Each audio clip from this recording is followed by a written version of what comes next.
All right, so I'm going to wait for a go-ahead from my producer because we might be back, we might not be. Computers are great. I love them. I just got the go-ahead.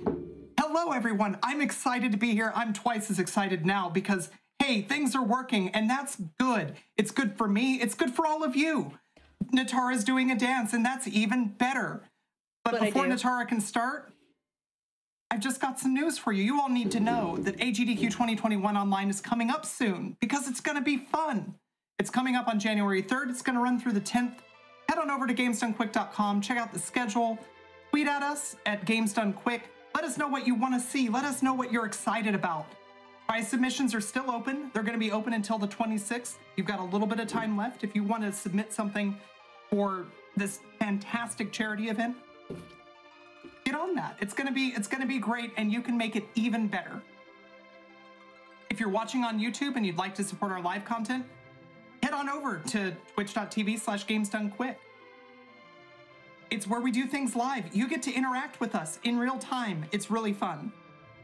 If you have an Amazon Prime account, you can subscribe to this or any Twitch channel, but also this Twitch channel every month for free. Use your Prime Gaming. It's good. It's good for everyone involved. With all of our new hotfix shows, head on over to gamesdonequick.com. Find out more. There's a ton of new content that we've been creating. So if you've been watching for a long time and you think, oh, I know all the shows. You might not know all the shows. There's a ton of new stuff. It's really exciting. You should find out about all of the new cool things that we're doing. And finally, this one is very important. We've got a classic Mega Man relay coming up. It's going to be super fun. It's going to happen tomorrow. Tomorrow, there's going to be a ton of Mega Man 1 through 11. It starts at noon Eastern, and you got to be there because it's going to be, it's going to be fun. I said that. I'm not doing it, but I'm going to watch. I'm going to watch a bunch of Mega Man. I can't wait. You know what else I'm going to watch? I'm going to watch Natara. Hey, Natara. Hey, Tina. Do you want to play some Final Fantasy? Like always, literally nonstop. And it's going to be great for everybody. I am going to explain what the quality of life mod means. But first, if everyone else is ready, I'm going to get us started. So it's going to be 3, 2, 1, go. So welcome everybody to Final Fantasy IV, known as Final Fantasy II in the US for the Super Nintendo. We're going to be doing a category called No CW, which means No Credits Warp. It's an incredibly similar setup to what I'm going to be doing, except only a 1 in 4 chance of actually succeeding, which is why no one regularly runs it. This is our shortest full game category, and it's filled with so much magic. The Quality of Life, the QOL, is a mod which was created by Boardface, who is the main programmer for the Final Fantasy IV Randomizer Free Enterprise. And what he did is he introduced a whole bunch of quality of life things to that randomizer and was lovely and decided to create a patch specifically just for the vanilla game to add those quality of life adjustments. So I'm going to have dash. I'm going to be able to toggle whether my encounters are on and off. It just makes everything, honestly, my quality of life easier. And it's really good because Final Fantasy IV is such a good game. The speedrun is quite technical and difficult though, so these quality of life things just make it so much more fun to play and a little less intimidating. You don't have to worry about things like step route and such like that. So, and he also, due to some gentle nagging from myself, updated it so it's using the 1.0 version. So you're going to be able to see all the best of the speedrun glitches that I'm going to be using. So for those of you who are here for Final Fantasy VII, that's going to be in approximately 220 hours. So stick around. That run is also filled with stairs and magic. There's definitely no theme. Don't worry about it. It's fine. It's stairs speedrunning. Yeah, that's exactly the whole day. It's just we're speedrunning stairs. Yep. Yeah, it's kind of my theme. If you know any more games where you run up and down stairs and it's and magic happens, let me know. I can add it to my brand. Where can you get this mod? This is an excellent question. If you look up Boardface, B0ARDFACE, and Final Fantasy IV and QOL, you should find the website where this is posted. I don't have a link offhand. Yeah, it's between 2 and 20 hours. But yeah, it's really excellent, and everything you need to make it, well, not everything you need to apply it is there on that website. So Boardface is a fabulous person, so definitely check this out. He does real good work. Yeah, yeah, exactly. We don't skip leg day. Cannot do. So, Final Fantasy IV, for anyone who maybe hasn't played this one. We're playing the main character of Cecil. He is a Dark Knight working for this Kingdom of Baron. And he just finished attacking the town of Mysidia and stealing their crystal. And questioned the king just a little bit, just being like, hey, is this the best thing? Should we be doing this? And the king is like, you're demoted. You no longer have your beautiful airship. Instead, take this package and bring it to the town of Mist, and please leave. And bring your buddy Kane with you. And you're like, okay, can do, will do. So finally have control, doing some quick menuing where I'm gonna turn the encounters off, or I turned the encounters off, and I turned the speed, the message speed and the battle speed up to max. There are circumstances where you can turn the battle speed down if things are too fast for you, but fights in the speedrun are set up in order to work on battle speed and message speed 1. So it is really cool. And for those of you who played this casually, definitely stick around. You're likely going to see some new things. We definitely do not play this game as intended. First off, we've had a long day of stealing crystals and getting demoted, so we're gonna take a nap. Yes, I can absolutely toggle random encounters on and off, which is fabulous and really important for our other full game category, No 64, which means it doesn't include the 64 floor glitch, which I'll be using in this run. You need encounters for that run, so there are specific times you turn it on. This speedrun, this mod has a separate board, because you're right, it's completely different with turning off encounters, with running. The times are just not at all compatible, even though the strategies are the same.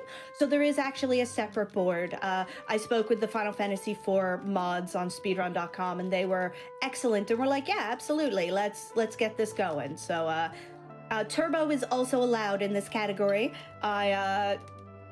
My turbo controller doesn't work, so I'm not using it. But my goal for this category and the way I run it is to make it incredibly accessible.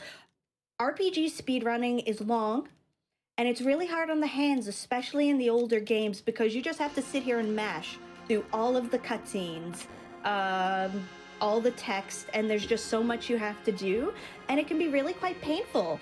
So any ways I can find to make things accessible is what I aim for. And again, you don't need a leaderboard to do that. You can just, whatever makes speedrunning or gaming best for you, do it. That's important. But sometimes some of the boards are really open to these sort of things. So yeah, I'm a big fan of what will get more people speedrunning and happy and playing excellent older RPGs. So yeah. I'm a big fan of all of those. Also, welcome to our first break. 7 minutes into the run. The beautiful thing about this run... Yeah, but I mean, this is after 7 minutes solid of mashing, so this is good. It's good to get a breather. It is. It really is. And it's nice. Plus, you get to read all this beautiful plot for ages. Wait, what's yes 64? It means yes, we will be using the 64 floor glitch. Because the other full game category is called No 64, referring to the fact we don't use the 64 floor glitch. This one's No CW because it's no credit warp, because it's too broken to use. I've tried it exactly once and it was bad. It was not enjoyable. So, though notes exist for it if you want to try and run it. Yes, why do the monsters keep increasing? Probably because folks like me keep running Final Fantasy IV. I mean, it tracks. It stands to reason. You know, if you turn the game off, the monsters would all go away. But then I would have to turn the game off. Yeah, that's true. Yeah. It is a conundrum. I guess we just have to deal with monsters. I'm fine with it. I'll take that hit. Oops, and go into the town by accident. Which is good if you need to name someone, but we're not naming anyone. That takes time, and we're not doing it. But we are going to get this convenient chocobo because they move faster, and especially fast when I press the dash button, because this mod is fabulous. Yeah, that's true. We've turned the encounters off, so why do the monsters keep increasing? I blame Lugae, who you will not see in this run. Spoilers. It's funny, in the vanilla version without the mod, there is a very strict step route, so you so you get as few encounters as possible, and I still walk that way because that's how I learned it. Okay, now I'm gonna listen out for a sound cue. I need the first few seconds here. So we're trying to get 7 hits in before the demist changes to mist form. We got 3. Oh, crit, excellent. 4, 5. Okay, so far everything good. 1, 2. Let's see if we got it. Yeah, fabo. Fabulous news. Okay, now here's where I listen for a sound cue.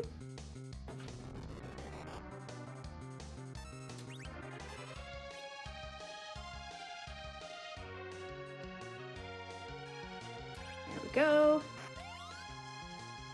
Excellent. So what I did there is I sent Kane up based on a sound cue, so he would be up in the air before we got the notification that it was safe to do so, speeding up this fight a bit. I also did some inventory organization and got the beginning of my item duplication glitch started, because this is that sort of run. So if you folks like glitches, you're going to want to stick around for this. Also, I gold split that. That's cool. Okay, so what we're going to do first off is we're going to do this handy safety save here. We're going to turn off dashing for a moment, because this trick is easier without any sort of dashing. So what I did there is I buffered a turn, so it looked, rather than fully turning around, I just kind of Cecil turned in place and I interrupted it with a menu and used a tent. That makes the game think that I am actually in a different spot than I am. So we're gonna take off this iron glove, and we are going, which is fabulous. Okay, and now we're gonna, okay, hopefully that was the right spot. We'll certainly find out shortly. So I'm gonna cancel out. I kept walking, perfect. So that means we're in the right spot. So again, I did that movement, I interrupted it with a menu, and I saved. So I'm on the town, I continue walking, and now we're out. Goodbye. We're now in the other side of Mist. And why would I want to be in the other side of Mist? Like, the plot is on the other side, right? Well, my friends, the trigger to start that cutscene is only on the left side of Mist. So I get to use the shops, which have much better things than they're supposed to. So I'm gonna sell an empty space for 6 million gil. I'm gonna buy a stack of 10 dancing daggers, because the beginning of this run is wild. Take no note of the lady lying in the grass. She's just real tired, y'all. And it's 2020 and she just needs a break.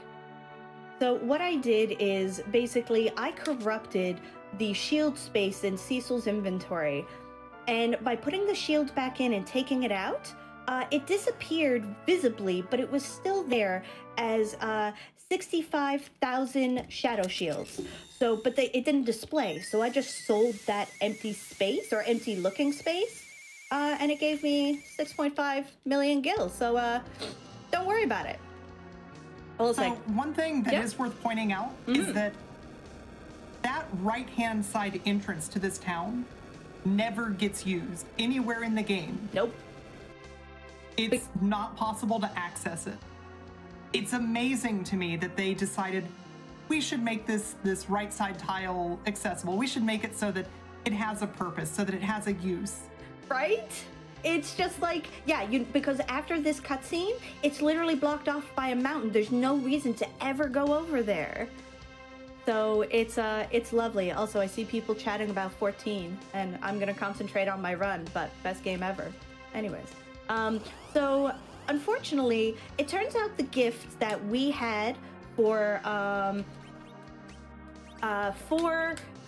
this town was danger and pain. It was a bomb because the king wanted to destroy the town of summoners because they were too powerful and he just didn't want to deal with them.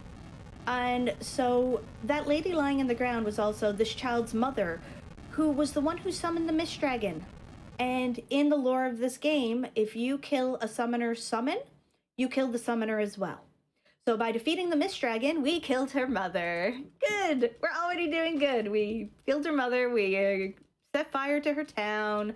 We stole a crystal. We're good people. Like, real good people. Yeah, and we got tightened. Very correct. Okay. So we don't have to count steps because who needs step routes, am I right? And we're gonna head up here into Kaipo. Yeah, Rydia is the best, can confirm. Well, no, Rydia is excellent, and I love her dearly in the vanilla run. But I'm on Team Rosa. I've been converted.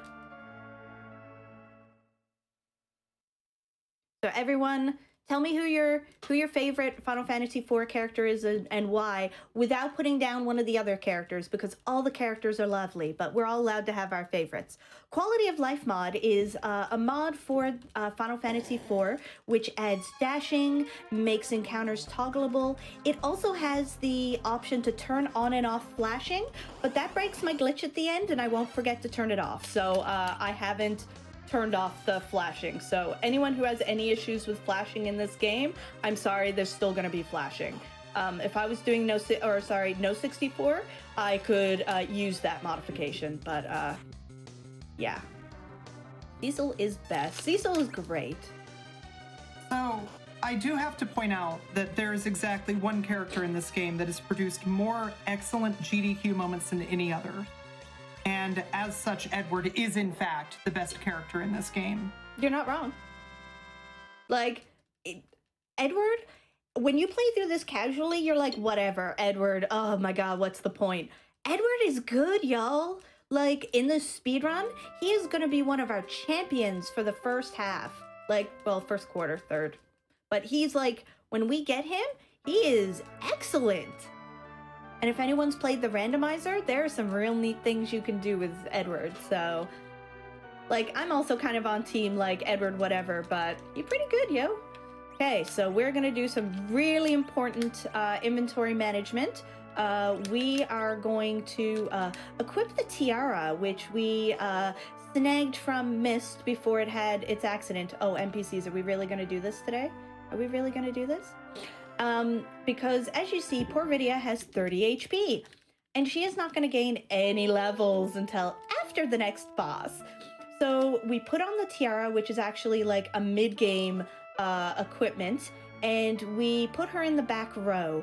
This is not necessarily going to save her, but it is going to make things much easier because she's not a guaranteed one-hit kill by the next boss.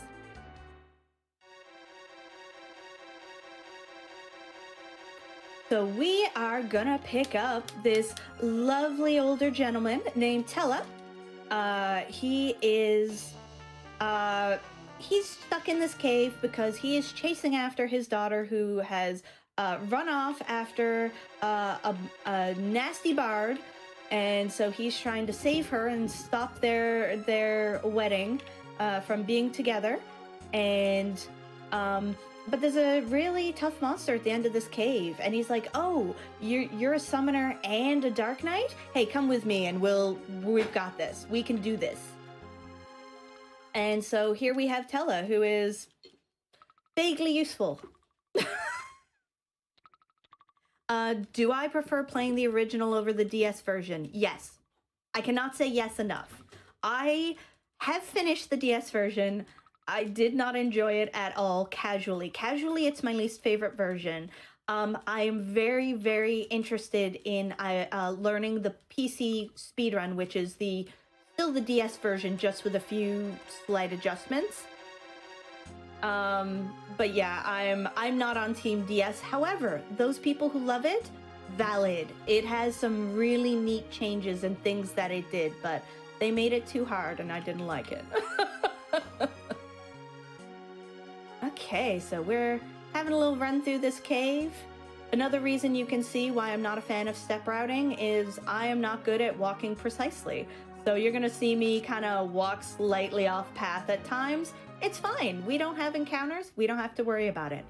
So the only thing I'm picking up in this cave is that darkness sword, because not only is it the first and last upgrade we're going to get for a little while for Cecil, the upcoming boss is actually weak to the element on that sword, so it's going to do us a lot of good. But we are going to ignore literally everything else, including the full set of gear. And yes, Meteo can be quite excellent. So you will notice, though, I have not equipped that any of that gear I picked up, and that's because we're gonna do it in this battle. Save time. Now we want Octomam here not to do too much damage to Rydia, because that's mean and we don't like it. She's our powerhouse here. You're gonna see the lovely work of the dancing daggers we bought in Mist, because when used as an item, it counts as a magic attack, which is very powerful. Like, she is our damage dealer. That was a low roll, by the way. So it is really, really good. Now, Octomam is actually the fastest boss in the game to start. For every leg that Octomam loses, they get slower. So it's 3 hits to get rid of the first leg and 2 hits for every leg thereafter. So we're going to be focusing on doing a whole bunch of damage as quickly as we can. Tella included is going to be throwing some lit ones, but eventually we are likely going to stop Tella because he just stops doing enough damage and the hits, there's just no point. So we might not hear from Marathon Safety though, because Rydia's health is lower than I want. So we might just get him to kind of chill a bit. Just kind of be our backup heals. You're just gonna, oh, thank God it was the one. I panicked for a moment. I was like, oh God. Okay, we're gonna move that shadow sword down. And we're gonna swap it with that trash can. Don't worry about it. Okay, we're gonna parry. Boop. Okay, now if we're lucky, we are, lovely. We have some time to shuffle things around because we're in a cutscene. Perfect. Lovely. Everything is good. Good. You missed her. Ah, wow. This RNG is fabulous. Keep it going. How will she level if I don't kill anything but bosses? You still get boss experience in this game. So in later games, they stop giving you experience when you fight bosses, but Final Fantasy IV is all about the boss XP. So we're going to be totally fine. She is going to get exactly enough HP as long as she's alive for exactly the fights we need. So it's why it's real important that she not die here. Fabulous. We have killed Octomam. See? Beautiful. I would never swap things with a trash can. Why would I do that? Stick around. About 30-ish minutes, you'll see why we have a trash can. Anyways, don't worry about it. Okay, I am not doing any runs during AGDQ. I did not even apply. 2020, everyone. And we're gonna shuffle there. Lovely. So we're doing that inventory right away because there's no encounters, so I don't have to worry about it. One of the real important things about a lot of the people shuffling I'm doing in this game is I'm setting up specifically for when people leave and when new people join. So folks who join will go into exactly the correct spots. So whether it be front row or back row, all of which is very important. We are trying to keep folks alive as long as possible. What's your favorite mainline 3D Final Fantasy game? It used to be probably 7, honestly. I love 7, it's great. These days, it's 1000% Final Fantasy 14. So we're doing some pausing here while we talk about random utensils. And that's because we're going to be doing some magic at the end of this run, and it looks at a lot of different things. And one of the things it's going to be looking at is the in-game timer. And cool thing about pausing in cutscenes is it pauses the in-game timer, but as long as I unpause for the actual hits, the text is timed. It'll just keep going.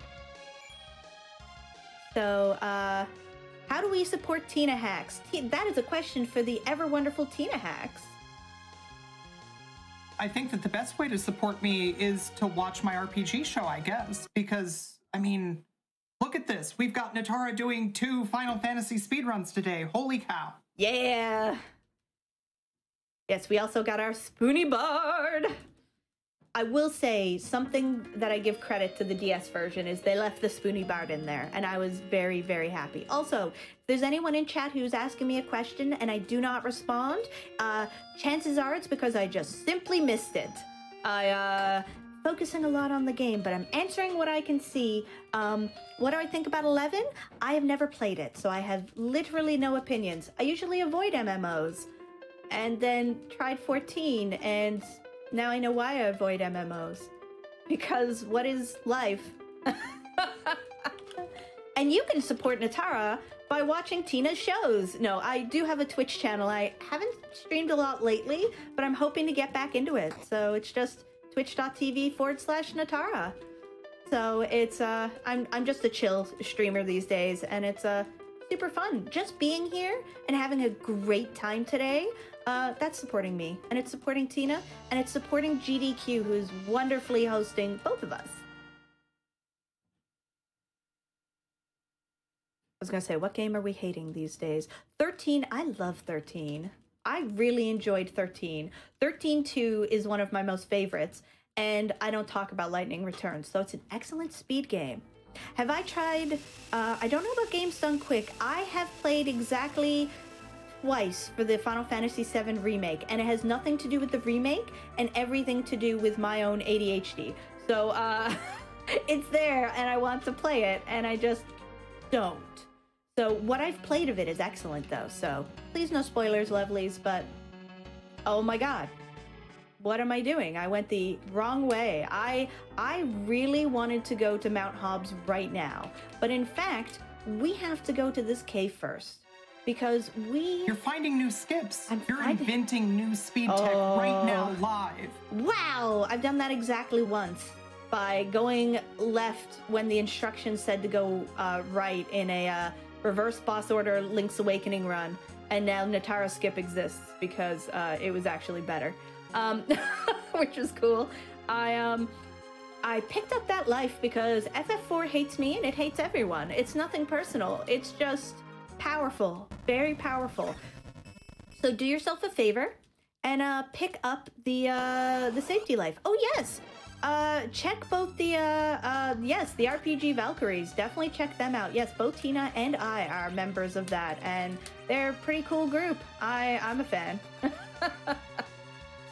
Okay, so this fight is really hard casually because Antlion counters anything that's not magic. But cool thing is both Edward and Rydia can equip the dancing daggers, and again, when used as an item, do excessive damage and are magic damage. So Antlion sits there, does basically nothing, and you win! Congrats everyone, we won! More RPGs need character design like Antlion in them. Antlion is so good. Okay. Ba-ba-da-ba. So yeah, I type in chat, but I'm just at Natara on Twitch. It's super cool. So yeah, easy boss is easy. What everyone loves. Just give Antlion a hug or something. There's so many cool people out here today. Thanks everyone for coming out. You're all super lovely. And I hope you're having the best day. Yeah, Antlion fight is legit hard. We trivialize it in the speedrun, but that does not make it not difficult. Okay. And I will note, this faster dashing is It's hard enough to pilot that hovercraft, and you add some dashing in there, and you're like, what's happening? I'm taking the extra step, it's fine. Why are all the attacks only doing 1 damage? To Rydia, it's because she has a tiara and is in the back row. So the combination of those things and the fact that Antlion's regular attack is actually really low. It's the counter that really hurts, and no counters. Listen, it is never too late to come into Final Fantasy IV, and any version is worth it. Everyone has their preferences of the versions of Final Fantasy IV, but as long as you have played it or are here chilling and enjoying it, you're valid in my eyes, even if you've never played it. So it's a great game. I am not a Zoomer and definitely played this when it first came out and was very bad at it, but loved it dearly.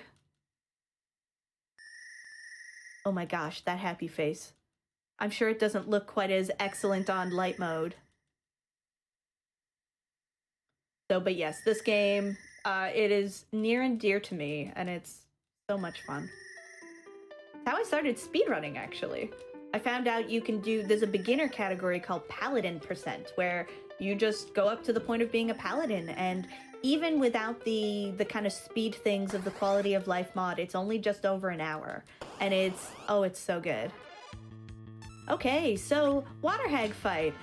Potentially really difficult, because Edward is bad for physical attacking, and can miss a whole bunch. However, we have Edward in the middle position, which is the highest priority position in Final Fantasy IV, which is something we deal with a lot. Because depending on where you put people, they can actually get bonuses and things, especially on that first priority position. So by putting Edward there and equipping him with the Dancing Dagger, which has Final Fantasy's IV equivalent of 100% accuracy, he'll never miss. So we just sit here and hit him, and everything is good. Before we found the Dancing Dagger, you had to hope and pray in this fight. There is a clip from a community member years ago who played this, I think, on the PlayStation version, which we can't do the miss clip on. And it's just Edward and the Water Hag missing back and forth for like 6 turns. It's wild. It's like a 10-minute clip, and it's just miss, miss, miss, miss. So good.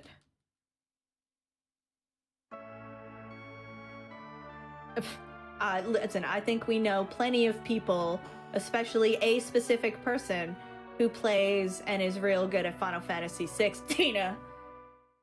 I'm sorry, I had something in my throat. Yeah, that was a very strange specific cough. Also, I think that my placement on the leaderboard proves that I'm not all that good at Final Fantasy VI. Thank you. Uh-huh. Oh, why am I going the long way, Natara, please? So, I'd like to note that I am parking on the side of that mountain in that exact spot. There's nowhere else I'm allowed to park because magic. This game looks at a lot, or the glitch I'm going to be doing at the end looks at a lot of very specific memory addresses. So there are some very interesting specific things you have to do in order to make sure it works. And some of them are real silly. And one of them is park exactly there on that side of the mountain. So even folks who are not playing this version but speedrun this category will always park there, like always, because that's just where you park. Also, Rydia, we needed someone to cast fire because there was an ice wall here, and the only person who could even have the capability is Rydia. But we just burnt her town down, and her mother also died at the same time, so she was a little traumatized. However, Rosa, with the magic power of her being awesome or really excellent cookies, convinces Rydia that she had no reason to be afraid, and she can cast fire after all, which she did, and then will never do it again. So it's good. So this fight, technically there's some manip I can do, and I actually have the thing up, but I don't think I'm gonna bother. That's bad. That's not a good thing. I don't like that. Was that one of the... No, I don't think that was one of the bad sets. I think we're good. So you can actually tell based on the first set of kicks. No, that was actually the worst. This fight is always between 3 and 5 turns. And it's always kick, hit, you know, repeating. So this is a 5 turn, meaning it's the slowest. Thanks, Yang. Rude. That's that's okay. It's good because now we do the real fight, which I actually have some control on. Okay, so let's get to it. This is Mom Bomb, which is a fight in 3 phases. I said 2 there, or marked 2. We are trying to do 800 damage to start, while making sure that both Rydia and Edward stay at full health. Real important. Okay, just kind of vague counting. I just did an extra hit with Edward. Okay, good, good. So, that is the last hit Mom Bomb should do, so we're just going to toss a Cure 1 there on Edward. And we're gonna wait on this kick. So we need to keep both Rydia and Edward alive because this bomb's gonna explode now. And we need both Rydia and Edward to survive this fight so they have enough HP for later. Okay. And they've got to be at full health to guarantee they will survive. However, Dancing Daggers will one-shot these gray bombs at 100 HP, and the other 2 can manage to just take away these 50 HP bombs. So part of the reason for the kick was not only to do extra damage, but I was watching those back 2 bombs in order to see which one took the most damage. And that's the one that I attacked with Rosa and her aim, abling to get rid of it quickly. Because if you don't kill these bombs quickly enough, they will explode and do lots of damage. And as you can see, lots of HP.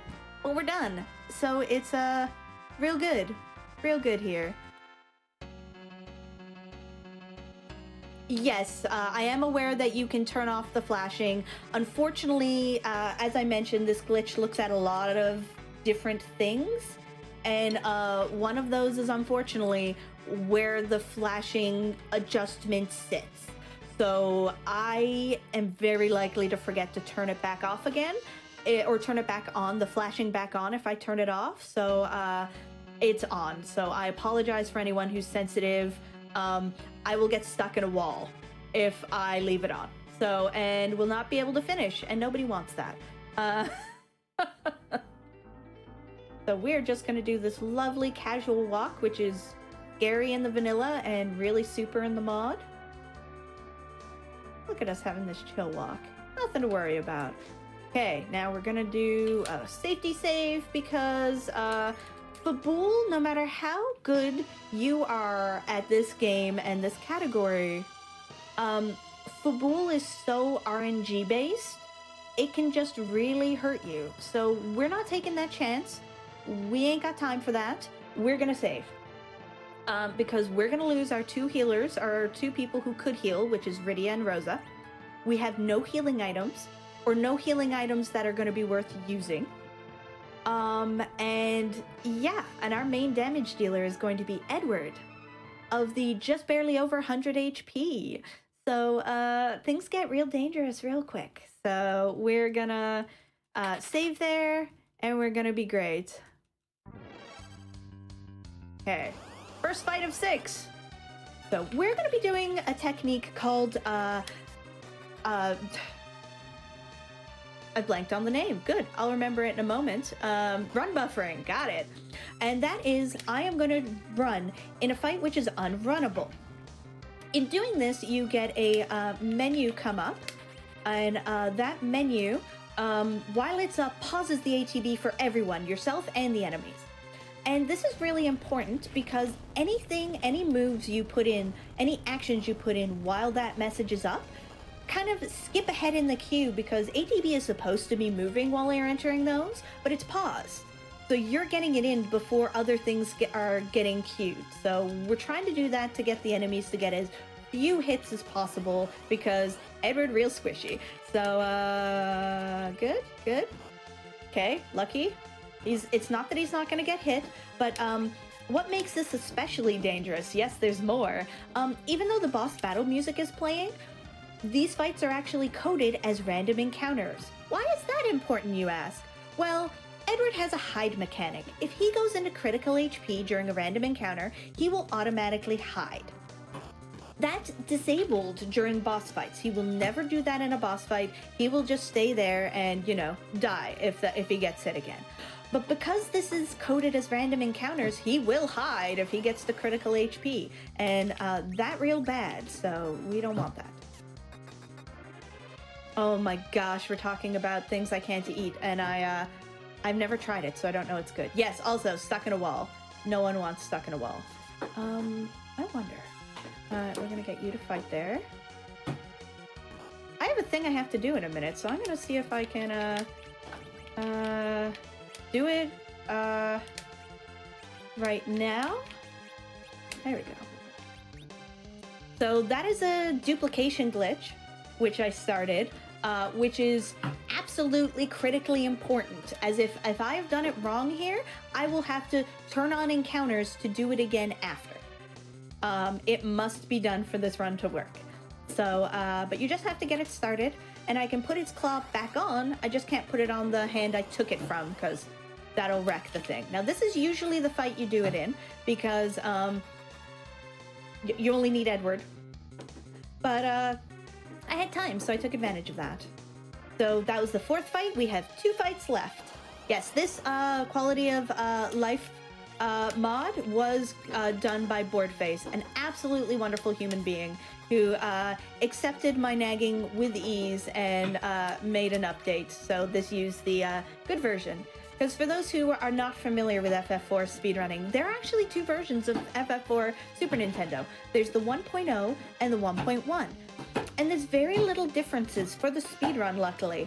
But one of the neatest, the coolest tricks that I'm gonna get to do is actually patched out in the 1.1 version, which is what this used to use. So I complained one too many times, and he's like, "Here, Natara, it's a present."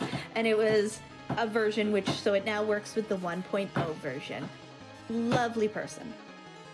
So it's good news.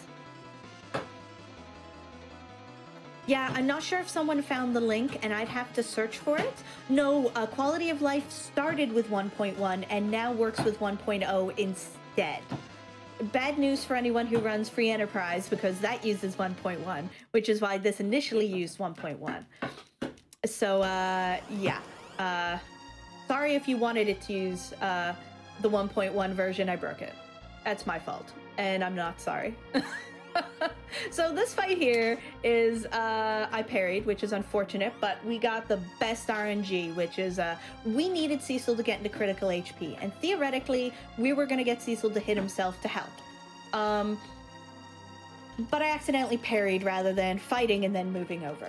But Kane was a real pal and did a crit right away, and we didn't get extra things. I think that Chad has finally noticed the sound of your rabbit. Yes, sorry everyone, or not sorry. That is the sound of my absolutely adorable rabbit. He's right here. You can barely see my finger, but he's right here. There's a big box. He is in it and chewing. And actually, he's not chewing. He's ripping and shredding and digging. So everyone say hi. He's very happy, but also very loud. Yes, that constant banging noise is my rabbit. Doing wanton destruction, but wanton destruction of a big cardboard box is much more enjoyable to me than chewing on my baseboards or cords or everything. Yes, also Kane betrayed us. Big shock. I'm sure we were all surprised. You mean the guy who helped you take the bomb to the city? Yeah, that one. Huh. I never thought that he would be a bad guy. Right? Completely unexpected. But you know what? We'll take this betrayal instead, and in our stead, and we will continue onwards and go have a little chill. Okay, so we have survived the attack on Fabul. We were attempting to stop Baron from taking Fabul's crystal because we knew they'd be next, and we failed. And Rosa got captured by the new commander of the Red Wings, Golbez. So we're pretty sad, and plans didn't go so well. But don't worry, friends. We're talking to a king. And what do kings have? Boats. So we're asking the king, we're like, hey fam, can we have a boat? We're gonna go and we're gonna fix everything. And he's like, yeah, sure, absolutely, have a boat. We can do that. Okay, excellent. I didn't mess up the glitch, you can see, because there's a boot with a wing and a 5. Don't worry about it. Uh-huh. And then we're doing that. And now it's a boot with a thing and a 4 next to it in my inventory. Don't worry about it. It's fine. Everything's good. Yes, AGDQ 2021 online is in 2 weeks, and it's going to be great. We're all going to watch it and have the best sort of time. Okay, so we are done in here. We did not save the crystal, but don't worry, friends. We now have a boat, and we're going to Baron. We're going to fix this. We're going to get Rosa back. We're going to stop Golbez, and there's not going to be any problems. Game over. Oh yeah, I'm lucky and I don't have attached neighbors, so that's not an issue. Yeah, it's my rabbit, who is the cutest thing ever, but he's a force, let me tell you. A Doomslayer who's a bunny. Oh, bunnies. Yeah, bunnies are the best, by the way. So cute. Okay, so we're on a boat, friends. Everyone, if you have, like, cool boat emotes. I don't know if those are a thing that exists. I don't have a boat emote, but maybe we should have more of those. There's like at least 3 Higemaru Makaijima speedrunners. They should probably have a boat emote. There you go. Yeah, everyone, post about if you've seen the schedule, which I haven't looked at yet because my life. What run are you most excited for for GDQ? And again, we're not gonna bash any of the other runs because there's gonna be lots of cool things. We just want to talk about the things we're so excited about. My rabbit needs a boat. No, no, that would make him too powerful. Do not give him more power. Do you hear him? That rabbit does not need more power. Yes, and Lethalyn in chat brings up an excellent point. It is time to play my favorite game of Fell or Pushed. So we are about to see a lovely cutscene. We're being attacked, and it's really improbable. Who expected this? And I want you all to keep an eye on this and tell me, keep an eye on Yang specifically, and answer me this. There's a correct answer. There is a correct answer, and it's fell or pushed. I'll tell you what my answer is once it's happened and folks have chatted a bit about it. Bunny always needs more power. No, Gambit, no. See, tell me, like, yeah, oh, you're the best. Yeah, what happened? There's a poll up right now.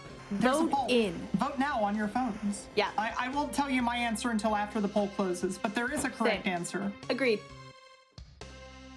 What is the bunny's name? My bunny's name is Stormageddon, Dark Lord of All, because I'm a nerd, unapologetically, but we call him Stormy for short, because again, too much power. I can't wait to see the outcome of this poll. Okay, so our poor boat, it's very unexpectedly had a bad day. And Cecil's alone now, but at least there's a town here to help us, right? Not so right. Hello and welcome to Mysidia. You remember that place we attacked and stole a crystal from at the beginning? Yeah, welcome. So we're gonna do some quick shopping. Okay. Very important shopping, especially the next set. One moment. So we just buy in stacks of 10 because money is infinite and it's faster. In this case, we're doing stacks of 20. Now, the money route in this game is actually so important. Now, we're going to sell exactly 2 stacks of Fire Claws to get Black Box 4 Fire Claws. Don't worry about it. It's fine. Totally normal. For those playing along at home, that's actually 114 Fire Claws. So here we are asking this elder of this town we attacked for help, being like, hey, so I'm not with them anymore. Golbez and Baron are bad. Please help. And the elder's like, no, you're evil, not gonna do. And you're like, but the world. And so he's like, okay, here's the deal. We've got this holy mountain. And if you can get to the top and come back a paladin, we'll help you. And you're like, I really don't have time for this. And he's like, do you want to save the world or not? And you're like, fine. Oh, and take these 2 5-year-old twins with you. And you're like, excuse me? So this elder is like the worst guardian ever. He won't help you save the world because you're a bad person, but we'll send these 5-year-olds with you. Questionable. Anyways, Palom and Porum are excellent. They're actually really powerful. You just kind of lose them before that gets a chance to happen. We're just gonna safety save because reasons. And yeah, so here we are. Once again, we have an elemental wall, but instead of worrying, we have this young, wonderful prodigy Palom, who is a black mage extraordinaire, who is gonna fix our problems. Yeah, things I do. Sell 65,536 shields. That was definitely something that happened earlier. Listen, this... So, the poll is in, and I have bad news. Everybody's wrong. Well, 66% of people are wrong. They think that Yang was pushed. Yang definitely jumped.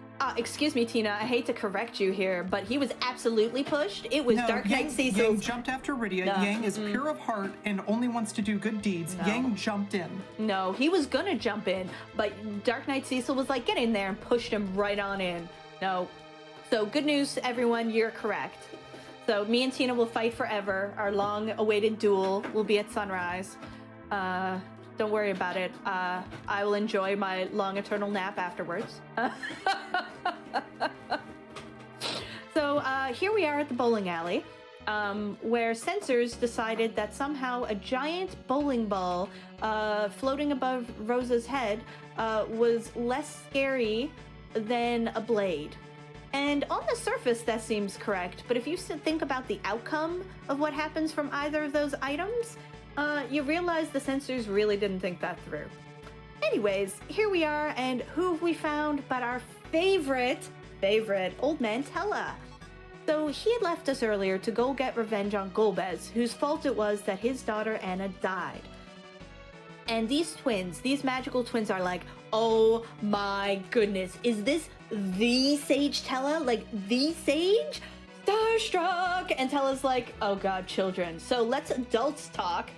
And explains that to Cecil that he's on this holy mountain trying to unlock the powerful spell of Meteo, because he's not currently powerful enough to defeat Golbez, but with that legendary spell, he will definitely be able to. And the twins very actually helpfully point out that Tella might be an excellent powerful mage, but he kind of old, and this spell will kill him were he to get it. And he's like, don't worry about it. Everything's fine. And you're just like, but I'm worrying about it. So don't worry about it. So we're going to take that tiara again. Let me tell you, that tiara does some solid work in this run. It is so important. Take that change rod, my lovely... No, don't take that change rod. Give me that change rod back. Change my mind. Along with the change rod. Okay, anyways, I gave the wrong mage the change rod. So we're doing our little equip here. Not all of this is necessary, but let me tell you, the next set of fights are going to be a much better time by doing this.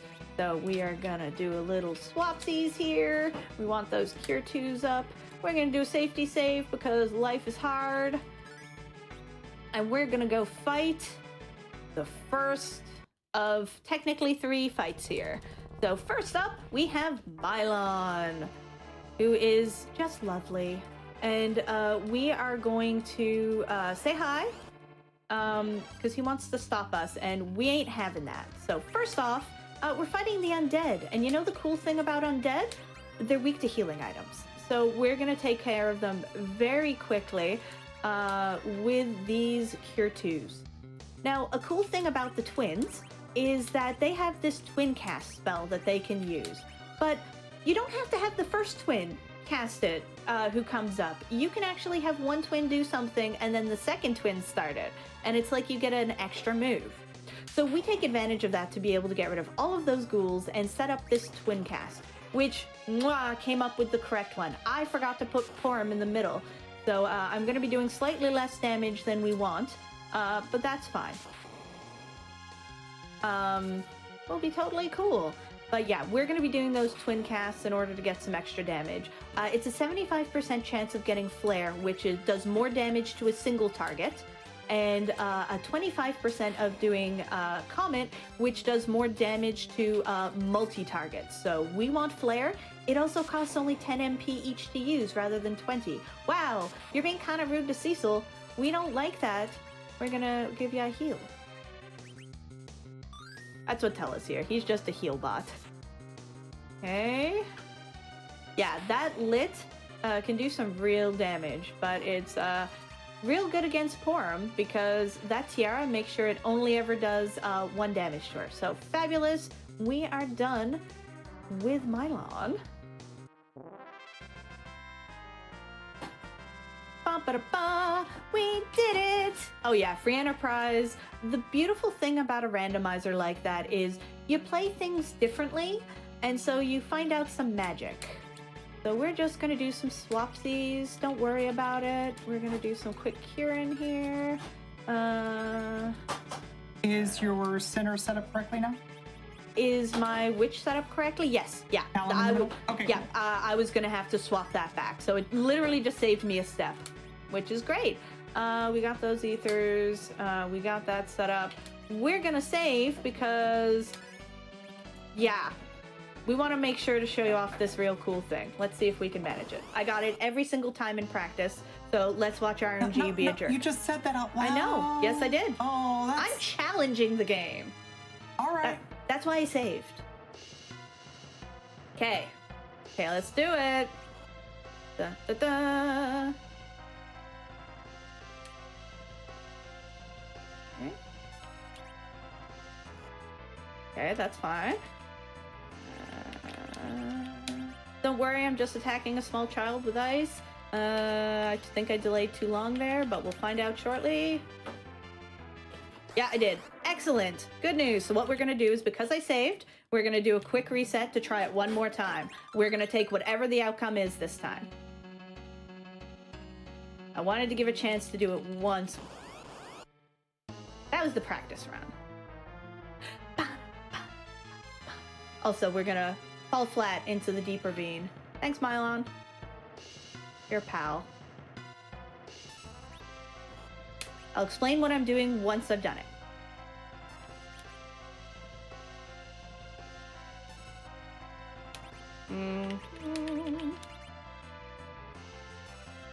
Okay, good. Excellent. Good news, friends. Okay.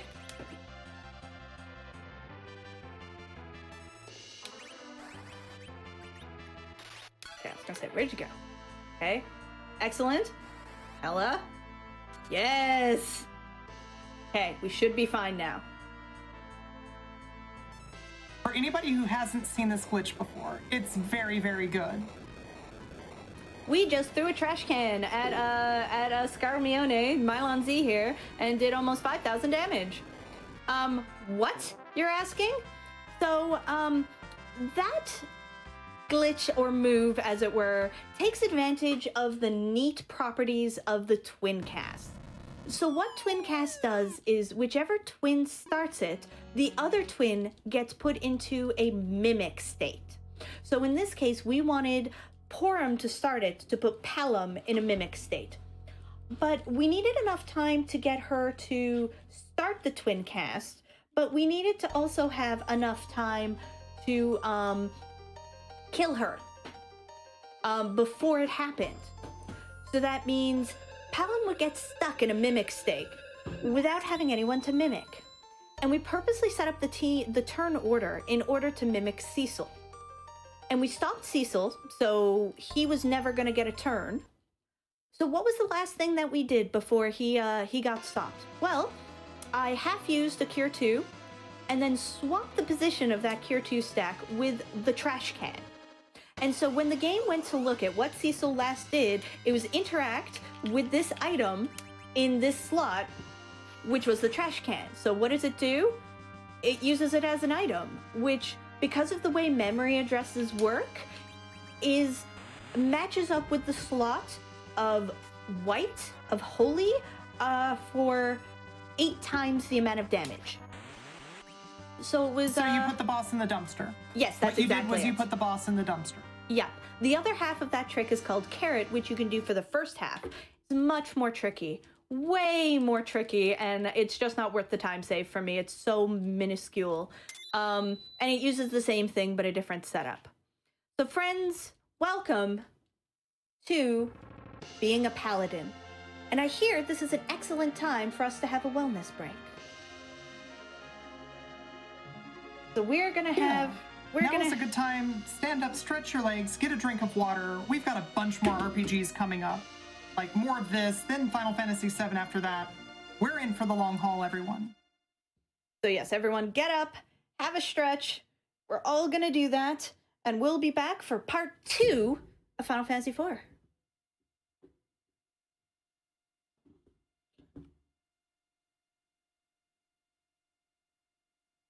Welcome back, everyone. Hello. We're already halfway through. We're doing it. We're really doing it. We're getting through. We're getting through. We've become a paladin. That's cool, I guess. Yeah. If you don't like, good-looking armor, that's good. Yeah. We're about to get right back into it. But first, just a reminder for everybody who's just tuned in. AGDQ 2021 online is coming up soon. It's going to be January 3rd through the 10th. You can head on over to gamesdonequick.com to check out the schedule. Tweet at us at gamesdonequick. Tell us what you're most interested in seeing. Let us know what you're excited about. It's going to be a super fun event, and we want to hear what's going to make it the most fun event for you. If you're watching on YouTube and would like to support our live content, consider heading on over to twitch.tv/gamesdonequick. If you have an Amazon Prime account, you can subscribe to any Twitch channel of your choice every month for free. Consider using your Prime Gaming account to support weekly GDQ Hotfix content.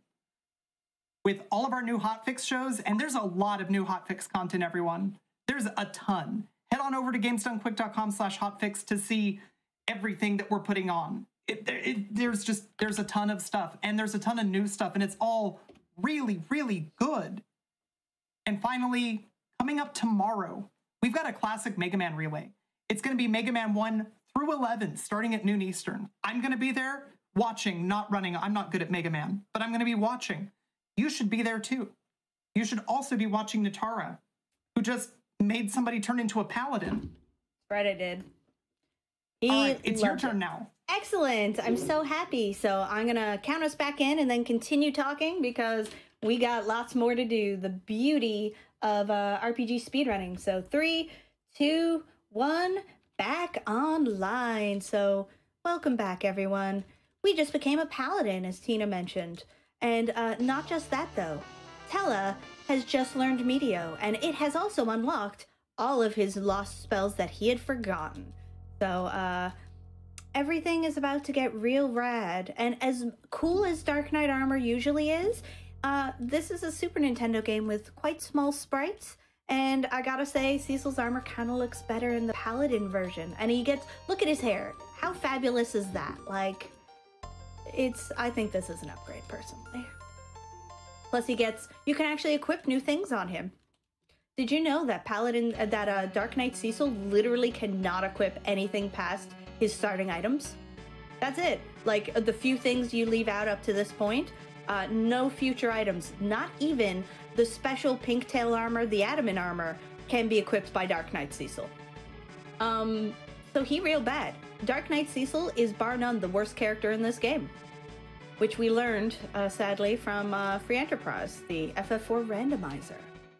So, I love how we politely disagree. So we're gonna do a quick little manip here, which is real important. So I just saved one space outside of this Chocobo forest. And that's gonna be super duper important. Let me just get it set up and then I'll explain it. I think I did that wrong. And that'll be fine. We can do it again if I did. So, of all the really neat things this game looks at, one of them is Chocobo. No, excellent. It was correct. Good. So, the game actually looks, there's a memory address which saves what part of the screen your yellow Chocobo left on. Yes, something that's specific. And it matters. It matters a lot. Now, we have an overlay, which is absolutely legal in the speedrun. You are absolutely allowed and encouraged to use it, which has little red bars, and if the top of your Chocobo's head touches it, you're bad. You're going to have to get another one and do it again.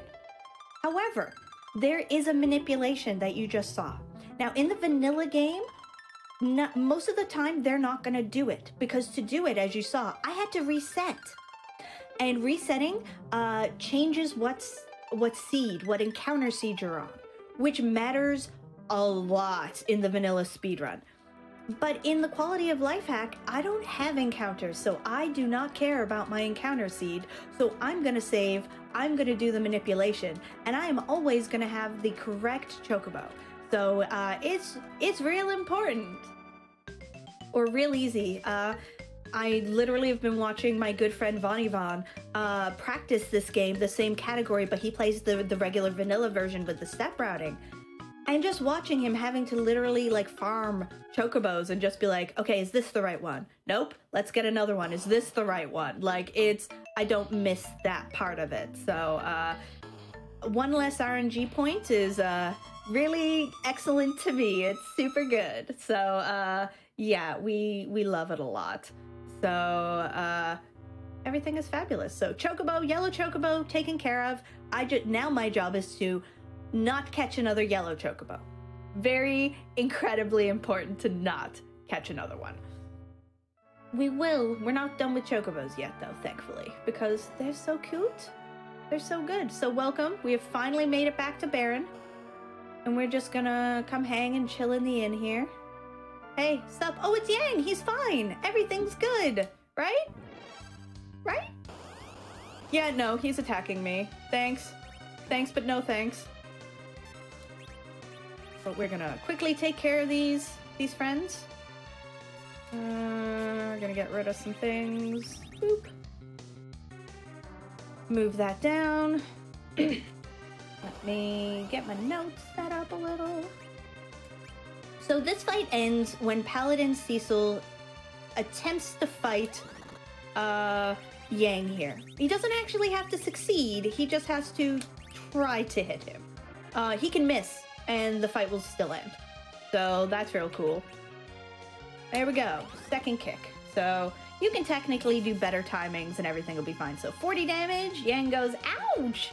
And is done. We're good, we have beaten Yang. Take that, Yang. You know you did. Okay, so looks like Yang is just like, oh, I don't know what happens. I think I was being controlled? Like, something weird's going on. So you've brought Yang back to your side and he joins the party. So you once again have a punch mage and, oh, we're not gonna get Ghost Girl. So as you can see, that NPC just kind of freezes during this part. And if she is along your assigned path, you walk literally right through her.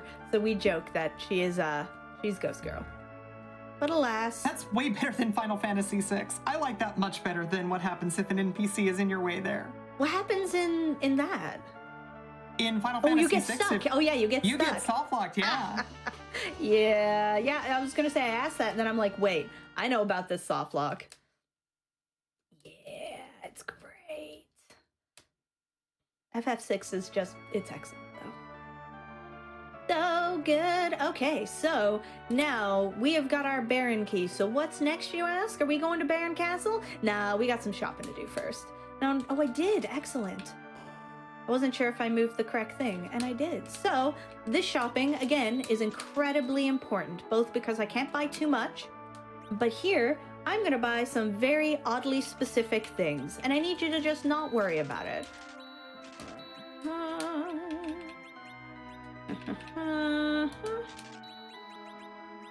And that's that. I'm gonna do that. Back here. And then blam. Okay, excellent. Perfect. Don't worry about it. We're fine. There's no reason at all why I bought those exact particular stacks of items, except there's absolutely a reason I did that. But we'll get into that a little later. Just remember, I bought lots of really odd-seeming stacks of items. And we'll explain why I needed that a little later.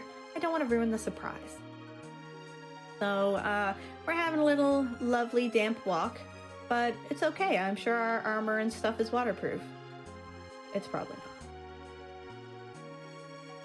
Boop, boop, boop, boop. Okay, so...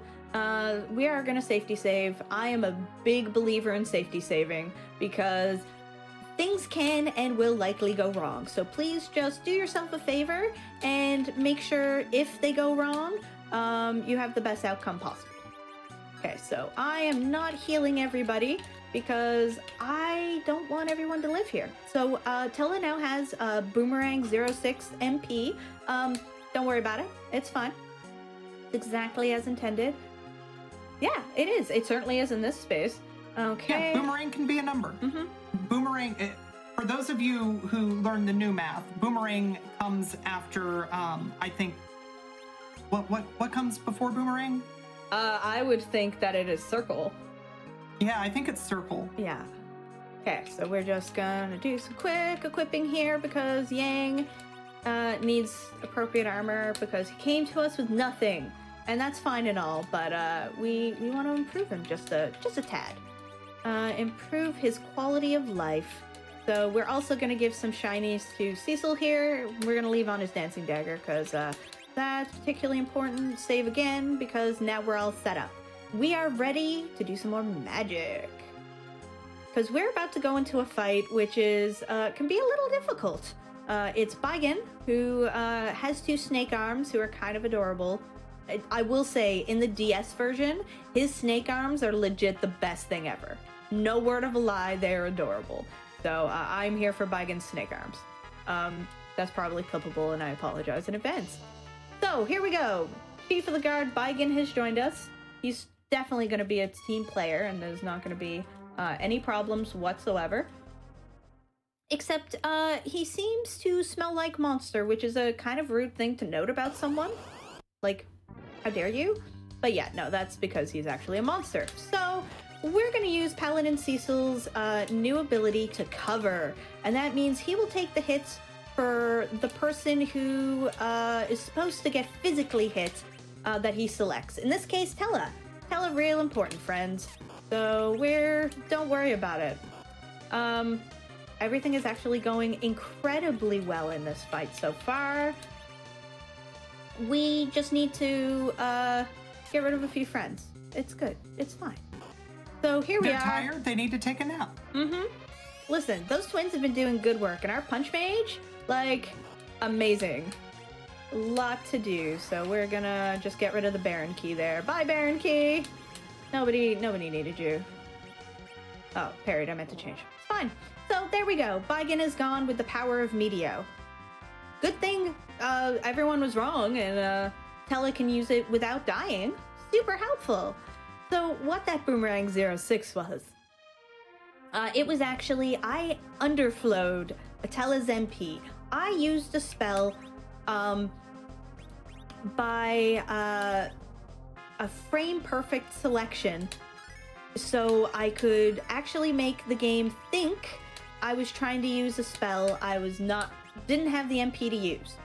I tricked it into thinking I had enough MP, which is super fun. And but then when I use it, the game's like, you don't have this MP. Where am I getting this MP from? So it kind of goes backwards, and you end up with basically infinite MP. So that 99 MP that Meteo has, nothing to Tella's like infinite MP. Also, welcome to our second fiend, Kainazo, who we're gonna do some things with. Also, don't worry about Yang, he's fine. AK, he's not at all fine, but he's not fine on purpose.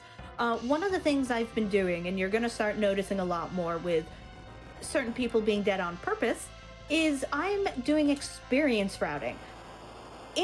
Right now we've got a full party here who is gaining experience, but any character that you've had that goes away but will be coming back is put into a shadow party and actually continues to gain experience. So we're doing this with the purpose of leveling up folks who are not in our party but that we will get later, specifically Kane. We need Kane to be a very, very specific level in order to make a future fight much better. So yeah, we're making everything good, and Palom and Porum aren't going to be with us for much longer, and Yang is good enough as he is for when I need him. Basically, I don't need him too much more. So they're the chosen volunteers. We resurrected him for the Kainazo fight simply to do that one extra push, which helped us, one extra punch, I should say, which helped a huge amount. Okay, now I'm excellent. Realized I forgot to bring up one of my documents, which is a special list, which I'm just gonna have up, and in case I have some free time and want to organize a bit, don't worry about it. It's fine. See, yeah, exactly what Leflin in chat says. It has nothing to do with Cecil for this category. It has everything to do with Kane in the Shadow Party. So, but we need Cecil because he keeps everyone else alive, both from doing a lot of damage and the fact he takes hits. He's our tank.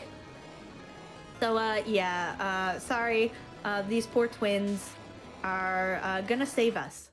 Now, here's a wild theory, and it's not my theory. Unfortunately, I don't remember whose theory this is, so if it's yours, please feel free to claim it. But I heard from one of my friends that the theory is that Tell is actually the bad guy here, because the twins didn't turn themselves to stone. Tella turned them to stone, and the reason he's not curing them here is not because he can't, but because he won't. What do you folks think about that? I think it's kind of good. I think it's fun. But yeah, the twins sacrificed themselves in order to save us because even at the canonical age of 5 years old, they have more emotional depth and maturity than most of the rest of our party. Somehow. What's the world record without quality of life mod? No, it's not even close. It is sub 2 hours. I'm not sure if it's 156 or 157 right now. Mine's not that. My personal best is on that version, I think is 209. Yeah. So it's good. I am good at learning speedruns and remembering in the technical. I'm not good at fast. So if you find me on speedrun.com, you will not find me at the top of any board unless I am the only person on said board. AKA, last time I checked, I think I'm the only person on the quality of life board. Yeah, it's a really silly theory. So, but I just love speedrunning. It's worth it. And I'm proof that you don't need to be good to come and have fun and play games. Anyone can speedrun who wants to. So, who enjoys it. So, what we're doing here is we're going to have a lovely set of cutscenes. And this is actually a good time for me to mention that you can actually use any button in order to mash, and I use Y, as do a lot of the Final Fantasy IV speedrunners, because it's one of the least used buttons in Final Fantasy IV, so if you wreck that button, it's not so bad. But one of the things with this is you can also use the X button to mash, which is your menu button. And most of the time, not a problem, no big deal, you mash, everything's lovely. However, in this cutscene, if you are mashing the X button to scroll through text, unless you're real lucky, you're gonna mash yourself into a soft lock because you will get access to trying to get your menu before the game is actually ready for you to do so. So you will press X and soft lock your game. So yeah, definitely don't do that. And hey, welcome my friend. Good to see you outside of Zoom too. Now let's see if we can swag land. Nope, not even the right spot. But there is a Y button which makes you move a little slower, so makes that a little bit easier. So here we go. We have just been told by Kane that if we want Rosa back, we're gonna have to give them the Earth Crystal, which is here in Terraria. And you know what else is here? Bedward. Not my term either. That was coined, I believe, by Velociraptor42, a lovely member of the FF4 speedrun community and a wonderful friend. But Bedward here is just chilling. Looks like totally fine. And he advises us or gives us more information on kind of his fate, the fact we haven't found Rydia. And we know that the Earth Crystal's actually already been stolen by the Dark Elf. So he's going to give us this harp, this twin harp, because he can't come with us. He is not well. And he is going to give us the harp because I'm sure it'll help. Now, one of the things about that MP Underflow that we did is it's really great inside of battle, but when you have a character in that state, they actually cannot use magic outside of battle. and walking is slow, and we're speedrunners and don't want to do it. So using an ether, any sort of MP restorative item, will actually break the MP underflow and put the person back to full MP. So that's what we did, and we used the exit spell to get out. And so we have recruited our good friend here, the Black Chocobo. We're gonna do a little save, little cozy save outside of the cave. Now, for anyone who's played this before, I'm sure you remember the lovely mechanic of this game, which is, or this cave, which is you cannot wear any metal armor. Everything, this is a magnetic cave, and the magnetic field is just so strong if you wear metal, you can't move, aka your character is paralyzed. So what you can't see here, because I have encounters turned off, is that every character in my party is either paralyzed or dead, in Yang's case, except for Sid, who I just recruited, and the default armor he comes with is like a wooden hammer and a prisoner's rope. So he's really important in the vanilla speedrun in order to not die. And let me tell you, we are huge fans of not dying. So what we're gonna do here is we're gonna do some equipping. So we're actually gonna give him that hat and this iron glove we stole from Kane earlier, because that's what you do. So we are gonna, oops, do some wrong swapsies. That's fine, that's easy enough to switch. We're gonna do those, and then we're gonna stick you there, and then we're gonna drop you in the bottom, and do that right there. So party, set up, let's see, we equipped, everyone's good. And I am not going to cure, which is something that's really hard to remember not to do, because I've just died. Well, run over, sorry Tina, gotta go. No, so Right, so this has been fun though. Thank you for showing up. Yeah, a little bit shorter than I think we originally envisioned this being, but that's fine. Yeah. We'll make do. Super good. So thank you everybody for hanging out. This has been my RPG show, I guess. You can't win that fight, and even if you do, the same thing happens. So to make it faster, we just put metal on Sid, so everyone's paralyzed and you instantly die to that plot battle. Way faster. And then Edward, I don't know, knows my friends need me, or I don't know, hears it through the harp that you have problems. Yeah, we got paralyzed so hard we fell into FF7. Yes, that's correct, chat. But yeah, so we're getting the music playing. Is this even randomized? Sorry, I'm not sorry at all. So, this is actually breaking the magnetic field, so we can fight this boss. Yeah, run's not actually over. Yeah, wow, new PB, everybody. So here we are. We could have menued if we needed it, but we're ready to go. So, time to take care of Dark Elf here. So this fight is really neat. And as long as everything doesn't go poorly, this fight is really cool. And we should be able to recover if not, but, okay, let's see. So we got the first 3 to fight. We need Tella here. Don't worry about Sid. He's fine or something. He's just real tired. That beard's heavy, and he's just done carrying it around for a while. That is unfortunate, but we can fix that. Okay, we did not want weak on Tella. So we're gonna waste that turn in a very worthwhile way in order to do that. Yes, Whisper Cecil, that's fine. Yes, everything good? Perfect, the timing worked out lovely. So, real cool thing about our Dark Elf here, when he changes to this form, he actually loses his boss bit.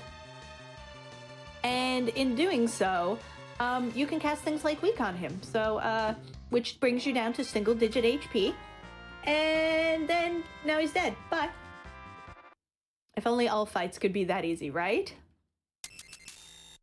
So that's it. Also, really important speedrun tip here: don't walk out without the crystal, because you can. And nobody wants to be that person who has to walk all the way back through the cave in the middle of a speedrun. Nobody. Literally not a single person. So, we picked it up and now we can leave. Also, we're a pig. So please enjoy this for a little while, because it's the best. Okay, so we are gonna Black Chocobo back. Now, we could walk down, but what fun is that? Oh gosh, that's peril. Now, the scary thing about here is I cannot catch another yellow Chocobo, or I have to do my glitches and stuff again, my setup again, and I ain't got my stuff set up for that, so we're not doing it. Oh my gosh, that spot could not have been more perfect. Look at it. So we're just we're taking that Black Chocobo and parking it in the middle of a forest for reasons. Welcome to No CW, where the rules are made up and nothing matters. And by that I mean the rules are very important, and if you skip even one pointless seeming thing, your run is over. Yeah, it turns out everything matters in No Credits Warp. Yeah, literally everything. It's cool. So here we are. We talked to the folks, and we're like, hey, we got your crystal, but we kind of need it. And they're like, okay, but bring it back? And we're like, yes, absolutely. We will bring it back. And we leave. Bye. Yeah, it's our pig, the paladin. Piggy Pally, best Pally. So here we go. Our lovely friend Kane is back being like, hey, did you get a new haircut? And wanting us to give him the Earth Crystal, but telling us we can't just do an exchange here on an airship. Like, Rosa's not here. We're betraying you and stuff. Don't worry about it. Please come into this evil, awful tower and we'll definitely not betray you. Yes, reasons TM. So usually this tower is incredibly scary because we're getting to the point in the game where back attacks are increasing and the enemies are a lot meaner.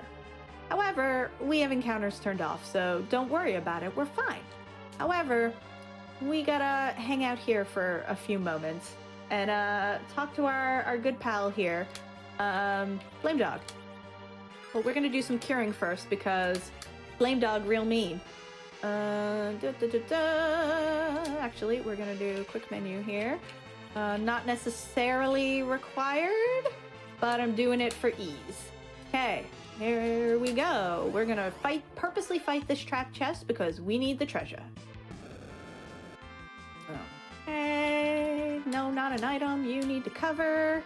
And then you're gonna cure 2 Cecil because Cecil only covers people when he's not dead. So luckily we have enough MP left for Ice 2 because remember, we got rid of that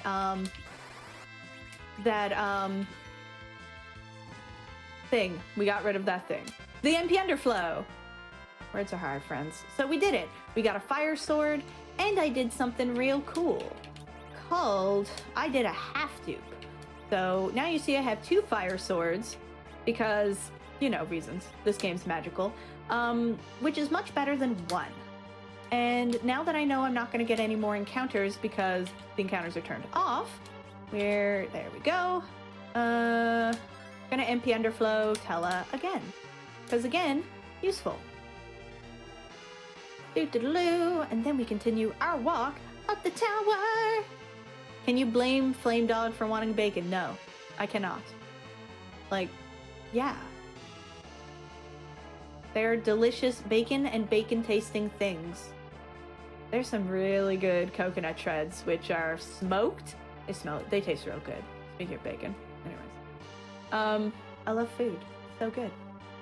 Now we're once again gonna safety save because this game be mean. And I've just been speedrunning it for many years, which makes it look not as mean as it actually is. But trust me when I tell you this game is rude. So here we go. We're gonna fight these lovely sisters who are like, no, I know we invited you, but betrayal, you know, that usual. We're not gonna let you go up here. So here we go. The lovely sisters who are really quite mean. No word of a lie, not fans. So we're gonna see if we can get Yang gone in this fight. If we're lucky, that would be real good. So we're gonna once again take advantage of Meteo because, you know, Meteo. Okay, good. Good. We're gonna dancing dagger poor Yang. Delta attack! Oh, well, that's gonna make it even easier. Thanks, friends. Look at that. Beautiful.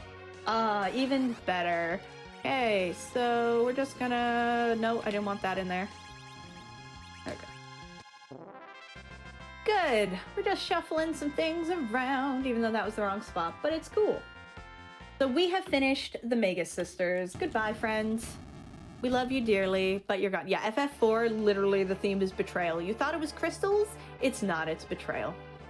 Okay, here we go. We have gotten to the top of the tower. We are in the bowling alley, and here we see Golbez, who is just like, yeah, we weren't gonna give you that crystal. We weren't gonna give you back Rosa. And Tella's like, enough talk, have at ye! And attacks, because that's a Tella thing to do. Look at those spells. Look at how much damage they're doing. Good try, Tella. Also, everyone, this is a pretty long cutscene, so we're having an unofficial wellness break. We're not actually stopping, but let's take a stretch. Unpause your game. You know, all those cool things. Ugh, take a drink of water. And the Betrayals theme is crystals, clear. Bless Lynn with the great jokes. Love it. Meteo! Don't do it. So once again, I am pausing here because even though the cutscene will continue going other than the actual attacking, the text will keep going and the in-game timer pauses. Very important in this run. How do I turn off encounters? You need to specifically use the quality of life mod for this game. And it is in the I think it's called custom in this one, where you change like the window color, the message speed, the battle speed, all of that. It's added in there, along with the option to turn off flashing, which sadly I cannot do for this run because it will break the run, and I technically can turn it back off beforehand, but I will forget. And you literally get stuck in a wall. You don't. Getting stuck in a wall makes it a very different speedrun. Yeah, it really does. That's the best sort of soft lock, because let's be clear, friends, that is a soft lock. You are stuck in a wall. Actually, it's not a soft lock, but it's because you can warp, I think, out of that one. But it's not great. Also, surprise, apparently using Meteo is too powerful for an old man, and he is not doing too good. Never mind the fact we've cast it twice. Third time was the charge. That was the dangerous one. Yeah. Yeah, he used Meteo one too many times. He got greedy. So, yeah, everyone's sad. Poor Tella. And we know Tella's actually gone because he does the double dragon blink. He blinks out of existence and he's really dead. If you don't see someone double dragon blink, assume they're still alive. Because FF4. Also, hey, Kane's here. Yeah, stuck in a wall %. Should do a category that just ends once you get stuck in the wall. That'd be kind of funny. But you don't finish the game, so it'd just be a meme category. So Kane's like, I don't know what happened, but I'm in control of myself again. We have to save Rosa. She's in trouble. We did it! Go team! So everyone's happy. We have saved Rosa. And we get the most amazing sprite ever. The 2 sprites, 1 tile. Like, look at that. How much work went into that? It's actually really lovely. Yeah, if you die in a cutscene, you die for real. Exactly. Exactly, chat. You understand. Listen, I do not speak for real life. I don't understand enough about real life myself. But in video games, at least this specific video game, I will speak for that. So we have saved Rosa.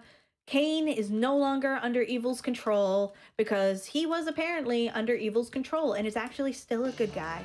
Excellent news, friends. So they are joining our party! Now, this is the important part. Kane is level 19. We did it, friends. Mission accomplished. This is incredibly important. This changes the entire upcoming fight. It is a real not good fight if Kane is level 18. Like, it real bad. You don't want to be there. Okay, just equipping our poor friends who don't have cool stuff, or not the cool stuff we want them to have. And we're gonna shuffle them around a bit. Okay, we need Kane in the middle. And we're gonna shuffle there. And we are not, oh yeah, we're gonna life people. We're gonna use that extra life because we don't actually need that one anymore. Safety life, not needed. So we're not actually gonna cure everyone. We're just bringing them back. And you'll see the reason for this shortly. Now, it is time to fight the Fiend of Wind, Valvalis. This fight is quite hard, and I am not going to make it look as elegant as some of my fellow FF4 speedrunners do, but when this fight is done precisely, oh, it's beautiful. It's magic. Okay, so what we're doing here is a good time for that turn. I always start this off with Cecil Cure 2ing himself because we need him as high HP as possible. So the week wasn't ideal, but it's pretty good. Better than the alternatives. Wow, is this pick on Cecil day?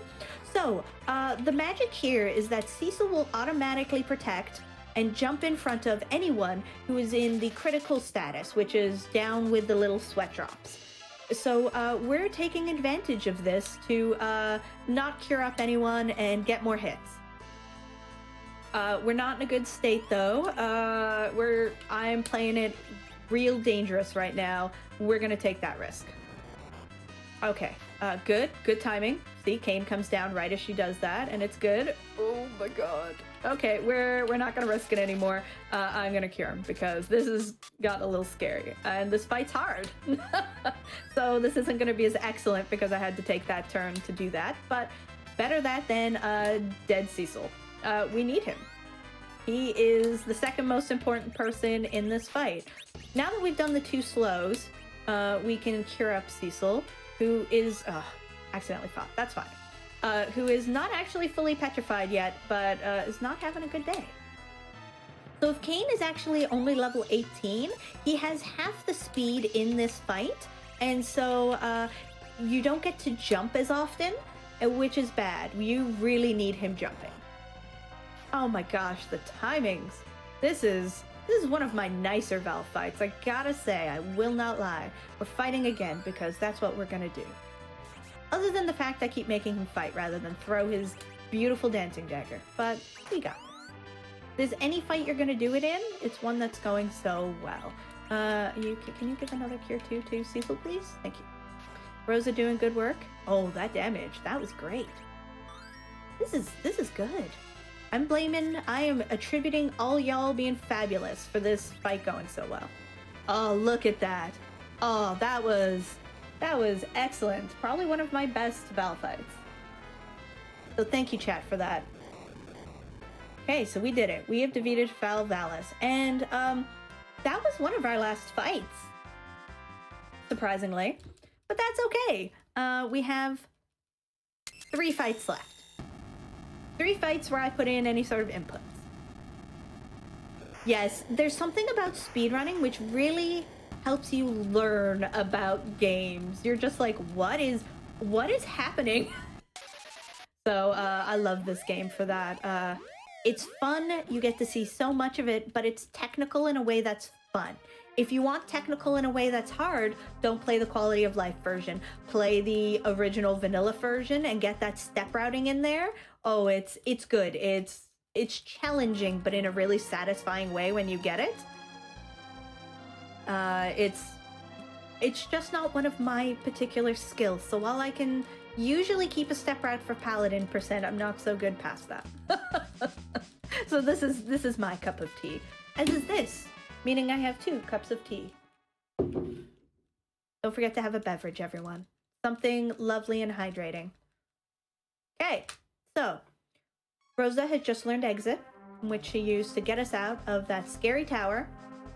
And we're ready. We are ready. All the crystals have been stolen. Things are not good. But Kane, our little friend who has gotten the information from the enemy, has told us that actually there's a second set of crystals. We still have time to stop Golbez. And he has this key here, which is going to help us. It will get us into the underground.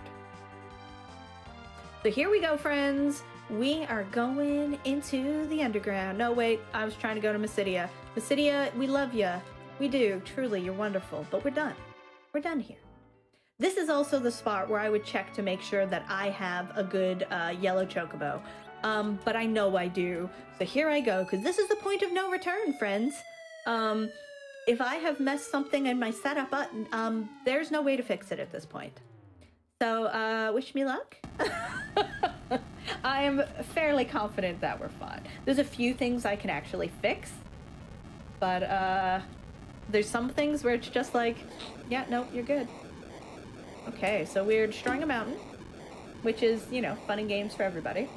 Actually, what we'll do, just for extra safety, now that I've spoken about it, I'm gonna literally save outside of Agart here. Just, I don't want to commentate or curse myself, because ain't no one got time for that. Okay, we've saved. We're going into the underworld, and one thing which always throws me off about this when I've been playing Free Enterprise recently is when you go into the underworld in Free Enterprise, you have full control.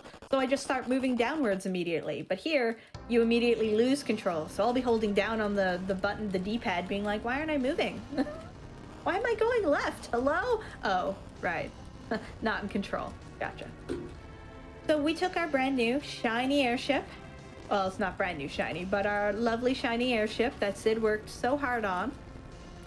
And we drove it in between two sets of tanks. I really don't recommend it. Technically, I purposely, intentionally commentate or curse myself on my Lanzi, but that seems to always happen. I either get just enough nerves, or RNG hates me and I always mess it up the first time in a thing. In this case, it was nerves. I was the one who messed it up. Tella has a chance of missing stop, which ruins it almost perfectly with no fix. Okay, so here we are. We're in the underground, and we're gonna do some real cool things here. First off, we are gonna do some colors, because we love those. So 1, 2, 3, 4, 5, 6, 7, 8, 9, 10, 11. 1, 2, 3, 4, 5. Oh, a sec. 1, 2, 3, 4, 5, 6, 7. I looked away, so I wasn't sure it moved. 1, 2, 3, 4, 5, 6. Yep, that's that color. So yes, this is the flash. This is where I would have to turn it on. So yeah, if that's off, you will get stuck in a wall. So we've done that. Make sure we have got our party in the correct form. Okay, and we want that. Perfect. And we are, once again, we're gonna save in this bottom one. And everyone, can you count to 63 with me? So this is 1. We're gonna do some counting. 2. 63 we go. 3, 4. It's leg day time. 5, 6, 7, 8, 9, 10, 11. 13, 14, 15, 16, 17, 18, 19, 20, 21, 22, 23, 24, 25, 26, 27, 28, 29, 30, 31, 32, 33, 34, 35, 36, 37, 38, 39, 40, 41, 42, 43, 44, 45, 46, 47, 48, 49, 50, almost there, 51, 52, 53, 54, 55, 56, 57, 58, 59, 60, 61, 62, and finally Super Swole 63. We're ready. So why are we counting again? Don't worry about it. It's part of the glitch. Long story short, the programmers did not think about people's chances of going upstairs and downstairs lots of times. So rather than making the counter both increment when you go up and decrement when you go down, It just increments, whether you go up or down. And this will matter in a few. We'll explain a little more once we get there, but trust me, very important. Yes, 64 is our magic number, but not yet. Right now, we just want 63. So here are some creepy dolls. They're real creepy. I don't like them, and they're actually a hard fight. It's a really particular fight because you're gonna have 3 blue and 3 orange dolls, and you have to kill the last blue and the last orange around the same time, or they turn into big doll. Nobody likes big doll. Big doll bad. I can absolutely recover if we get big doll, but hopefully I don't have to. So let's see how we do. Because we're doing some pretty precise things here. So we're gonna Kane take care of the blue ones in the back because his jump does more damage. Lovely Cecil here is gonna take care of the orange in the front because his dancing daggers can do mostly enough damage. We're gonna get some kicks for extra damage from Yang. And Rosa, dear Rosa, has some of the most important tasks in this this fight. First off, she's gonna slow, which whoever is left, it's gonna help take care of them. Make them just that little bit slower, which is, we use this in a lot of the boss fights. So here we go, Cecil being a real pal. So part of the hard part of this fight is remembering what set you're targeting and making sure you don't target the wrong ones. Because again, last blue and last orange need to go around the same time, which can get real scary. I almost did the wrong thing, and that would have really broken the next fight. So I'm just muting my party. Don't worry about it. Not like, you know, any of that's important or anything. All right, let's see where we're going here. So we're gonna do a little bit of cleanup. We're gonna do that there. We're gonna, oh, kicking's gonna be dangerous. So we're gonna be super safe, and we're not going to kick here. Just in case that back middle one has very little. Darn it. Okay, that is actually not good, but that's okay. Okay, here, this is better. Because we can fix that. Things change a bit if one of your characters is dead when this fight ends. And so we don't want that. So we're gonna jump again. And we are gonna grab that front one. Okay, we should be fine. Yeah, blam, perfect, beautiful, exactly what we wanted to see. Never didn't have it. Easy fight. Yeah, actually that went really super well. Now, this beginning part, I'm actually going to be quiet for a moment because the input at the beginning of this fight is really particular and incredibly important for the outcome of this fight. It turns what's a hard fight into something super easy, so gonna be serious time for a sec. Okay. Hopefully it worked. So now we're gonna do some fun magic stuff, which is called rearranging my inventory, because we all love that. Because our good pal Golbez here, he got some things to say, and I don't know, we're just gonna let him. We're kind like that.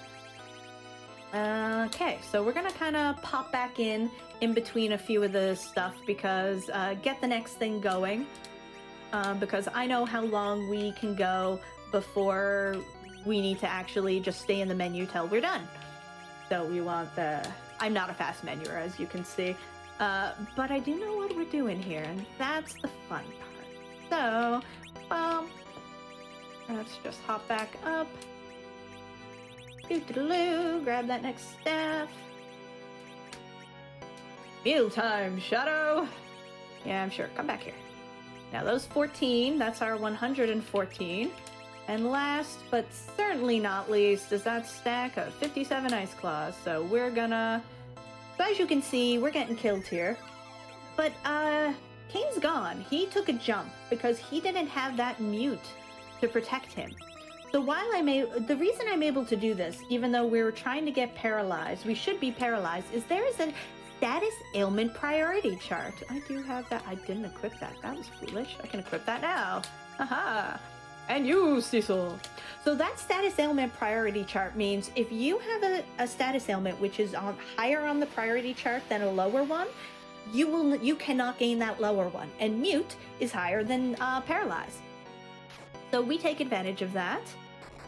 We do equipping. We do some. I buffered that jump at the beginning so we could get him in. Unfortunately, the damage values weren't quite enough, so Golbez is still talking. But if we're good, we will still get rid of Golbez before Rydia pops in, which is called Rydia skip.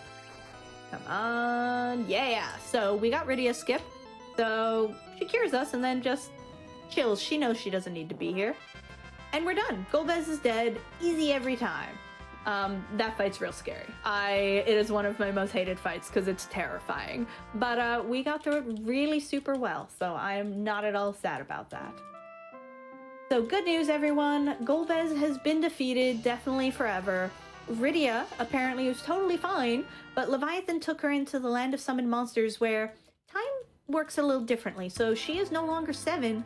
She's 16 now. She's all grown up and lost all her white magic, but has a lot better summons and access to more black magic. So Rydia is here and we love her. But guess who is so powerful he's able to send his hand to collect the crystal we were trying to protect with a beautiful lobster hand. Don't worry about it. And yeah, so we lost that crystal. We're real good at losing crystal. And Giot's like, it's fine. There's other crystals. Here, you know, here's where you should go to get the next one. And we're like, cool, that sounds good. But can we take a little warp first? We're tired. And oh, hey, what do you mean the crystal's gone? So if you use warp on that spot, you're not supposed to be able to. But if you haven't left the room, you still have access to that spell and can use it. And we're actually in the sealed caves crystal room right now. So we just took the crystal because it's fine. And now we're gonna leave because we're done. And welcome to the 64 floor glitch. So remember all those stairs we did earlier? Yeah, we kind of broke the game. We buffered. We just put too many stairs in the buffer and the game's just like, oh, what? What? Oh. Speaking of breaking the game, this is not where I'm supposed to be. Uh-huh. Good. Excellent. Memory corruption, y'all. It's great. It's fun, actually. Yeah, okay, good. Good. This is interesting. We're fine. I'm sure nothing could possibly go wrong. Was I holding an input? Okay. This is... Obviously something was set up incorrectly. Which is cool. We're gonna try something here. I'm gonna see if this works, and if this doesn't work, okay, and we're gonna bring her back. This is why you safety save, because sometimes things get real broken. So what we're gonna do here, we're gonna check and make sure everything is in the right spot, because where these items are can affect what happens. We're gonna move some stuff out of slots. Even though it shouldn't make a difference, we're just gonna kind of shuffle some things out of here. Okay, we've got the 57, nothing, or that's anything, but we're gonna move it out. 13, 13, I bet I've got my colors wrong. I bet it's my colors. Okay, so we're gonna see if we can fix it in the glitch here. 1, 2, 3, 4, 5, 6, 7, 8, 9, 10, 11. 1, 2, 3, 4, 5, 6, 7. 1, 2, 3, 4, 5, 6. Okay, good, good. And now we're gonna warp. Cannot use. Good. Oh, right, she's muted. Ah. See, this is the fun of some of these, because sometimes things are just gonna go horribly, horrifically wrong, and you're gonna see what happens. Yeah. It's the glitchy ones which can be terrifying like this. Oh, fascinating. We're in a kind of different spot here. So we're gonna just try a couple more walks, see if we can get to the room I'm intending. And if not, we're gonna go back to one of our previous saves. Just kind of check our items here. Come on. Cool, excellent. I have no idea why we're going to that room. And yeah, there's magic. So we're going to try this one. I'm going to check my items and stuff, though that happening is interesting. Sadly, my good friend Accident is not here, and he's the one who knows a lot of these details. But I'm just going to make sure everything seems right. You know, no, because it can't be the chocobo, because that affects something else. It could be the dark chocobo, but I don't think it is. Yeah, this is exciting. This is the magic of these runs, where sometimes it just breaks, yo. Okay, so what I'm gonna do, just for some extra safety, we're gonna do all of our inventory right here, right now. We're gonna make sure everything is just kind of set to default, just to kind of save us some time, and see what happens. Gosh, this stuff's magical. Look at it go. It's just like, hey guys, hey, wanna be real scared for a few? Yeah, here you go. Here, I'll show you all the fear. Final Fantasy IV, y'all, it loves us very, very much. Okay, ice claw, nope, that's the up ice claws. 1, 2, 3, 4, 5, 6, 7, 8, 9, 10, 11, 12. Da-da-da, we got those 20 cure staffs and those lovely fire claws, which are definitely at the right count. They're at the right count, right? Yes, they're definitely at the right count. Those ice claws are at 57. Making sure some things didn't accidentally stack. I love it. Sometimes things are just gonna be like, hey, yo, sup? Sup, y'all? Okay, move this one down too. Didn't affect it. Did he? Accident.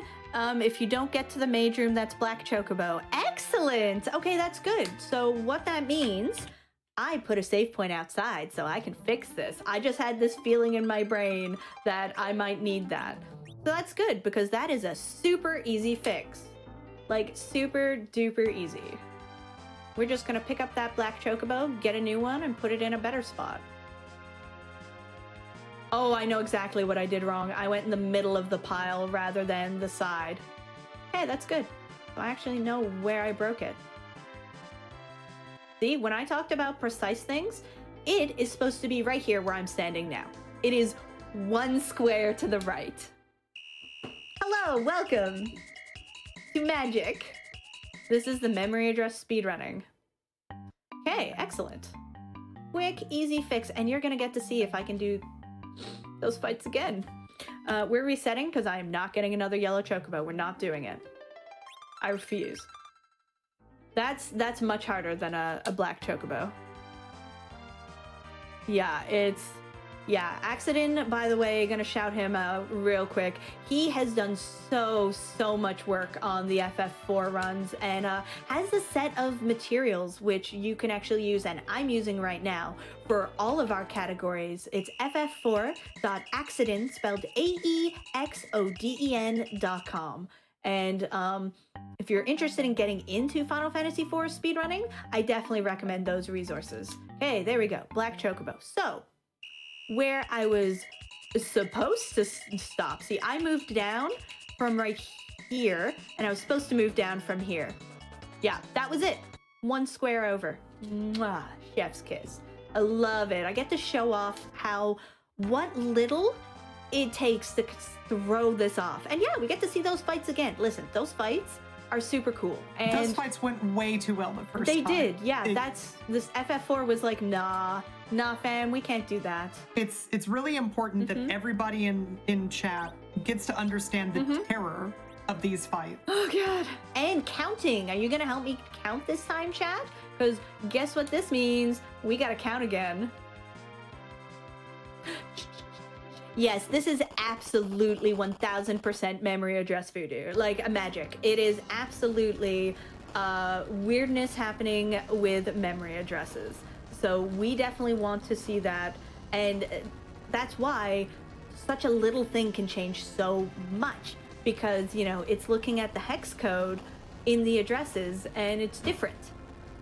So how messed up is IGT? Doesn't matter, because I have a lovely thing which is going to help me with IGT, thanks to the beautiful Accident once again. So yeah, in-game time, it's just, if you do the same thing every time, it's best to do the same pauses because you'll get around the same area. I kind of just do it for practice. I'm not consistent enough that it's super helpful to me, so I'm not worried.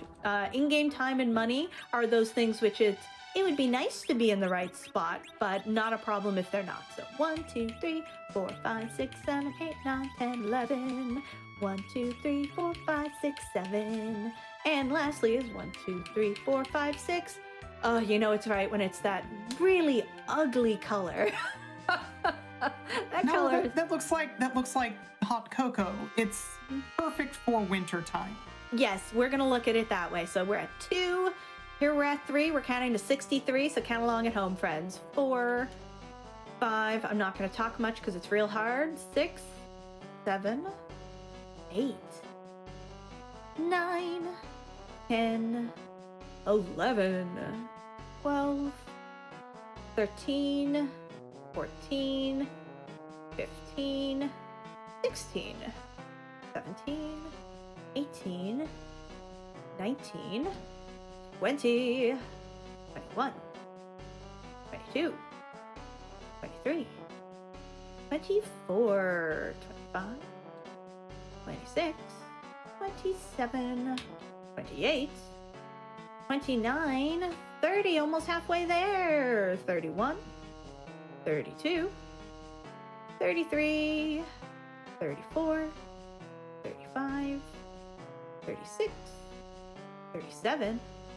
38, 39, 40, so close, 41, 42, 43, 44, 45, 46, 47, 48, 49, 50, 51, 52, 53, 54, 55, 56, 57, 58, 59, 60, 61, 62, and last but certainly not least, 63.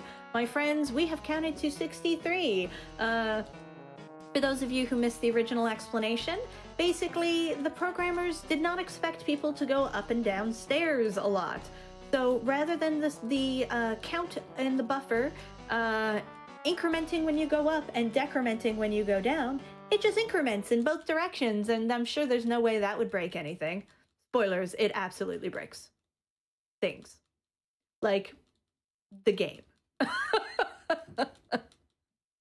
Yeah, it's magical.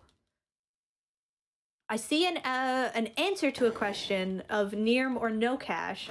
I have no idea what the question was, but those are two very prominent, wonderful members of our community.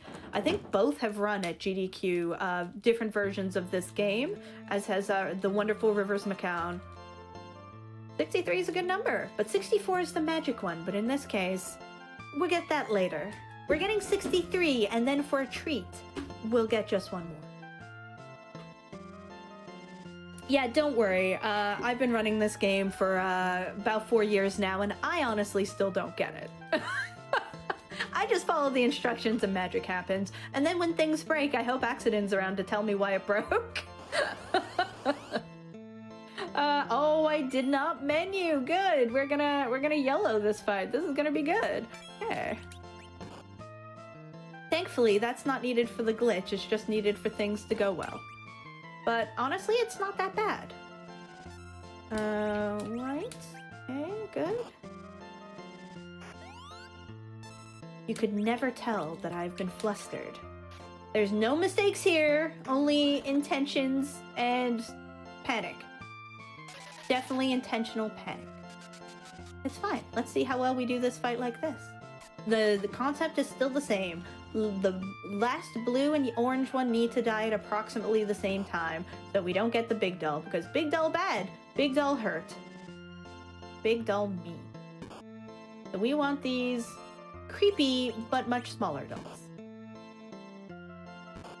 It's funny, this music is officially for the dolls, but it also plays when you fight Luge, so this music in my brain is just Lugae's music. Even though it's officially the doll's music. Dancing, here we go. Okay, good. Mute in the party. Blam. Okay, things are good. What we're gonna do here, we are going to jump at that one we haven't fought. We are not going to kick because we just do not want to take that chance that we accidentally kill the other blue one before we're ready. You know what? I'm just gonna kind of shuffle things. You're gonna parry. Oh my gosh, I apologize. We're getting an Amber Alert, I think. Or there's a hurricane in winter, which I doubt. Tornado. Okay, it's done. Good. Yes. I'm like, there's a reason I'm here. Why am I here? Do that. Okay. Oh, I should have waited a moment. That might have been a little too soon. That's fine. We're gonna panic and kill that blue one as fast as possible. We're not gonna jump. We're just gonna hit it. Yeah! See? Easy every time. Never didn't have it. Never didn't. Yeah, exactly. Never didn't have it. Okay, so yeah, there's a lot of different status effects, and I will explain again in a moment. Yeah, if you thought I was flustered before, I am definitely flustered now. That is so loud. Anyways, I will explain the status elements a little more in a moment, but I have an input I gotta focus on to make this hard fight easier. Okay, good. Oh, I was scared for a moment that it was gonna go in the wrong order. So, my lovely friends, status elements depends on the one. This one is mute, and it makes it so you cannot cast magic, which is not a problem for most of my party. Where are those for?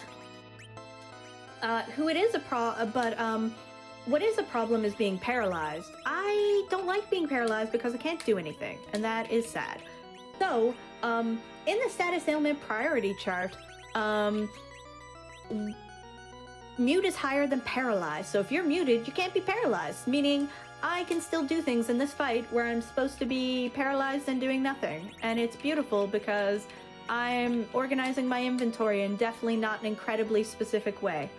Spoilers, it's an incredibly specific way. Fire Sword, let's equip this now while I'm thinking of it. So I'm every once in a while popping out of the menu so I can keep the dialogue going and save a little bit of time. Let's be clear, I'm not focusing too much on the time saves. I'm focusing on doing things correctly. And so far, so good. Oh, I'm just sad because I literally had all my menu in the perfect order. It was so good, friends. It was so good. The thing I'm looking for is, and now Cecil. So as long as I don't do anything during that text scene or I don't go past that, we're totally good. Oh, I'm looking for my fire claws. My 114 fire claws. Where you hiding, friends? There you are. There you are, my lovelies. Okay, doing a quick check. And you, Cecil. So when I leave the menu now, the battle continues. There's no more inventory management. So I'm just doing a quick check because again, things will break if this is wrong. So we're good. So we're gonna attack. Kane, because I got my input right, jumped up in the air, did not get affected by anything. He did not get killed. Mist killed that. Kane comes down. We attack with our newly equipped fire sword, doing even less damage than last time because why? Thank you, Cecil. And the idea is to defeat Golbez before Vidya even shows up. But it's not a worry if not, because as long as you get Kane in the air, you do so much damage. Even if she does show up, which she's going to here, Golbez is still dead in the next hit. So if you mess it up and you don't get the first input correct, you just do Fire 2 with Rydia until Golbez is dead. Yeah, oh good, you understand now. Fabulous.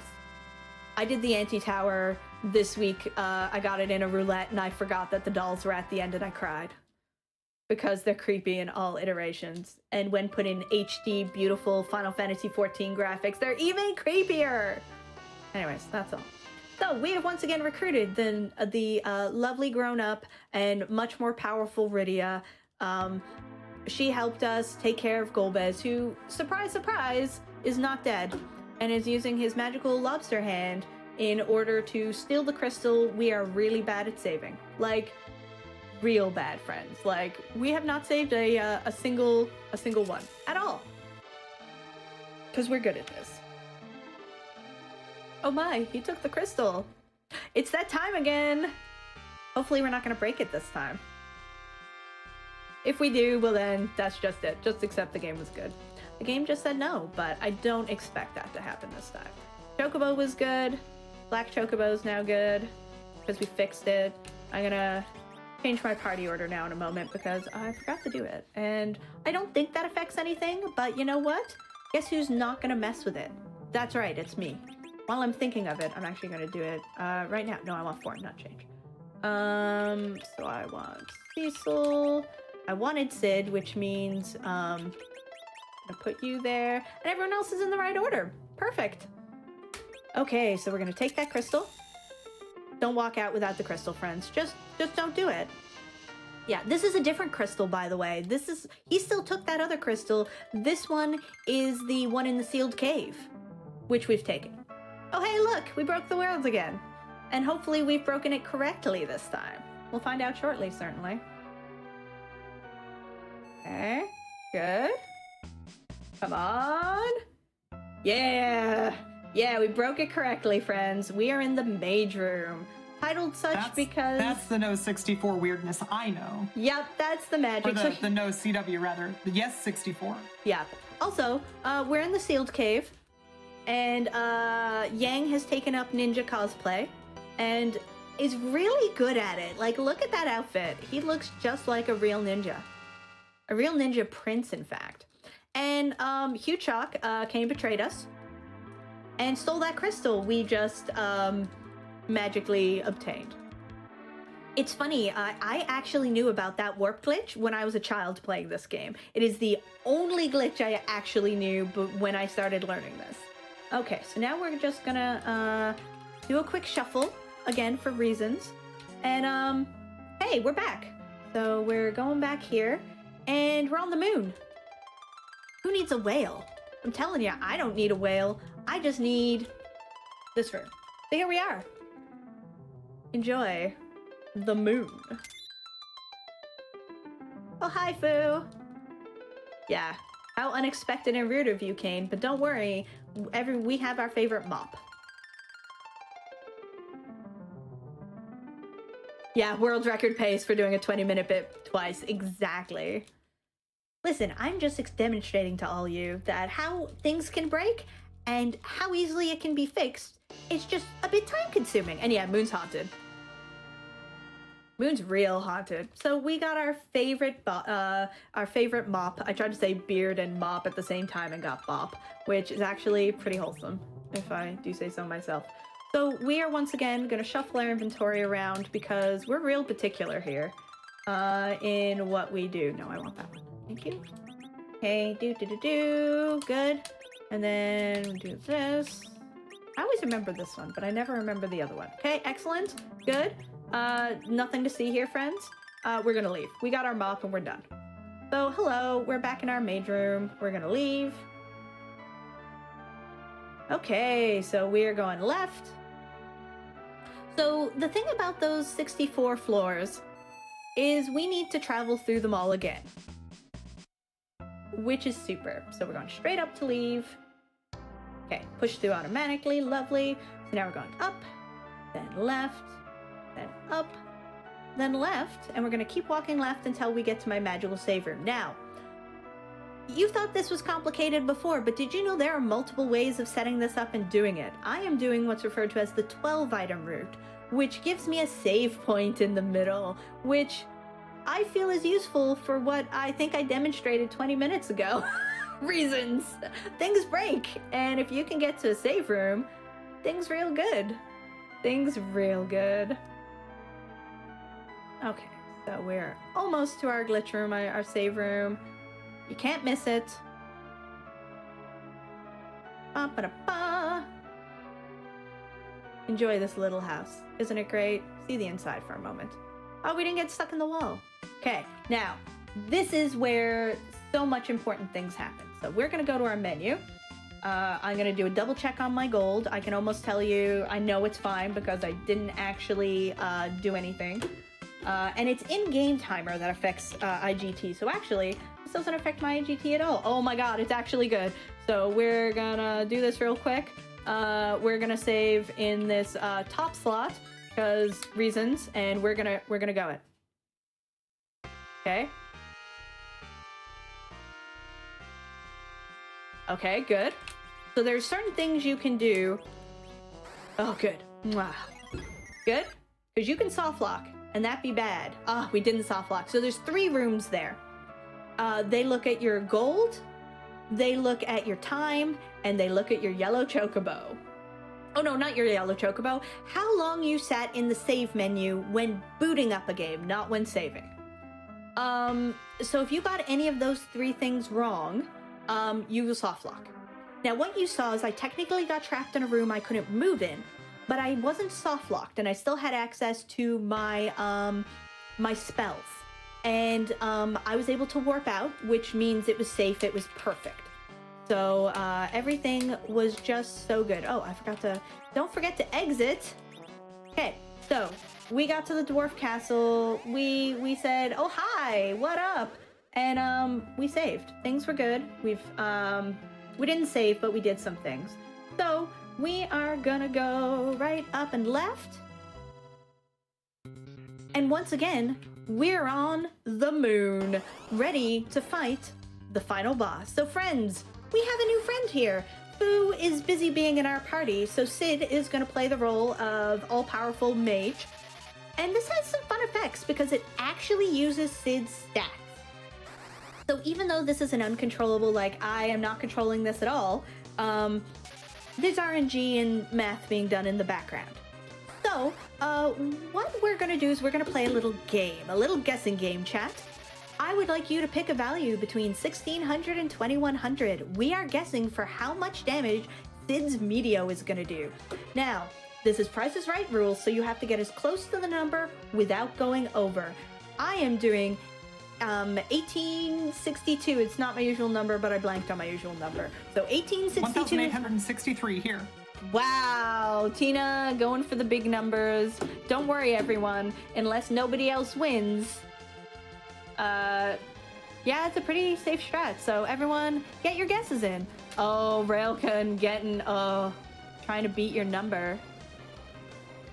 Yeah, I cannot keep track of your numbers, friends, but everyone keep an eye out and we'll see who the winner is. Your prize, should you win, is the satisfaction of knowing you were correct in a GDQ chat. And that feels real good. Okay, so but we might not get to it. We did just defeat Zemus. We're done. Victory music is playing. I love all these folks trying to get in underneath the higher than possible numbers. You're all lovely.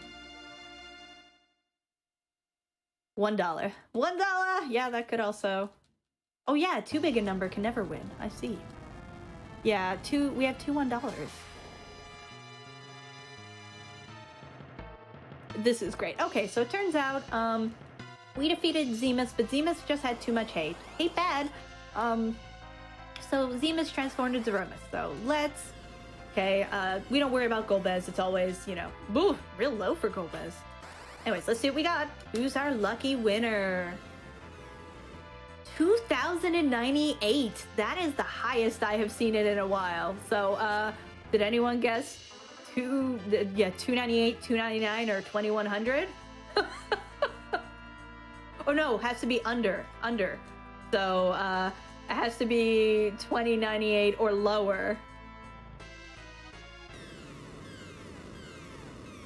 I'm glad folks are enjoying the stream. I have a lot of fun here. Speedrunning is, I think it's the best. Ooh, oh, Vash Marksman, I'm so sorry, my friend. You get an official mention for getting exactly 1 over, meaning it doesn't count because Price is Right rules, but congratulations anyways. Yeah, that is one of the highest rolls I've ever seen. That was wildly high. Ooh, 2001 is our winner, I'm hearing from Crash82. I cannot confirm or deny, but congratulations for at least getting close. Oh no, sorry, you're right, I did see. It's Yami Angelus wins with 2013. Congratulations to everyone, and thanks for participating in our fun game. Now, here's the fun part. How am I gonna defeat this really actually quite hard final boss with a party of folks who are like level 20? Look at my HPs. And let me tell you, Fusia is gonna be my friend here because he's the only one with HP high enough to actually survive the Big Bang Theory. Also, showing you right now some hot speed tech, which anybody can use. As you see, I'm currently running in this cutscene, and that's because everyone's down and in critical. And because of the moving background, and actually any cutscene battle where you're in critical like that, it causes lag. So by me running through this entire cutscene, I'm saving 12 seconds. You're welcome, everybody. Between that and the warp glitch where you just warp in that room as long as you haven't left it, you're winning. Good job. You've just all learned 2 pieces of speed tech for the Super Nintendo version, which works in both the English and the Japanese versions. So definitely enjoy this. So yeah, we're getting some doubles here. Now we have double mops. Too powerful to win. Bless him, Moon. And Golbez is good now or something. Spoilers, apparently he was also mind-controlled. At least Cain can't betray us again. Let your sacred power be with the crystal. Yep. So we need this crystal to actually be able to do any damage to Zeromus. While Zeromus is in this form, we can't hurt him. So that crystal is very important. So, and Cecil's the only one who can actually use it. So we're going to get through to his turn. We're going to make sure to get there. I think my inventory is too messed up to actually use it quickly. Wow, look at those shakes. This is a slow party. There we go, crystal. And time. So what we actually did is we used that memory corruption. When I shuffled Fusia's spells around, they corrupted in our warping around, and we got a lovely ability called Uptco, which is the end of Disrupt and the beginning of something I never remember that starts with Co. And its actual ability is Reaction, which is killing yourself to kill the enemy. And that is an enemy skill. There's no player character that has that. So there is the programmers in the same way, but even more so, that they thought no one's going to run up and down stairs a whole bunch of times. They did not at all consider the fact that someone might corrupt the spells to get an enemy skill, which would just kill the boss. Which is what we do. Yeah, what's up, Tko? I don't know. What about you? What's up to go with you, friends? Yeah, it's a lot of fun. So, because you cannot win that. Well, I cannot win that fight with that party. If you played it real safe, maybe, and had the right items, but I don't actually know if it's possible to win it actually legit. But yes, friends, we're not done here. This is only the end of Final Fantasy IV. If you have missed stairs and love just climbing stairs and love breaking things, you best stick around. Final Fantasy VII PC any % is coming up next. So we've got stairs, we've got weird glitches, and we've got characters that die in cutscenes coming up. Yeah. It's the same game. No, they don't. No one dies. Tina, what are you talking about? Nobody dies in Final Fantasy VII.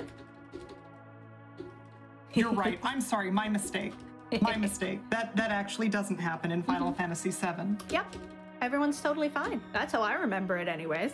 So, we're gonna take a break, and we'll be back soon with Final Fantasy VII PC. And let me tell you, friends, that is even better. I love that game. I love that run even more than this one, and this one's a lot of fun. So I recommend sticking around if you can.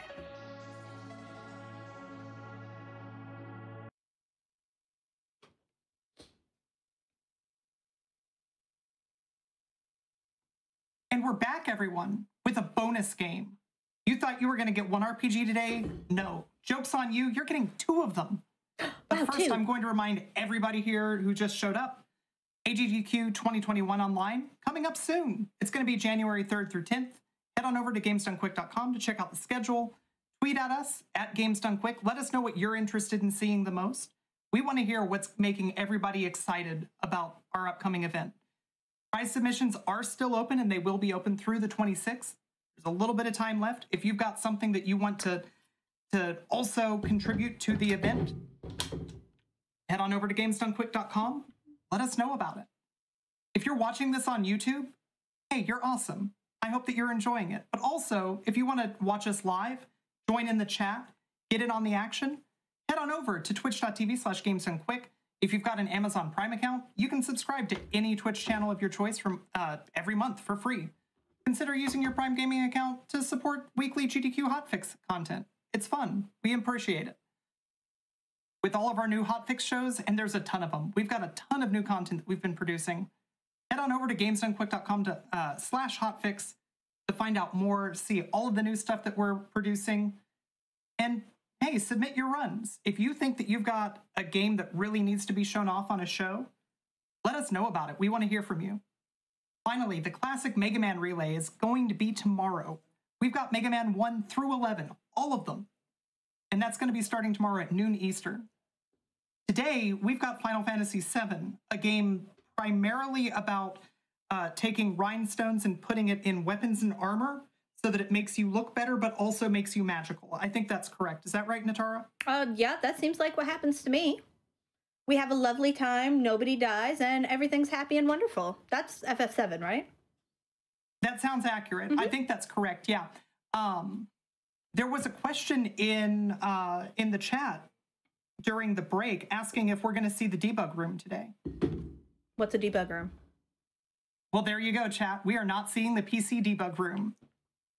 Definitely not. I'm going to pass it over to Natara. Natara is awesome. As you can tell, if there's an RPG, she speedruns it. She's like really good at them all, so. I wouldn't say that, but I do love running speedrunning. And for the chat, yes, that is a giant chain chomp in the background. I thought it would be funnier to just have the bottom of it and see if anyone would notice, because it makes me giggle.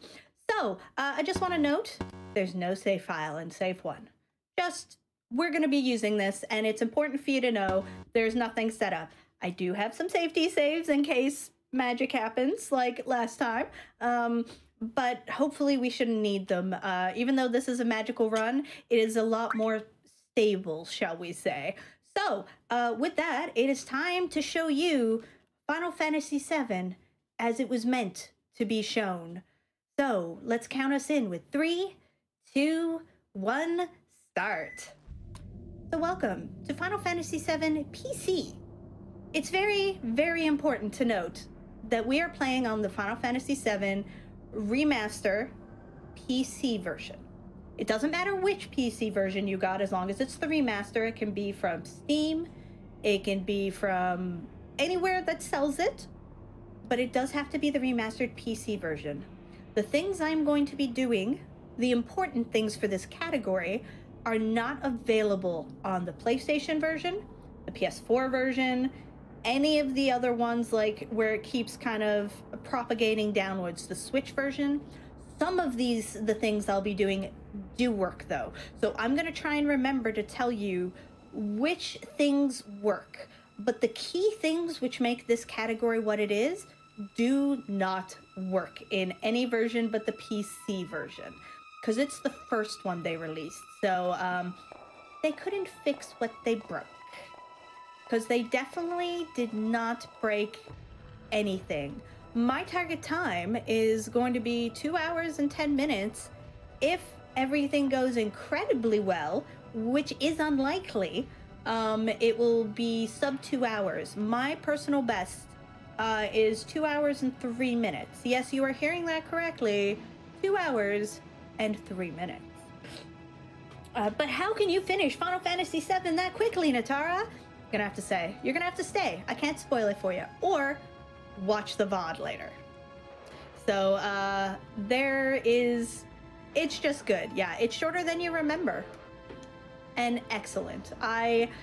This is one of the first games I really fell in love with the speedrun for after I learned Final Fantasy IV.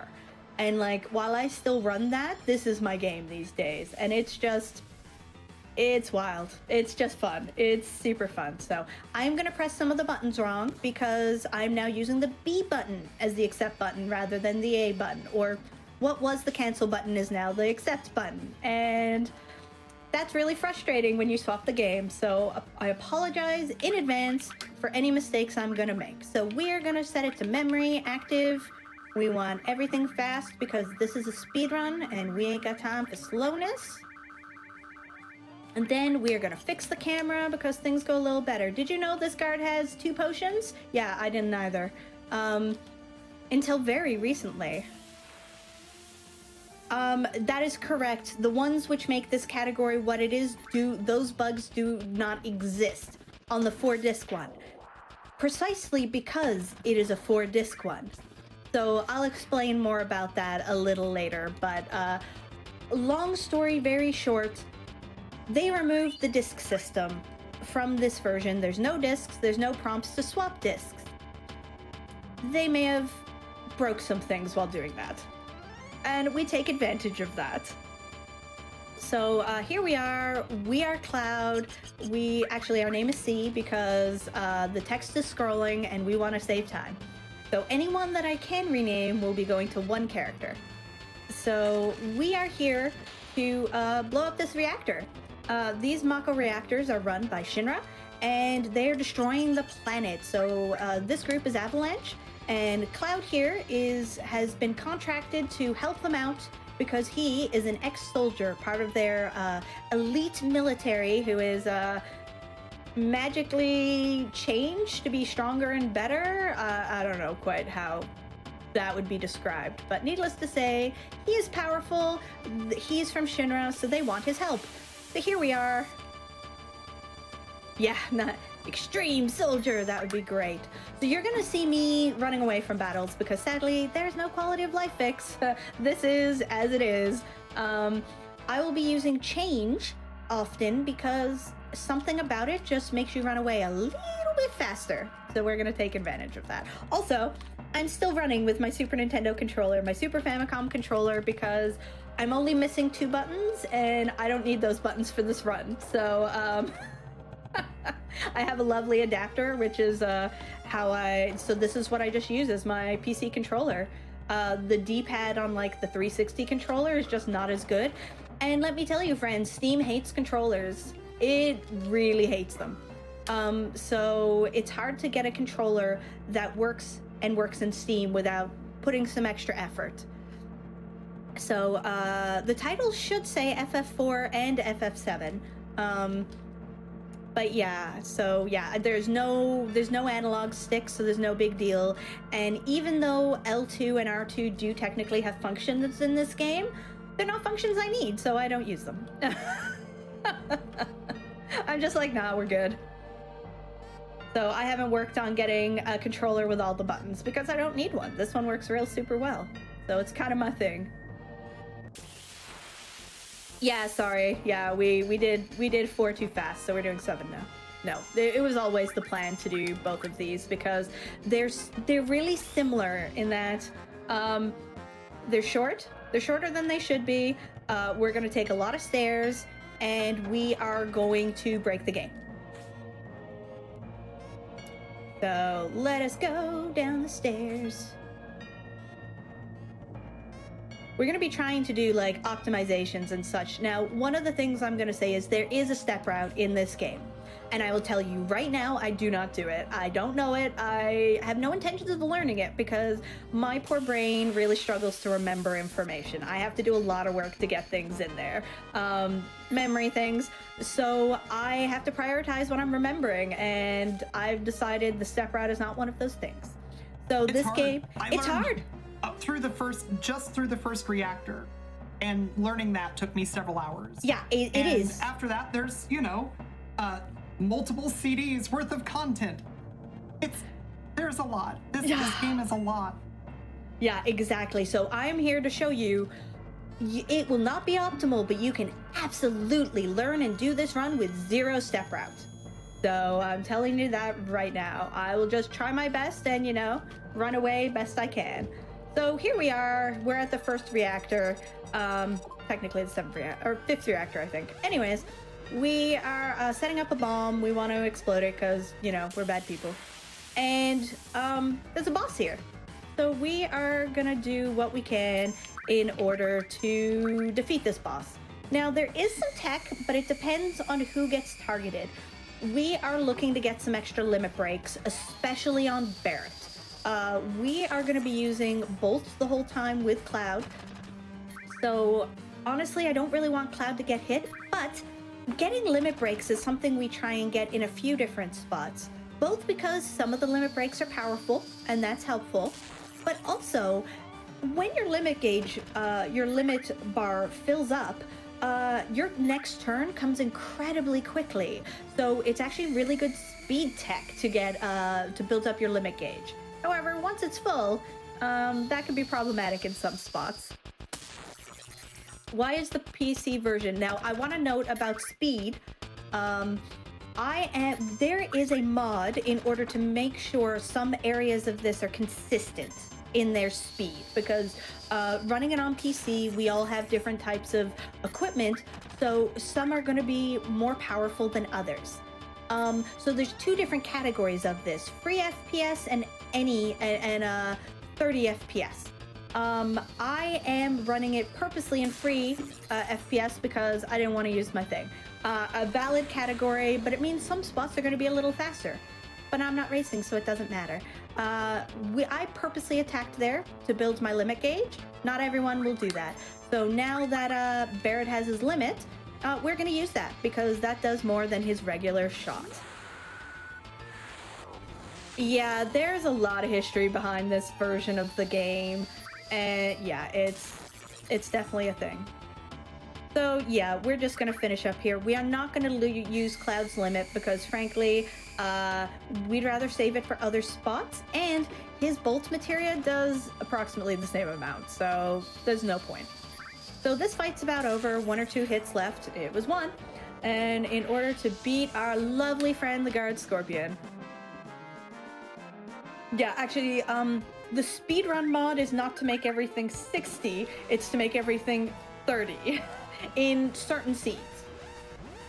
So you'll see, if you ever see someone running this game with a frame counter at the bottom, they're using something which needs to be run at a certain FPS to be like competitively fair. So this right here, I have a good machine, not competitively fair. But again, there's a separate board for that. So it's about time I updated my time on that anyways. As long as I finish the run, I am guaranteed to PB. Because of new time saves. Okay, so we're trying to escape. We have only 10 minutes to do so, and I don't know if that's going to be enough time.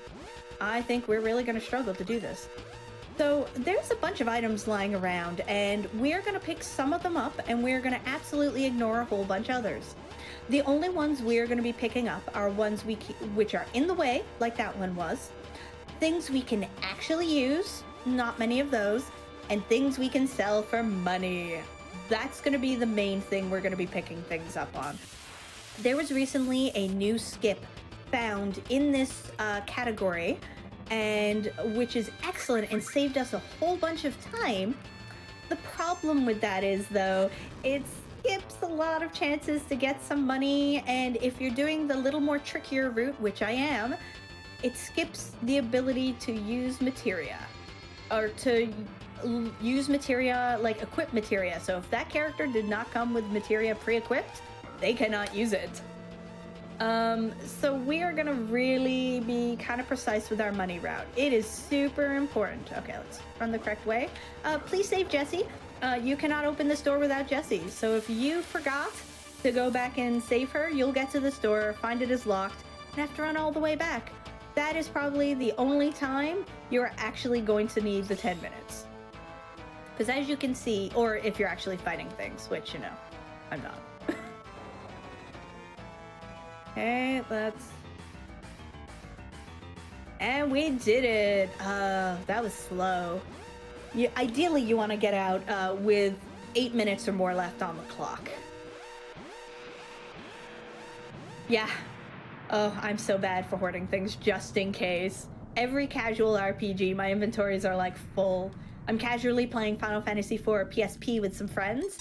We've been playing through a bunch of the series, and I know how to play that game, and I am still hoarding items, being like, oh, this one will be useful later. This one will be good. Being a speedrunner doesn't change that. Could you use a regular frame rate limiter? Unknown. I am not super familiar with the tech behind this, so that is a question for the deeper community. I do know they have created a specific one for this game. It was a script written in order to do it, so which you have to change the settings on to get it right for your setup. Go up those stairs. Stop this. There's the true final boss of any and all video games, but especially any sort of RPG. The PSP port, in my opinion, is the best casual version. How is it possible to finish the game in 2 hours? You'll have to stay here. Now, we're going to be doing less talking in this version now because of the skip found, but when we do talk to folks, we are going to be choosing certain dialogue options. Like here, we're only moving it because if we mash it, we're gonna have to fight all these friends, and we're pacifists at heart. We just don't want to do that. We're just late. We gotta go. So yeah, we're just dodging them. We're like, heck, we don't need this. So we're just gonna jump onto the train. So yeah, you don't need to fight those soldiers. Or those troopers, I should say. Terminology is important. Okay, so here we are on a train. Lucky us. Oh, I forgot to pick up something. Good. Oh, and I also clicked out of my game. Yes, this game only runs if you're actively in the window. So if you see it pause, it's because I've accidentally clicked somewhere else. Cool. I'm gonna try and pick up some extra items, if I can find any. Or hope I'm real lucky. I should be fine. Oh yeah, the new skip is neat only because most people who are familiar with this run probably haven't seen it. But yeah, spoilers, Yuffie is not part of it. So, no guessing on how many 30s of times I will have to fight to find Yuffie. Because of the timings I would use and always end up on, I would very rarely get a fast Yuffie find. So, I'm not sad about the fact I don't have to hunt for her anymore, as much as I do love Yuffie. Grab the safety ether above the shop. No can do. And you'll see why shortly. Yeah, there is a safety ether, and in the regular run, when we're not doing this new skip, that is absolutely a thing we do. But because of the way this skip works out, we're actually skipping some extra things early in a way that makes things very difficult. I don't have to, but I'm doing it. It's much more fun. Okay, we're on a train. People are like, oh gosh, why take the last train? This is where, you know, the strange folks are. Apparently. So Jesse here is going to teach us about Midgar and how it's all set up. And yes, you will in fact see the end of the game. We will fight Sephiroth.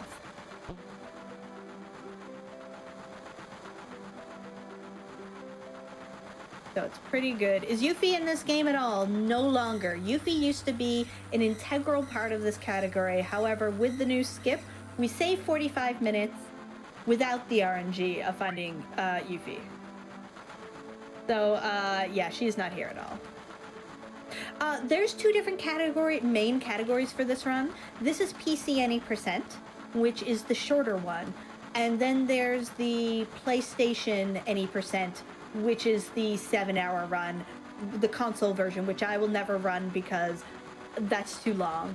My longest is like 4 hours. Hey, I'm not saying, like, I'm certainly one of the strange folk and proud of it.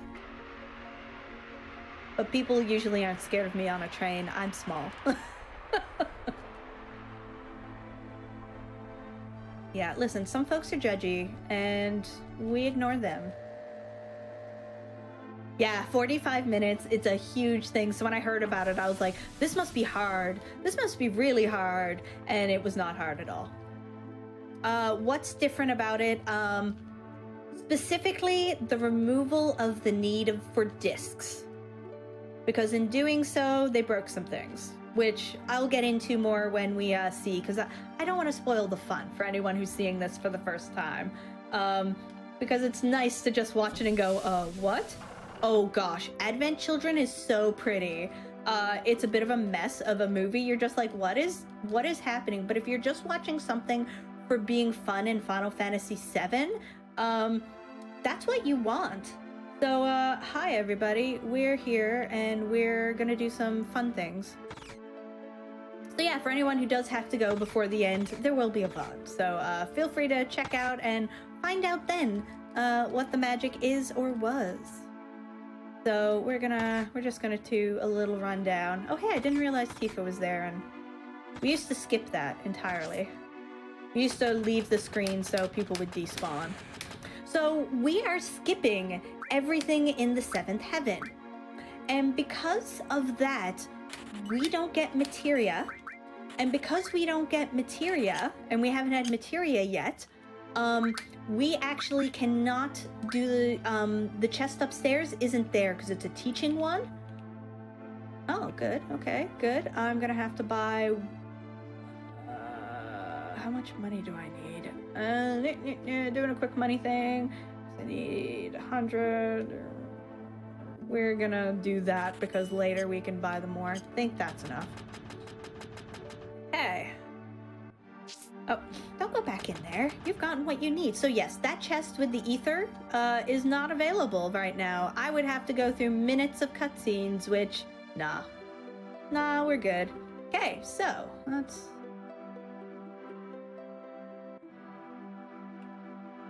Okay, so this is not the skip, but this is a new one. This is a new skip. Let go of run, hold R1, let go. Okay, good. Hold run, down and right. Just doing this. Let's see, then hold left. And tap R1. This is... Okay, okay, I think that's enough. And then you. Excellent. Good news. Okay. Oh no, I moved too far. Oh, sad. Sad. Okay, I'm gonna have to do that again. Oh yeah, guard skip is lovely. I just am not super good at it. I use my keyboard to help make it more precise because precision is not my jam. So let's see, we did that, tap left. Like this is hard. This is a good time to give Natara your energy. Like, yeah, this please. is a hard skip. This is really, really tough. Okay, good news. There we go. Blam! Second try. Yeah, I moved too far with the foot. Like, you're using that guard's head and the foot in order to do the judgment, and I went too far on the second one. Yeah, it's a real tight one. So this was the one which was found about 2 years ago by Sunamod, who is a not actually a speedrunner, but is one of the folks who loves exploring the code and seeing what they can find.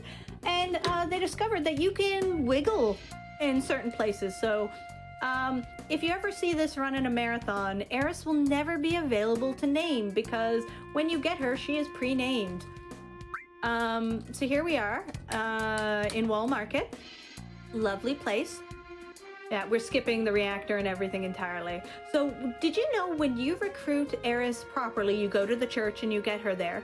In this version, she is named Eris, A-E-R-I-S. However, when you pick her up like this and she's default name, she's named Aerith, A-E-R-I-T-H. So, yeah, if you want to play the game of what is her name really, this version of the game does not help you.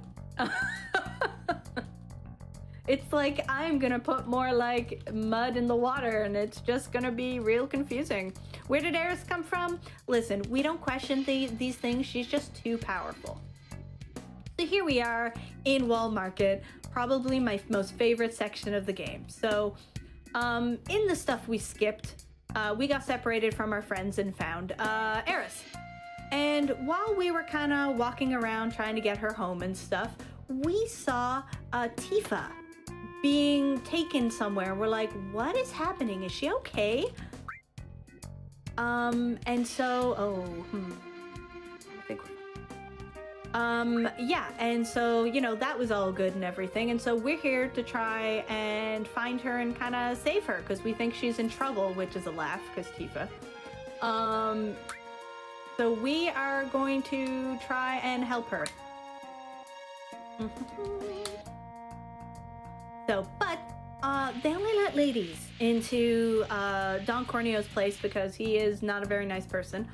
He's trying to find a wife or something. We don't question. He's gross. We just leave it there. He is not nice. So we are going to do everything we can to make Cloud into the prettiest, even more pretty than he already is.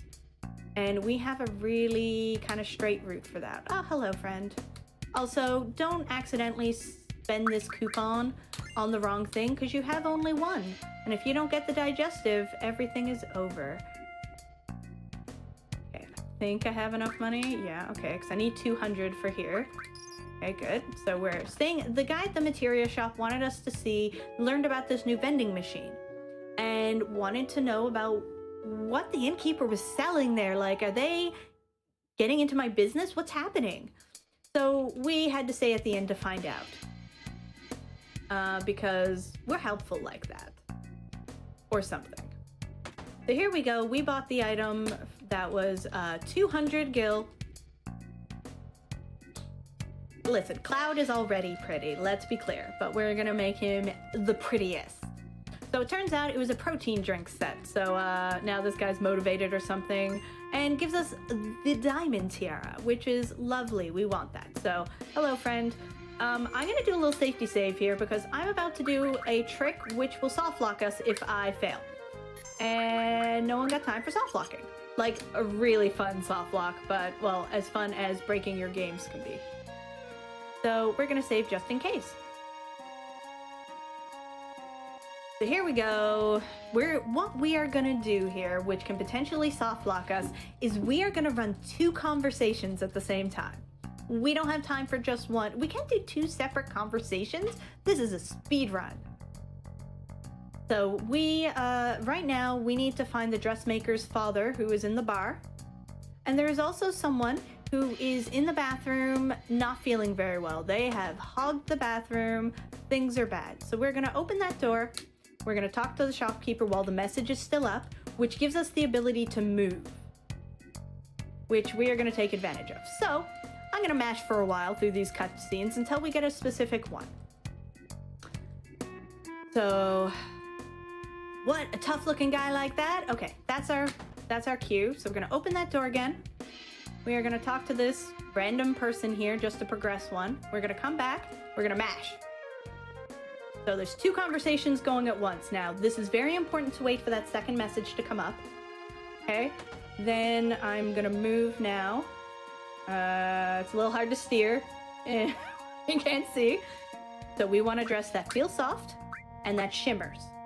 We're going to clear both of these messages, and we are not going to clear that message. If you clear that sexy cologne message, you have just soft locked your game. Cloud would start moving to the left, and we'll get caught on a table.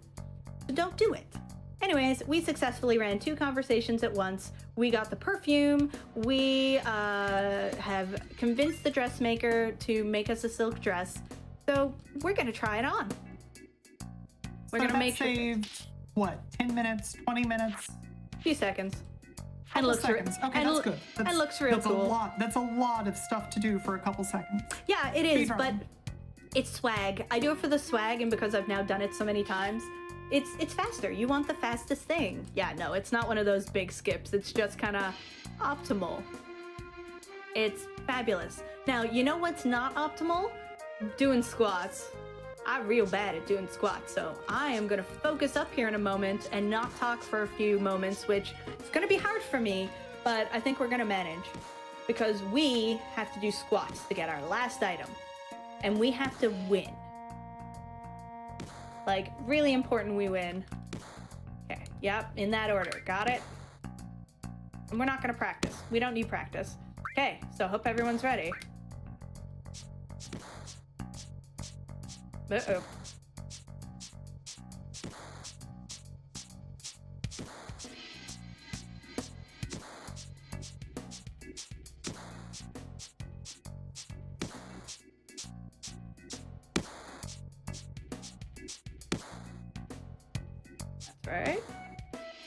Good.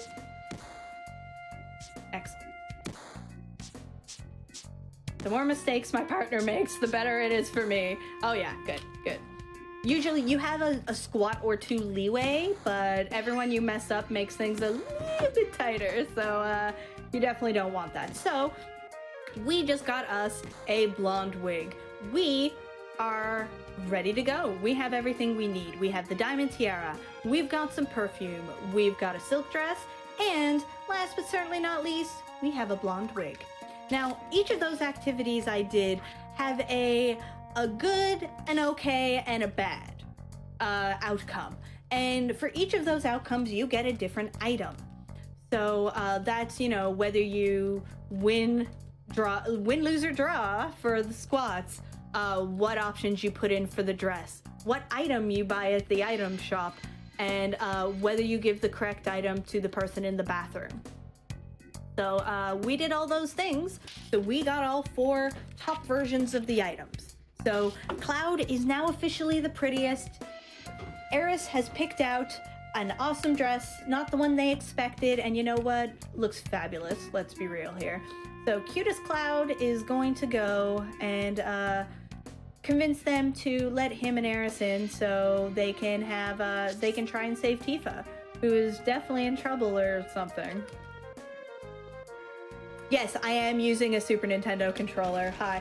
All it's missing is the R2 and the L2 buttons, and even though those do have functions in this game, they're not functions I need, so I like this controller a lot, so it's what I use. I don't have a controller which has all the buttons that I like to use, so this one works really well.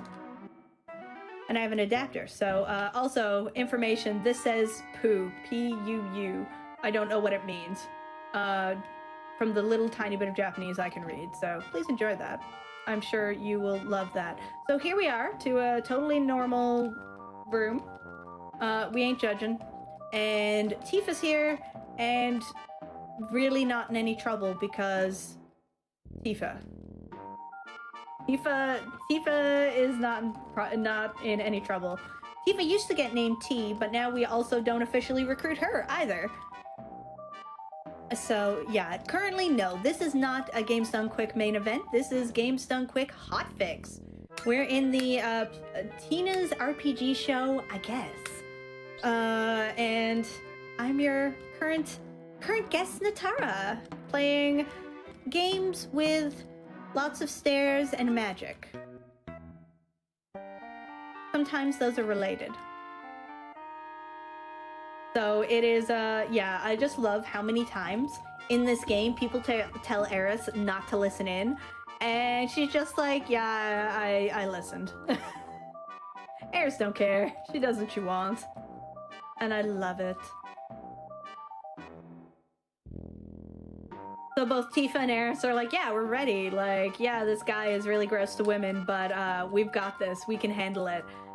And, you know, they're talking about how, yeah, we need a 3rd girl, and Cloud's like, I shouldn't need to ask, but the 3rd girl is me, right? And the other 2 are like, yeah, you're right, you didn't need to ask. The amount of sass out of those 2 is just perfect. They are both best girl for me because they are both amazing characters for completely different reasons, which are not comparable. They are wonderful. This whole cast, just... they're very colorful, wonderful characters. Except for some of the NPCs, like this classy gentleman. Is not classy, he's really gross. So he's here, checking us out, being real gross. And of course Cloud is like, nothing to see here. I'm just a very, very pretty person. Look at how pretty I am. And thanks to our hard work, Don Corneo agrees. Which, very good taste, if I might say. So, the reason we worked so hard to get the best items is because we really want Cloud to be picked. If Cloud is not the one who is chosen, you have to fight a bunch of battles in the kind of holding room area before getting to the cutscenes in here. And this is a speed run. We just don't have time for that. Like, we're not doing it. So we're gonna steal that. So we're gonna answer a few things about, there's someone else, his name is B, and I would like to just further explain the terribleness of Don Corneo's character, as in the character that is on his bed means heaven. Why? Like, I do appreciate the details that the designers put in to just more and more show how much of a gross, terrible human being that Don Corneo is. And yes, the Honeybee Inn is not a required place. It is completely colored. So, yeah, you don't need to do. You can make Cloud the prettiest without that. Yeah, no, I think in the casual game, there are 5 items, and that extra item gives you leeway in order to get some things not perfect. But so long as you get those other 4 items, the perfect versions, you are guaranteed for Cloud to be picked. So you don't need Honeybee Inn, which is kind of good because that place didn't age very well. I have not played the remake other than the very beginning, so I am not sure what happens with that, though I hear it was good, so please don't spoil me, lovely friends. Yeah, see, every time you play, you see something new, like Chat noticing the disco ball in his room, which, you know what? There's nothing creepy about a disco ball. It's just a Y in that case. Disco balls are cool. But yeah, it's neat. And yeah, what's that? We're already a quarter of the way through the run. Yeah, I heard the Honeybee, yes, and I appreciate that, Railkun. I've heard it's real good. I'm off the week of Christmas, so I think that's gonna be my Christmas gift to myself, is actually just playing it. I think the line was actually over. I'm not sure where the little line on that one is. If I know it correctly, it actually says well, so I think it just says, you know, that it is. But I can't tell you for sure. I don't know that character for certain. I am the most beginner of foreign language learners, so please listen to an expert on what a lot of those things mean. I do know the one means heaven, though. Okay, so let's find our good pal Apps here. Apps just wants to be friends, so we're gonna do a bit of finicky stuff here. Usually you would just use grenades and everything's fun and wonderful and everything. But we have a lot less grenades now. So we're going to take advantage of the fact that Cloud still has materia and that he also had a limit break in order to save some grenades. Yes, I picked up that hyper simply to sell it. It is for money. So I missed a Phoenix down, which is a fair amount of money. Oh yeah, you're supposed to get a preemptive here. One of the main reasons to step route is to get a preemptive for this fight. And I don't have that, so I'm just playing it safe and not having Cloud use grenades. Okay, so theoretically, he should kill himself shortly with a tsunami, so we're just gonna keep going with Cloud because I need those grenades real bad. Basically, this fight's gonna be a little slower than it should be. Oops. Ooh, limit. Hey, yo. Oh, I actually got good timing on that. That's cool. Yeah, this is me showing you, you don't need to do step route. We're gonna use that. We don't need it, but we're gonna use it just in case. So there we go. Yeah, I don't have the memory capacity and willingness to work to learn the step route, which is totally valid way to run speedruns, friends. You run speedruns the best way for you, and if it doesn't fit the category or the board, just don't submit it. You can learn it and present it and submit it places the way you want. Everyone should be the speedruns that they want to see in the world. Yeah, agreed. The more I speedrun, the more I'm like, speedrun.com is great and all, I'm glad it exists, but you don't have to. What else do I speedrun? Well, as you saw, Final Fantasy IV. I also run the No 64 category, but I'm not very good at it, so I don't do that very often. Also, here's my preemptive, which I at least move close enough to the right way every time that I basically always get that preemptive there. I can and have occasionally when I really want to love RNG, speedrun Mystic Quest. I run the glitchless version of Untitled Goose Game, which for me is about 30 minutes, but it's technically like a 12-minute run. because it's what have I learned versus what do I still run? Because there are things I've learned. I can run and really want to work on, again, the Kefka at Narsh category of Final Fantasy VI, because I love so much of the speedrun stuff of Final Fantasy VI, but it's a really long one. Even, like, it's hard to find a category that either isn't too technical or too long. So there's some of the shorter ones I'm debating looking at, but Tina here runs Final Fantasy VI quite well from what I've seen. I'm okay. You're okay. Listen, that's all I aim to be. Yes, we are a pro honk zone here. At least when I'm involved. So I'm picking up literally every item that is not nailed down so I can sell them, because grenades are good.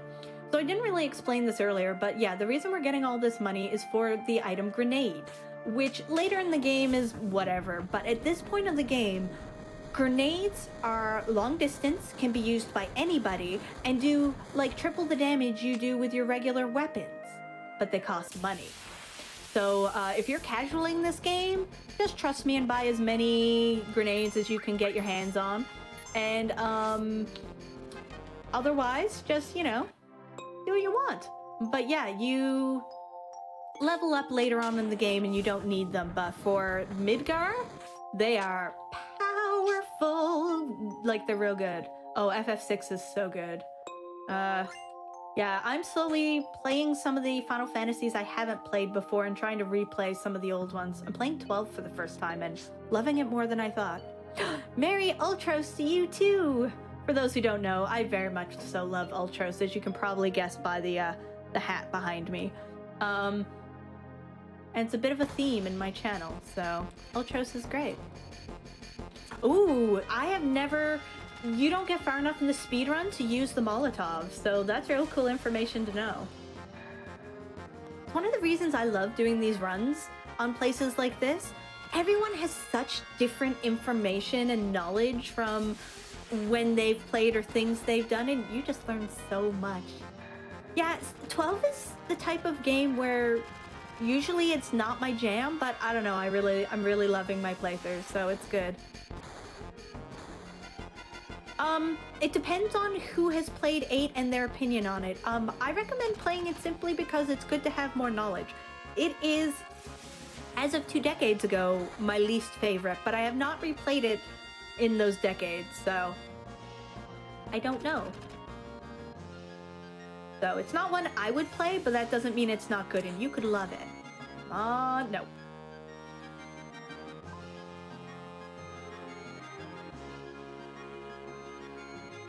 Sorry, talking a lot makes your throat dry. Yeah, casualing through Final Fantasy games is good. And I find it's rare I play a Final Fantasy game that I just regret playing. I think Final Fantasy 13 Lightning Returns is the only one I've experienced that in. But like every other one I've enjoyed in something or another. 8 has marvelous music and a really quite good story. I just found the system frustrating, so I don't know. I'd have to, I need to play it again. It's on my list to replay, especially now that there's a remaster out, so get a new opinion on it. Ultros, who's that? I don't know. Never met him before in my life. Okay, hi Barrett. Hi friends. So, we don't need to equip, we're fine. I liked 10-2. 10-2 is a terrible sequel to 10 in my opinion, but a fabulous game. If you look at 10-2 as just a game on its own, it's so much fun. The characters are good, the dress or system is fun, and the music was real good. It doesn't take itself too seriously, but in a good way. So yeah, I love it. Yeah, and I understand people who don't like it, but yeah, I loved it. I love 13 as well, so, you know, I'm that person. Are you all gonna get you're gonna do, oh, you did Cloud, yes! Okay, so this is a great day. So it takes 8 grenades to take down poor Reno here, and he puts one person in a pyramid, and usually ATB is bad enough that he's gonna pyramid someone before they grenade. But no, we got that extra one in here, from Cloud, because he got a grenade off before he got before that happened. So really good news. Oh, excellent. We have 1 grenade left. Okay. So there we go. 8 grenades, and Reno remembered he left the stove on, so he's got to go. Okay, got it. Yeah, absolutely. I've heard a lot of folks say the same thing about Chrono Cross as well. It's like, it's a good game, it's a terrible sequel. And so I try and do that. I try and look at games for their own merits. But yeah. And exactly, Alrex, that's exactly my opinion on 10 too. If you go into it looking for a sequel to 10, it's just a completely different game. It doesn't even have the same tone. So you're likely to be disappointed. But I really loved it. I thought it was fabulous. Yeah, so here we are, lovely cutscene. We're just gonna hang out here behind Barrett. That's what you do. So they have been trying to get Eris this whole time because she's something special to them or something. And we've been trying to protect her, but we failed, and she has been captured. Well, she went off to try and do things. So we are purposely going here below Barrett, because we want to get him going as soon as possible. He will run around and do lots of silly things otherwise, and this is a speed run. We don't got time for that. So we're... Okay, let us up. Let us up. I seriously, also, one of my favorite parts. You literally are using Barrett's arm as a seat. It's... How large is this gun show? Gun show. Sorry, not sorry. He's very strong, but also that was a fantastic fun. Yeah, yeah. Sorry, not sorry. Yeah, it's on the schedule. Yeah, I haven't played anything other than the very beginning of 7 Remake. I've had it since it came out, but 2020, y'all. So next week I'm planning to play it.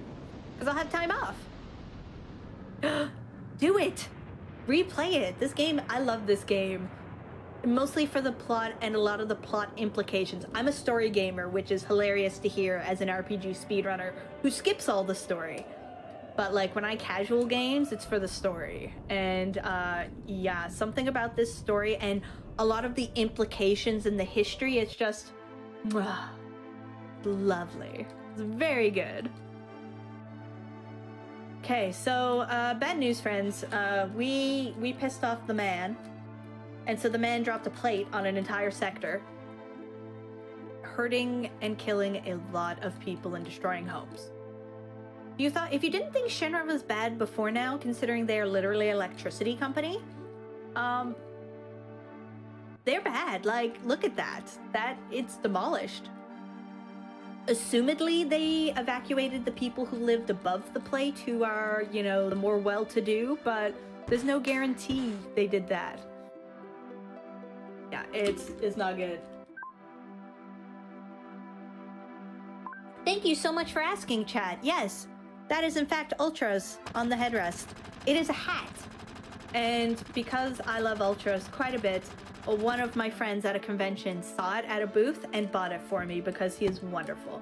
And if you ever see my like online avatar, you'll think it's me with purple hair, but in fact it is me wearing the Ultras hat. And I recently rearranged and was trying to find homes for things and realized that the hat fit perfectly on the headrest, and that was an opportunity I was not going to miss. My brand demanded it. AK, like, all of my emotes have Ultras in them. Yeah. I don't change the color of the text window because speedrun, but I definitely do in more casual things. We love it. Sadly, that one only has four tentacles. 4 of the arms, but like, they're here. It's the best hat. It's actually really warm. But I rarely have reason. It's too special to wear out like just as a winter hat. So it's my stream hat. I'm also in a basement where it gets cold. So Cloud is done with waiting. Instead of not being, he's still going to continue to not be a team player. But now he's going to not be a team player in order to save one of the people in the team. So that's progress, Cloud. That's progress. But he's not having some good times. He's starting to have some flashbacks and some kind of weirdness going on. Also, can I please talk about how this is legit the worst room in this entire game? Because it is. This is the room where you get the big house. Yes, other than the fact you get the big house. It's just so confusing. Oh yeah, I like the story of 8. I just don't like the experience of playing 8. In my opinion, and I don't know if this counts as a hot take, I think Spirits Within should have actually just been Final Fantasy 8. Like Final Fantasy 8, we shouldn't have had Spirits Within. We should have had Final Fantasy 8 as a movie. And I think it would have been amazing. Anyways, that's my hot or cold take. Sorry for those who like a Spirits Within. It was mediocre at best. To me. It was just FF7 retold with less exciting characters. Yes. I would have... Oh, FF8 would have been such a good movie. But yes, that's my take. Those houses are the best. So here we are. We have come to Eris's house to be like, oh hey, so Eris's mom, bad news. And so she actually advises us that she is not actually Eris's birth mother. And tells us the story of how Eris came to live with her and trying to give us some information about why Shinra might want her. Why, like, what use do they have for this, you know, teenager?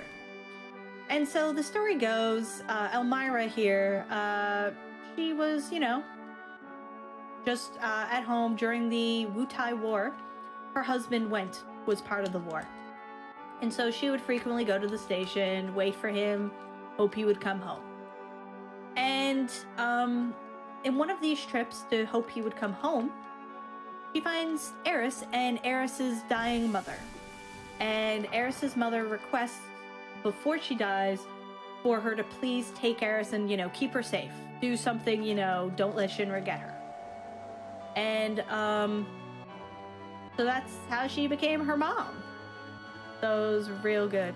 Yeah, I'm sure there's a lot behind Spirits Within. Yeah, it was a shame. Anyway, so here we go. Real mom who looks identical to Eris, but you know, genetics. Not having a good day, which you learn a lot more about if you play the full game casual and go to the right spots. But spoilers, you're not going to find out anymore here.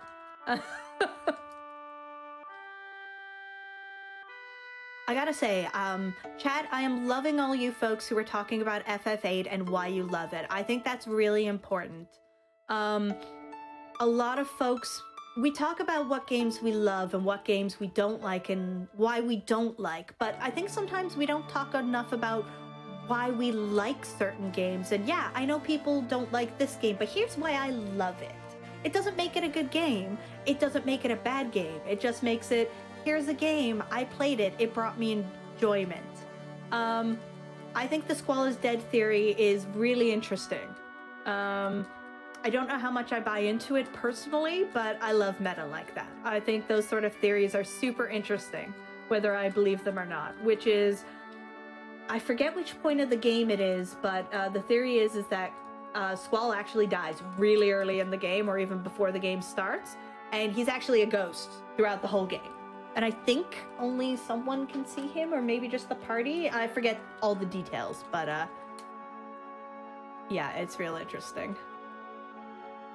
I love theories like that. There's a really good theory about Kingdom Hearts 3, which I won't talk about because this isn't a Kingdom Hearts stream, but it's real good. Also, unlike when I used to run this, where the strat was, when in doubt, if you needed to start plot, you just leave. We need some more loot. So, we're gonna loot Eris's room while she is captured, like wonderful people that we are, and then we're gonna leave. I think that's actually better. During the parade when he's impaled. Okay, gotcha, yeah.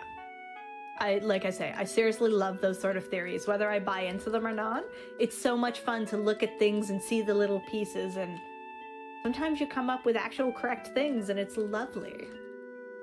Video games are great, y'all. You don't even have to play them sometimes, and you just...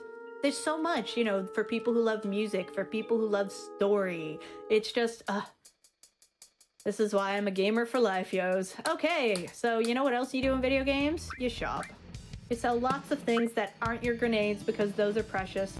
I think I'm selling everything except for grenades and one potion. I don't even know why I'm keeping one potion, but... Boop. Okay, and then we are gonna not exit.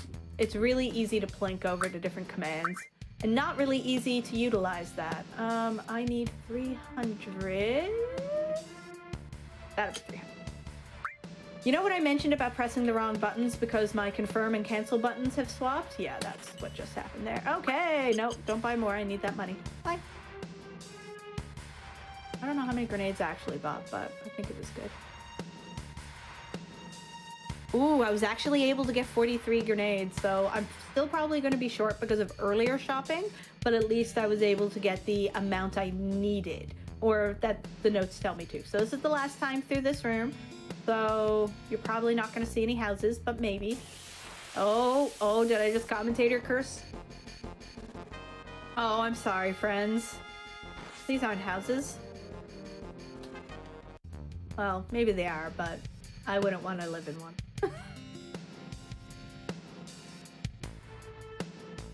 I have not played. What? Real quick question. Yeah. So you would want to live in the Hell House? Yeah, it comes equipped with missiles, Tina. It's its own self-defense system. I'm not okay. judgy. When you put it that way, that's actually a really compelling argument. Right? All right, never mind. Okay, cool. Forget that I said anything. Okay, objection withdrawn. Good, excellent. Okay, so I'm buying batteries. Turns out I actually only need 2 batteries, but unfortunately they sell them to me in a pack of 3. In that usual buy a pack of things you need, get more than you need, they hang out in your house forever. So Cloud forever will have an extra battery, and I'm gonna chill with these children. I'm sure there's a way to get in front of that first child, but I have not discovered it yet. Okay, so here we are with what looks like graffiti of a very not properly spelled, what we think is avalanche. Averla. So we think it's the beginning of avalanche. Really horribly misspelled. Well, no, that's the main terrorist organization in this game, Avalanche. Yeah, okay, sorry, you're right. I didn't remember that. And no mercy. It's great. And then, you know, other things. So we're just going boop, boop, boop. I just replayed Final Fantasy IX recently, and when I played it the first time, I really hated Quina. I was just like, you scare me a little, I don't know what's happening. But I played again through recently. I love Quina. Quina was fabulous. There to give us a laugh, or to just be super powerful. Quina's my fam, yo. They're just so great. Ugh, love them. So we are currently on our way to Shinra headquarters, and I'm actually going to take one error off here because I have another sound cue, and this one's more annoying. The other one had some leeway, and this one does not. We got to get there first, but I just want to take off my earphone now. So yeah, if only we had a way to skip some of these battery times, because that's like a 30-second wait just for that propeller to go by. Delightful. Okay, so let's see if we can get this first try. No guarantees, it's hard. Yeah! Easy every time. Got it. Now we're just gonna climb some more. This is the hard part, being patient. Quina is precious, and I will protect them. Okay, and here we are, friends. We have made it to the Shinra headquarters. This is where Eris is being held, and it is 70-odd floors of absolute nonsense. It is, I swear, it's like close to half of Midgar sequence is just this place. So here we are. I'm gonna watch a little bit of text first. So we're here and we're like, hey, okay, we gotta get in here, but there's 2 ways to go. And Barrett's like, yeah, we're gonna bust in the front, we're gonna take them down. And Tifa's like, that's an awful idea, let's take the stairs. Cloud, what do you think? And we're just like, oh yeah, Barrett, we're gonna bust on in. Everything's good, but we're lying. We're actually gonna take the stairs. So we're gonna do a quick safety save here, and it's time for our next wellness break. We are gonna just have a little chill 5-minute break. Everyone should get up, have some water, eat some food, move a little bit, and then we will do the second half of Final Fantasy VII PC Any Percent.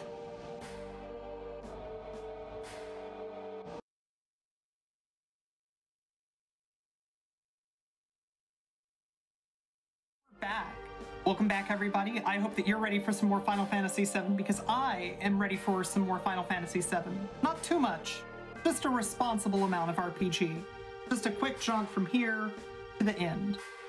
But before we get on with that, just for everybody who's shown up recently, some quick reminders. First and foremost, AGDQ 2021 Online. You know, the big event that we're all looking forward to. It's going to be running from the 3rd to the 10th of January. Head on over to gamesdonequick.com to check out the schedule. Then, after you've looked at the schedule, tweet at us. Let us know what you're most excited about. Go ahead and tweet at GamesDoneQuick. We're looking forward to hearing from you. And importantly, prize submissions are still open. They're open right now. They're open through the 26th of December. If you've got some prizes that you want to have sent show off after saying the word prizes, then head on over to GamesDoneQuick.com and make sure that you get those submitted to us. If you're watching this on YouTube, hey, thank you. I hope that you're enjoying the VOD. But if you'd like to support our live content, you'd like to take part in this awesome chat, you'd like to be part of this back and forth, this really just fun experience, head on over to twitch.tv/GamesDoneQuick. We'd love to have you hanging out. Additionally, if you've got an Amazon Prime account, you can subscribe to any Twitch channel of your choice every month for free. And, you know, maybe consider using your Prime Gaming sub to support GDQ hotfix content.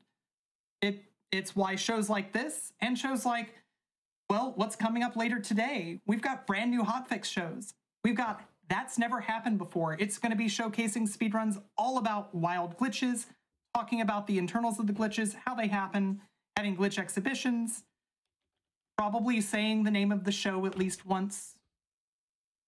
But that's happening just after this. Today at 7 p.m. Eastern Time. We're going to be looking at Sonic Adventure 2 and Sonic Heroes with Talon 2461. It's going to be a ton of fun. Finally, the classic Mega Man Relay.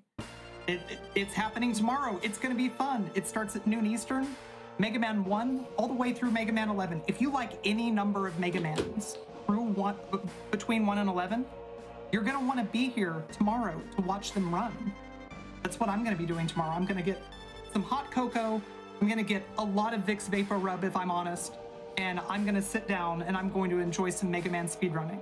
But right now, I've done all of those things except for the Mega Man because I'm watching Final Fantasy VII with the amazing Natara, who's going to take it away. That's me taking it away with not as much as the chat is, but all of the amazing stare puns. You're all hilarious, friends. That is, I am a pun pro person. So bring all your best puns. I'm ready. I'm not ready, but I'm ready. So to catch you up if you're just joining us, we just lied terribly to Barrett. He really wanted to bust in the front door. And we said, absolutely, of course we're busting in the front door. What else would we do? What else would we do is run up a bazillion stairs. So I did mention I really love speedruns where you run up a lot of stairs and break things. So this is the running up lots of stairs portion of the run. I will note for clarity, running up these stairs does nothing to break the game, other than the fact it allows me to continue this run, which in itself is kind of magical. So please enjoy this conversation. I don't have to prompt. I will warn in advance, there is language in it which, while not PG, is no longer colloquially accepted. It's not the sort of terminology we use, so I'm not gonna point it out.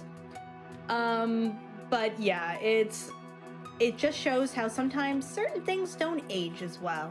I will point out, however, my favorite section of this, because this whole section is truly just Barrett complaining, Tifa being so done. Like, oh my goodness, she just has no time for his nonsense, and Cloud just wanting to continue going up the stairs so we can be done here. But like, all of this conversation is just Barrett being like, stairs? And Tifa being, yes, stairs, just go. stairs, okay, here's the thing. Stairs are, generally speaking, faster. Because there's RNG involved with the elevator, as in how many encounters you will get. If you get the perfect RNG, elevator's faster, but I don't know any way to manipulate it, and it's just, in a lot of the runs, you need the elixir, which is actually on the staircase. So, that's another reason to take the stairs. So, there's no RNG in the stairs, other than, can you get around those corners without hitting the wall first? Which, as you can see, I'm not a champ at. Barrett is also not enjoying these stairs. And this is also the section of stairs where we get a little mini cutscene, which kind of makes me giggle every time. Because it's super fun. You know it's the one because, you know, they were already pre-up here. So Tifa suddenly remembers that, in fact, she is wearing a very short set of bottoms, and that you both are behind her. And very clearly, neither of the two gentlemen here have any interest in doing anything inappropriate. They're just trying to get up these stairs. But you know what? We're going to listen to her. She wants us to go ahead. We're going to do it. Respect. So, and with that done, we continue climbing these stairs. Forever. I would already be done. I would be collapsed on the stairs physically. I can do some stairs, but this is a lot. It is a very tall building, though. Yeah, it's a fairly accurate and well-researched set. Yeah. Marlene, Daddy wanted to see your face one more time. You're just like, Barrett, can you please stop being so dramatic? Like, you think... They're gonna kill him. The stairs are going to kill Barrett. Mm-hmm. Absolutely. That's canon. That happens. Yeah, it's not Shinra, it's the stairs. And I just love how at the beginning of Final Fantasy VII, he's like, I'm a tough guy, I'm big, you don't mess with me. And like, it doesn't take very long to show that that was purely a front and that he's a silly goofball. And I love Barrett for that. Like, he is one of my favorites just because he's just so real. Everyone else is tough and powerful, and Barrett's just a normal guy who's just real done and has a gun on his arm. He's just like, do we have to? I'm tired. It's good. Yeah, as pointed out, the game hasn't aged well in certain ways, but that's fine. So we're gonna do a couple things to set up for the next fight. We are actually coming back in our config menu, and we are putting it into wait. Our HP should be fine. We'll be fine. So we need grenades for this, and we have put everything into wait in order to kind of manipulate the active time. So when you're in a menu, time doesn't move. So like all these things that are happening were things that were queued up in advance. So what we're doing is I'm just waiting those out because nothing's happening. We're in wait.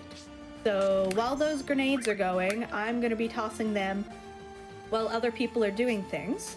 And the reason we're doing it this way is because when each of these enemies lose their armor, their ATB resets back down to 0.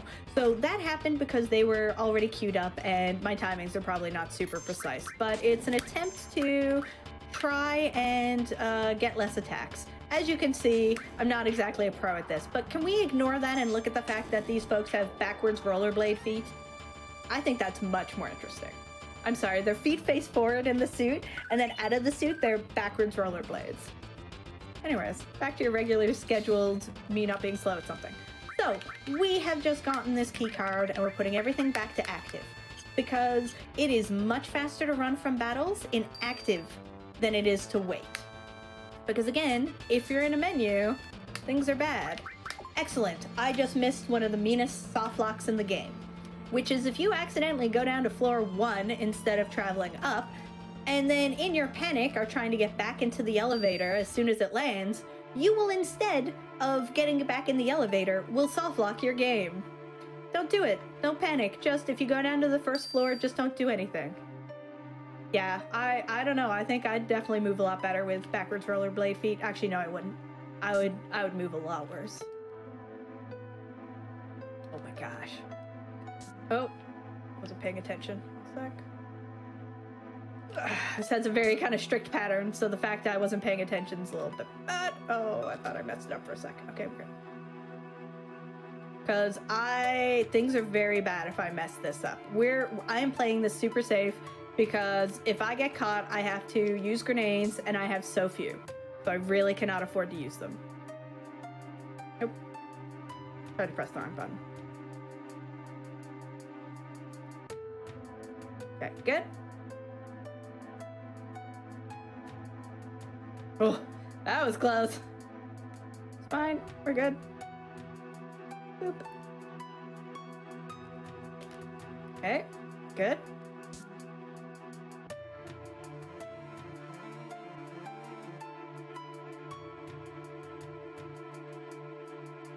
Got it.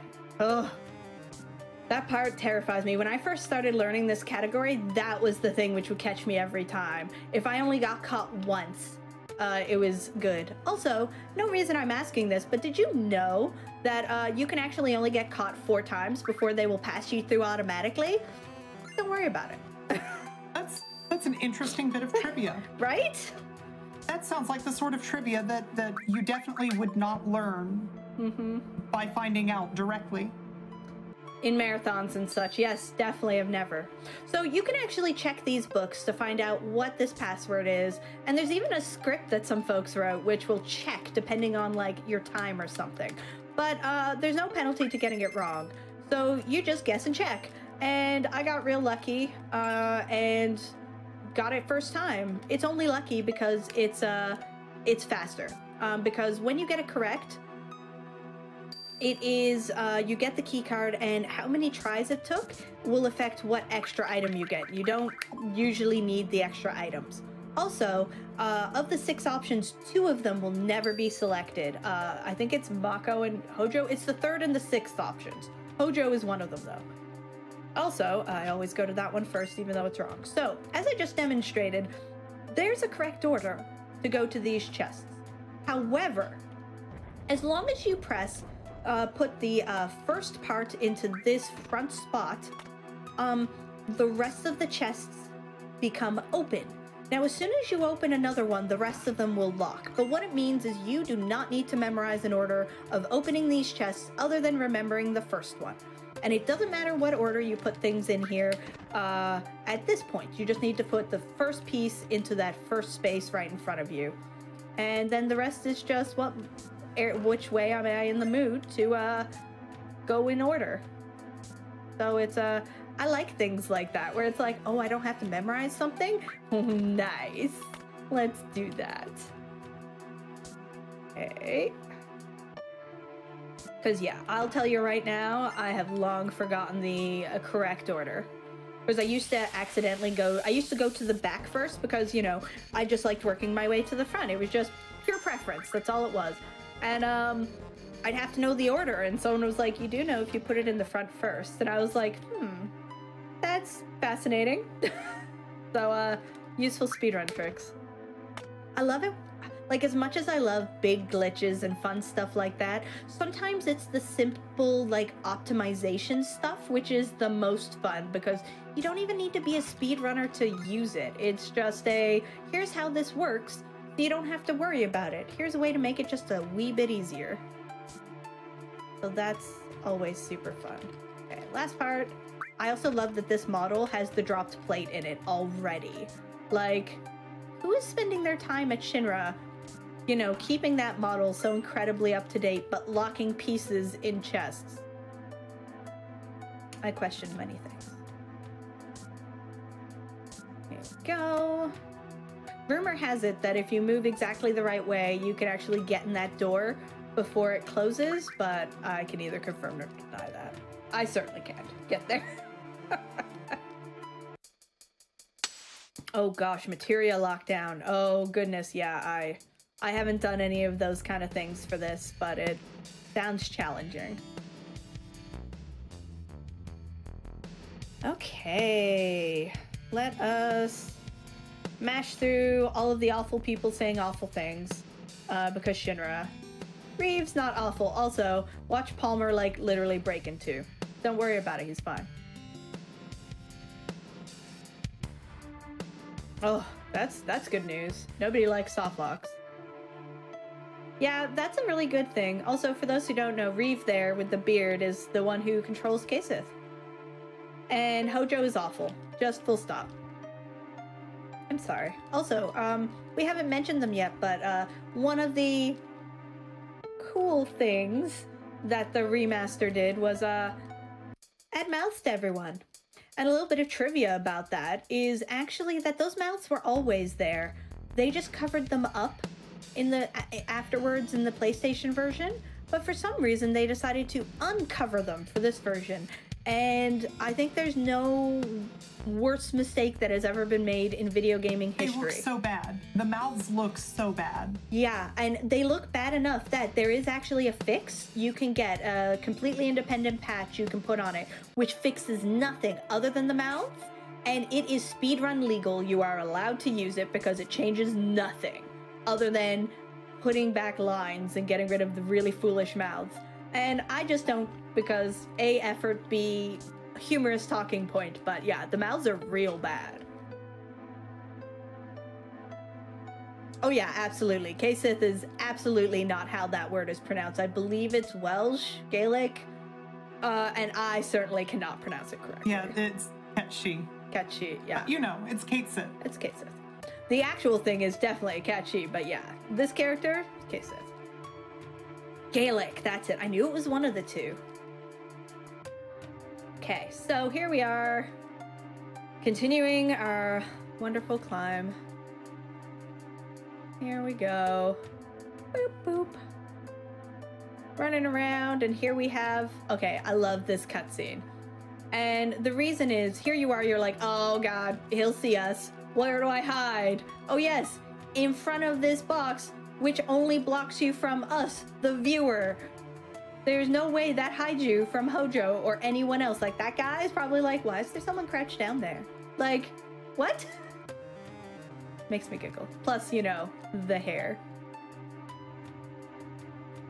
Yeah, Hojo's just like, yep, nothing to see here. Also, Tifa, don't do it. Don't do it. We don't tap on the glass, Tifa. Rude. Yeah, this whole section, a lot of the Shinra headquarters is where the kind of creepy camp factor of FF7 starts kind of really showing itself. And you're just kind of like, there's something. A lot of FF7 and kind of that appeal is the whole feeling of something is not quite right. And it just constantly, you know, everything going along and you're doing things. And of course, it's all the stuff with Cloud and whatnot. But, yeah. It's certainly things. And they're just like, yeah, creepy things. Also, if you're having a sad time, if you're having, you know, flashbacks and things like that, please don't ignore it and say everything's fine like Cloud does, please. There's lots of organizations out there. Get some help. You'll feel better. Don't do as Cloud does. It should be a lifelong motto for all of us. Cloud is not exactly the most rational of human beings. Okay, so we're gonna safety save because we're in a marathon and things have already gone terribly wrong in previous runs, so we're gonna play it safe. I also don't need this anymore. It used to be required, but again, I'm gonna play it safe just in case. Just doing the thing. So, yes, mental health is important, and please take care of it. That's, honestly, I find that's one of the messages I don't know if they intended to bring with this game, but it's, mental health is really important, and really bad things happen when you don't take care. It can happen. Won't say they will, but can happen when you don't take care of yourself. Trauma bad.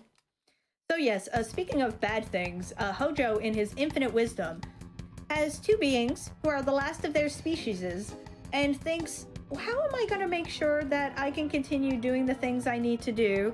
I know, I am going to breed those things together without knowing whether they are compatible, and even if they are, that's really awful. Everything about Hojo is awful, like truly everything. Anyway, so thankfully, we're here to stop the nonsense, because Hojo's terrible, and Red 13 is best doggo. Like, legit the best. Look at him. Look at him saving us from Hojo like that. That's right. That's right. You take care of him. So, one of the many reasons we love Red 13. Okay. Oh, heck. I did forget a menu thing, but that's fine. It's gonna make this fight a little bit slower, but we should be fine. Okay, I didn't see what Barrett's HP was, but I'm sure we're fine. That's why I just safety saved, where Red 13's name comes up in the text so few times, at no point do you bother to rename him. There's just no point. Okay. Now, staying in this menu is actually, sadly, kind of pointless at this point because I'm not in wait mode, I am in active mode, so we're gonna do the opposite. Usually, we're trying to minimize those pill bugs attacking because they hurt and they attack a lot and it's not nice. So we are just grenading this boss. And usually what we do is we would sit in the menu and that would make sure that everything goes well. However, someone fumbled their menus and therefore we're just gonna hope for the best. Send me your energy, chat. All right. Okay, good. Good. Also, we're all poisoned. Yeah. Okay, that actually went really good. Love it. Okay, so we have completed that. Good news, everyone. Yeah, I also don't think I have enough grenades, but that's fine. We have some ways to save a few a little later. Okay, so we're gonna keep our party as is. Everything is good. Okay, so we're gonna take a minute. So that extra potion, actually, we're gonna use the extra potion. This is simply just for not die mechanics. Actually, we're gonna put you in the back row. We're just gonna make sure we are in active. And we've saved Eris, so now we're gonna leave, which means we have to walk all the way back down, which is less fun. Pat, thank you so much. You're lovely. So here we go. Also, I'd like to think I'm a good example of showing that you can make mistakes and not do perfect speedruns and still have a great time and have successful runs. They just won't be, world record time or anything. Okay, good. Everything good. We were fine. So here we are, trying to use the elevator, and Rude here is just like, can you press the up button, please? And we tell him it must be a trap, which is really incredibly rude. See? Because he's rude? No, it's not very nice because he's just trying to use the elevator. And yes, back row actually still works with no one in the front row. Magic!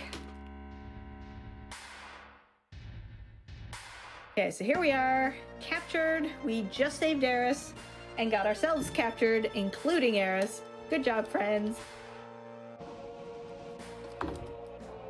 Also, somehow that's progress. Right? Hooray! Hooray! Also, I literally have no idea. Like, assumedly they have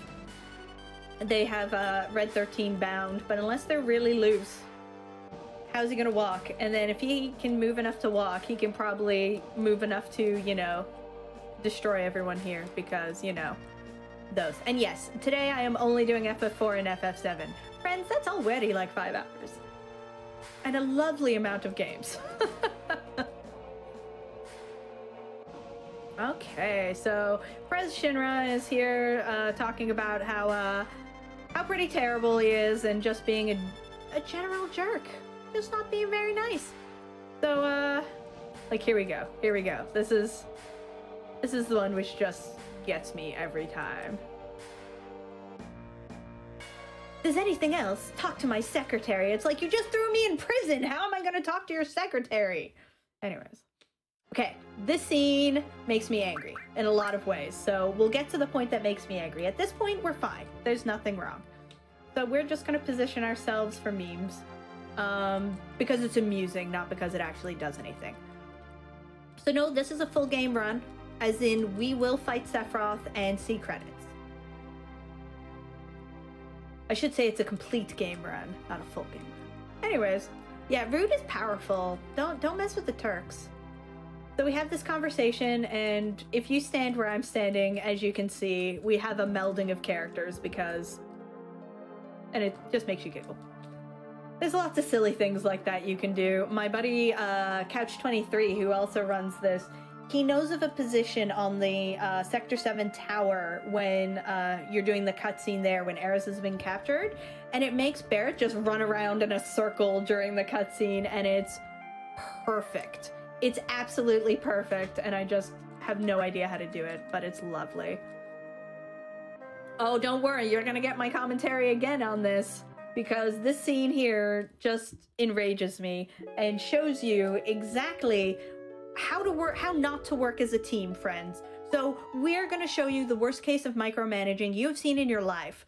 So here we are, we're in prison. Oh hey, I just woke up, I'm Cloud, and I see that the door is open. That's weird. Let's go investigate and check things out. Oh hey, there's this guard, not doing so good. But, okay, cool. That's weird. Tifa's here. Let's check in with Tifa. Hey, Tifa, what's up? And Tifa's like, oh, hey, the door's open. What's up? And runs to go check the guard. So you go and you go talk and you check the guard. What happened? And so at least now you check for a key card. So, you know, Eris goes get Tifa, Tifa goes to get Eris. We go to get Barrett and Red 13, and Barrett's like, something's wrong. Why is the door open? Let's go investigate. And then runs over to the guard for a third time to investigate. It's like, friends, we just needed to check that guard once. Please communicate. Please don't redo your work 10 billion times. The guard is fine. Actually, the guard is not fine, but please? So yeah, that just enrages me every time, because you're just kind of like, what is happening? It's very silly. Okay, so someone has spilt a lot of ketchup on the floor. Joke, that's not ketchup. Anyways, bad things have happened. Obviously Shinra's not the ones doing this, because yeah, this is a little extreme. Yeah, it's great. Well, I mean, also it's their guards producing the strawberry jam here. Yeah. So that would be weird. It would be weird for their own guards to be responsible for their guards spilling strawberry jam everywhere. Right? Real weird. So, but that's fine. So here we go. Actually, I'm gonna do a safety save because yes, I am a little vaguely concerned about my grenade count, but it's fine. We're just gonna take it a little slow, and if we take it a little slower, we can save a few grenades and be fine. So here we are.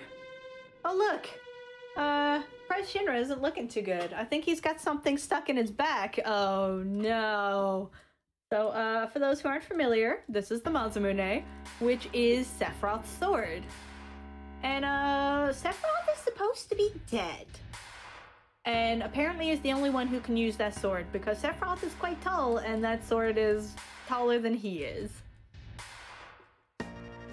Yeah, it's yeah, Moonblaze, I also enjoy everyone's reactions to the estimate for this run. It makes me giggle a lot, especially since the estimate came down so much since previous. Anyways, good news everyone, Palmer's fine, and whoever is piloting that helicopter should have their license revoked. We'll see in a moment exactly why. Okay, hello friends. So welcome to the new President Shinra, who is the previous President Shinra's son, Rufus. Everyone say hi, Rufus. He's not big on buying people off in the way previous Prez was. He is about controlling folks with fear, which is, it's even worse. It's really not great. Oh, I missed the what a crew line. He's like, who are you folks? And they literally introduce themselves as like, Flower Girl, terrorist. And he's like, what a crew. I loves me, Rufus. He's not a good person, let's be clear, but he's pretty cool. At least in Advent Children. Anyway, so Cloud's like, this is real bad. Please take Eris and run. Now, I have to do something very, very important here. If I menu incorrectly, the run is dead. So I'm gonna focus a tiny bit here, and this isn't me over exaggerating. This is actual fact. I will have to reset if I select the wrong option. Okay, so check equipment. Leave the okay. I have to leave the materia on. Now that's really important because I did not do the materia tutorial, which gives you access to it in your menu. Which means the only people who can use materia are those who had it equipped on, and only that materia. So if I were to remove Cloud's materia, the run is dead. So let's not do that, because I need that desperately. So we're gonna do some grenades. We're gonna attack with Barret. This is gonna be much slower because we're gonna be attacking with Barret, but I need those grenades. And hopefully he'll get a limit break. So we will be keeping an eye on things. It's not quite so important as it used to be, but we used to really have to keep an eye on Eris's HP because we needed her to survive this battle in order to level up. That is no longer a case, but it's still going to be slow if she dies. So it's kind of good she has a limit break there. Now, one of the really struggle parts of this is Red doesn't have fire. I have no materia. Yeah, we're gonna heal. Okay, good. Barret's got his limit. That's gonna help. Yeah, because no one's ranged. This is a ranged fight. That's why grenades are really good. But I need... Oh, I don't think Sled Fang is gonna work, but I'm gonna try it anyways. Okay. Yeah, this is a wee bit scary because I think I need at least 20 grenades for the, next fight. No, not attack. Grenade. Let's see. 14 grenades. I'm just kind of checking my, Okay, cool. Limp break. Good. Good. Get more of those. Yeah.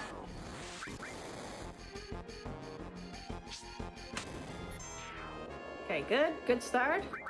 No reset runs or a trip, huh? Mm-hmm. And there are resets in this run, but, not yet. Okay. I'm just trying to see. Yeah, because I need 10 for one of the bosses. I need 4 before that, so I need at least 14 grenades coming out of this fight. Probably more, but I can make it work ideally with 15. So I think we're fine. This is what I mean about missing that one Phoenix down. That is how important that was. Yeah, I think we're okay, but we're definitely doing the slower route. Oh my gosh. That's okay. It's more important that we finish. Stop putting Eris to sleep. Rude. At least she's not poisoned. That would be bad, but don't like that, but we'll make it work. Okay, good. Yes, please continue to miss.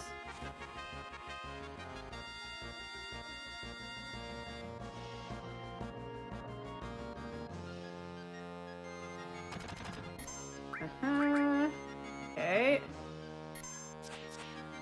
Okay. You had one queued up. Lovely. Okay, I think we're good.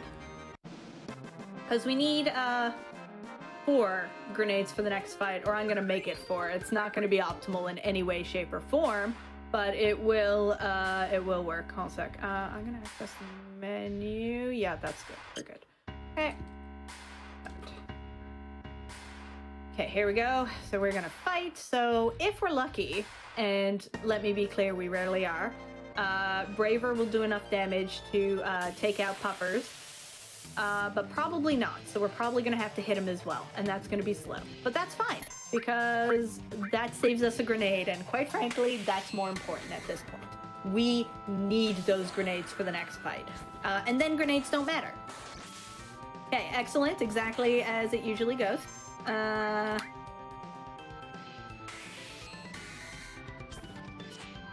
Oh, good. Thank you. Thank you, Cloud. That was helpful. I might have to use a grenade. We'll see. Yeah! Okay, good. We're good. Oh, I think I have 16. Also, speaking of things which are slightly broken, as this fight ends, look at Rufus's eyes. They'll be faded. Yeah, it looked like the pupper protected us. I don't think he was supposed to, and I don't think he did, but I agree it looked like that. It was real weird.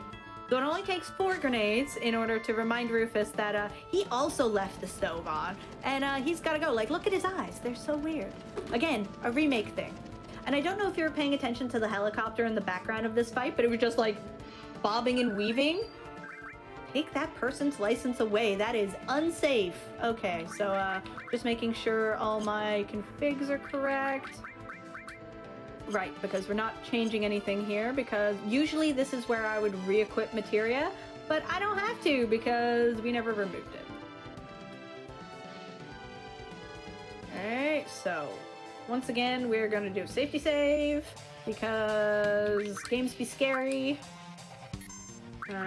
Nope. This one, apparently I put it above. That's actually not ideal. Put it back down. There we go. Good. And now I get an encounter.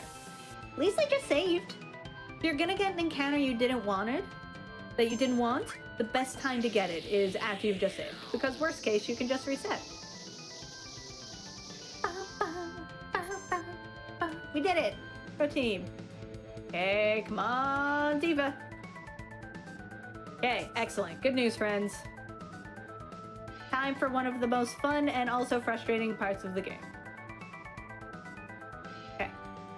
So Barrett's like, well, if we couldn't bust in the front, we're gonna leave that way.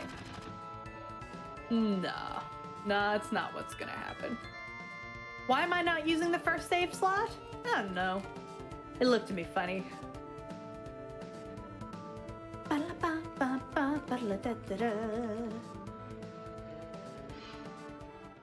Stick around for the logic on the safe spot. Is all I'm going to say at this point. Also, please enjoy, this cutscene and a mashing break for me. Cutscenes are beautiful. Oh.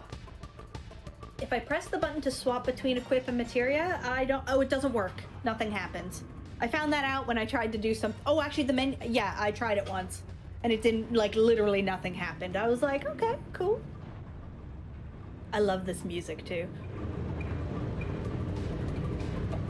Quick stretch. Who knew that talking for almost 4 hours would give you a dry throat? Yeah, this song is so good. I didn't appreciate it when I played it casually, but now that I hear it all the time, it's just so good. Oh, Cloud's motorcycle is fabulous. So, there is actually strategy for this fight. So there are 3 different colors of motorcyclists that are coming after us. We want red ones. Okay, we got 1 red one. Because each color of motorcyclist has a different AI. And red ones will always stay behind Cloud while he's swinging his weapon. Oh, we got the dream. And so you can also only have 3 bikes on the screen at once.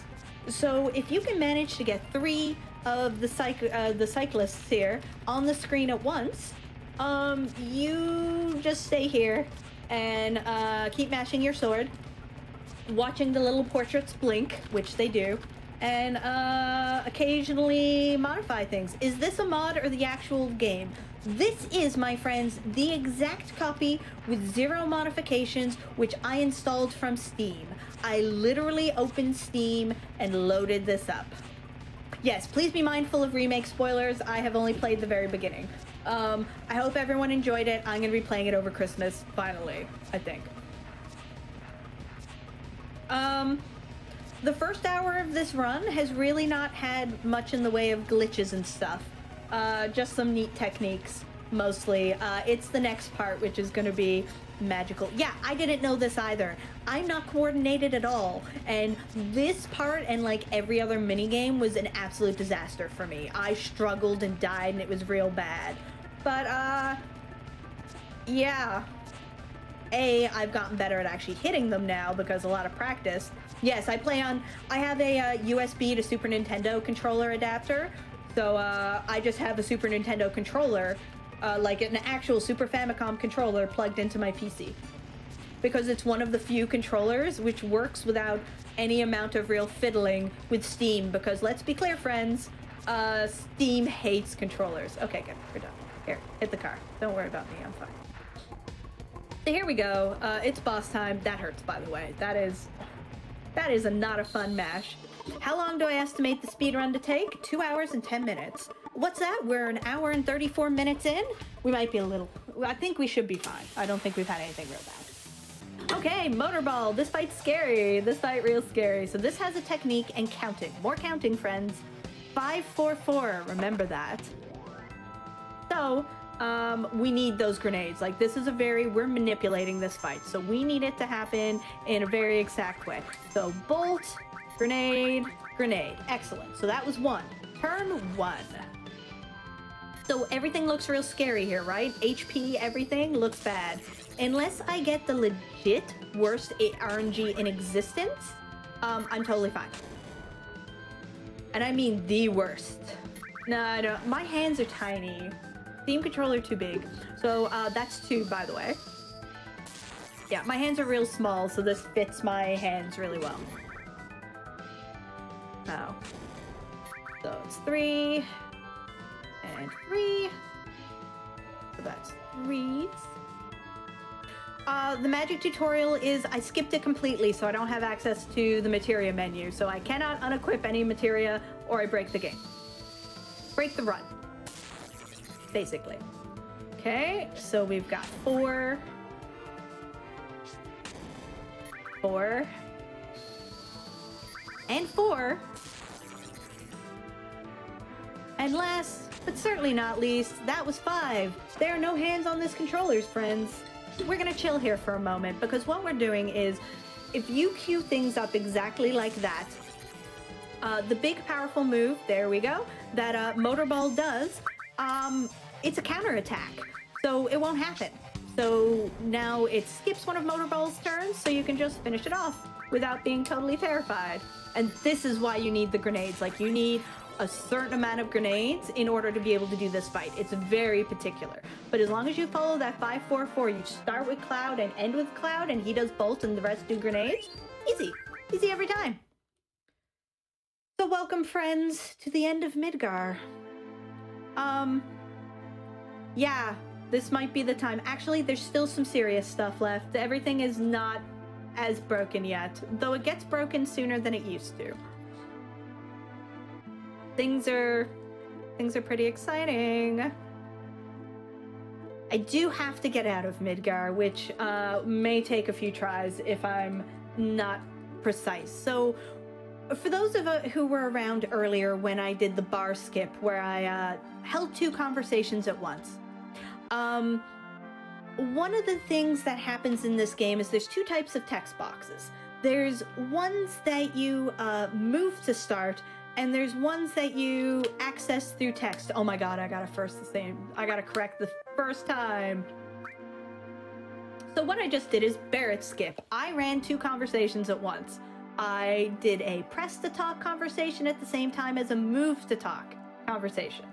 And by doing that, it allows you to move in sections you should not be able to move in. And so I just skipped all of those, all that conversation. We didn't have time for that. This is a speed run. I got things to do, so we just did Barrett skip. And now we are gonna do a save, do another safety save. Okay, and in we go. Hello, this is the town of Calm. For those not familiar with this original Final Fantasy VII or 7 at all, we're gonna learn some story. See, we just got introduced to Sephiroth, and we are going to, and Cloud is gonna tell us some stories about him, because he was in Shinra, was a soldier with him, and how can he possibly be back when he should be dead, according to Cloud? And so Cloud is explaining, why is he dead? Why do you think he's dead? So yes, yeah, I believe we're further than you get in the remake, but again, I have no idea. I haven't finished it. I'm at the very beginning. Okay, so here we are. We're in a truck. Cloud's very excited. Look, that guy doesn't even have a face and he still has a weird mouth. Also, Sephiroth is just shocked and appalled at Cloud not wanting to chill. Yeah, we are, let's be clear for anyone who hasn't played this. Yeah, we, as Chad is mentioning, we're like at the first third of the first disc. There are 3 discs in this game. It is... We're still I'm looking at the timer right now. I feel like maybe pick up the pace a little. Nah, I don't think I want to. And yes, for those who are comment... Yeah. There are 2 versions of this run. One where you limit the frames per second in a more competitive category, and one where you just don't bother because you're not being competitive. So I'm running the free FPS because I just didn't want to start my thing. I usually run in 30 FPS category, but I didn't want to. So this actually is an RNG fight, which we want to go a certain way, in that we want Sephiroth to be a jerk. And we want the dragon to not attack Cloud. So both of these things have happened. If the dragon attacks Cloud, Cloud will die. You have 140 HP. It is inevitable.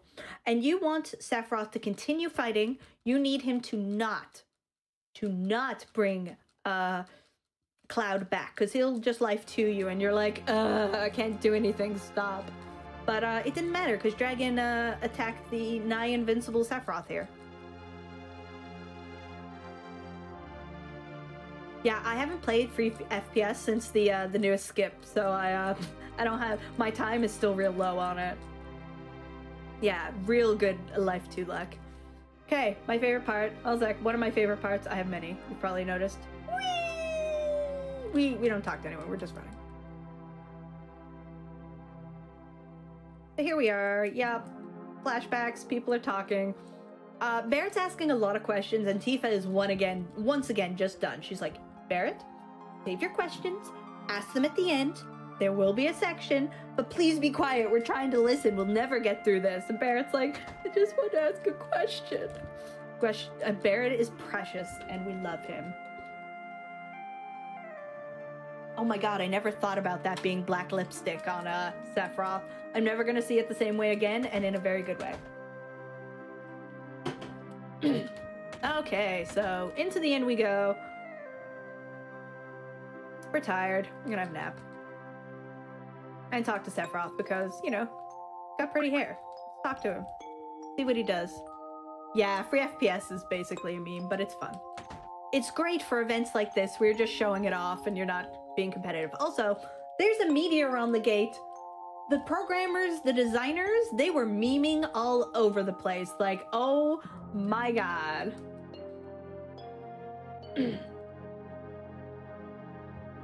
Just the amount of memes, it just makes me giggle. Like, in the game, like they weren't even playing. I ran this like so many times before. I think someone in chat had to point that out. I was like, oh my gosh, that is literally the meteor right there. Beautiful. It's beautiful. Yeah, I can't believe they made a game based off Smash characters. Listen, this isn't a game based off Smash characters until Tifa gets it put in. I'm just saying. That is the game. That is the day I will buy Smash Ultimate.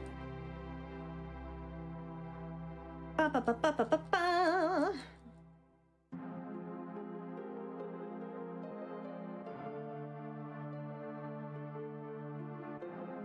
Oh, that is definitely a meteor. Cloud's hair when he faces right is a meteor. It probably could be. I'd believe it. Yes, this is currently live. If you're watching it on something like YouTube, then obviously it's not live. But yes, right now we are in fact live. And it's magical. Here we go. Completely good bridge. Nothing wrong at all. Like I say, I'm around the same age, and I've been playing this game since it first came out, and I've never noticed that before. So, and I've honestly run this about at least 100 times. Like, I've run this so much, and I've never seen it either until someone pointed it out. I was like, oh my gosh. Isn't there a thing where you skip the picture? Not anymore. There used to be. There was a skip called Picture Skip. and I was real bad at it, so let me tell you, I am not at all sad that I don't have to do it anymore. It's the same concept of Barrett skip, where you're trying to run a move to talk with a press a button to activate conversation at the same time to move in areas where you should be stuck. Picture skip, I think, though, wasn't really viable without the step route. Is that right? Incorrect. Oh, okay. I thought that there was a really scary encounter that you could get that ended your run. Oh yeah, you just saved frequently. I don't think I ever got it. Ever. And I have never run this with step route. So yes, there's a really scary encounter, but it's one of those very unlikely. But if you just want to make it super safe, step route. But I couldn't step route, so I don't think I've ever had it. Or if I've had it, I've gotten the good RNG, because even if you get the bad encounter, you're not guaranteed to get the bad action, because I think previously it's an encounter where there's enemies that can steal from you. So even if you get the encounter, as long as they don't steal or they don't steal the wrong thing, you're fine. But like if they stole your elixir, your run was done. Yeah. Yeah, I've never had the problem. I've also seen people do these runs and have real wild things happen, which wrecked runs. And I've been like, I've literally never seen that before. So, RNG is beautiful. Yeah, mansion skip is much easier, which is the new skip I keep referring to. And I just realized, I said I was going to say which glitches were available in which versions. So, all of the glitches that I have done so far, the Barrett skip, wiggling past guards, those are available in every version of this game. Those are, if you can optimize, if you can do them, they work. It's the upcoming magic, which does not work. Oh, I always do that. So, yeah, a lot of the glitches work, but not the ones which make this category what it is. Listen, sometimes you just gotta do, and Sephiroth is just doing it. Yeah, Sephiroth teaches you about materia, they should let you unlock it. I agree. And to be clear, I could have spent the time in the cutscenes doing a materia cutscene in order to have materia. I just chose to do it the fast way. So, what I did here is I ran out and back in because Sephiroth is real slow. And I don't want to try and have to run past him. So, as long as you know you're not getting an encounter soon, which I was pretty confident I had one recently, so I was pretty sure I was good. You just leave and go back in, and it's faster than walking behind Sephiroth.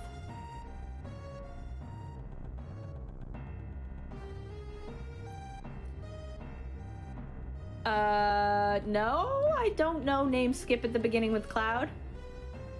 I don't follow the tech as closely as perhaps I could. I only found out about mansion skip from a friend who keeps a little closer eye. I was like, Natara, have you heard? I was like, no. So,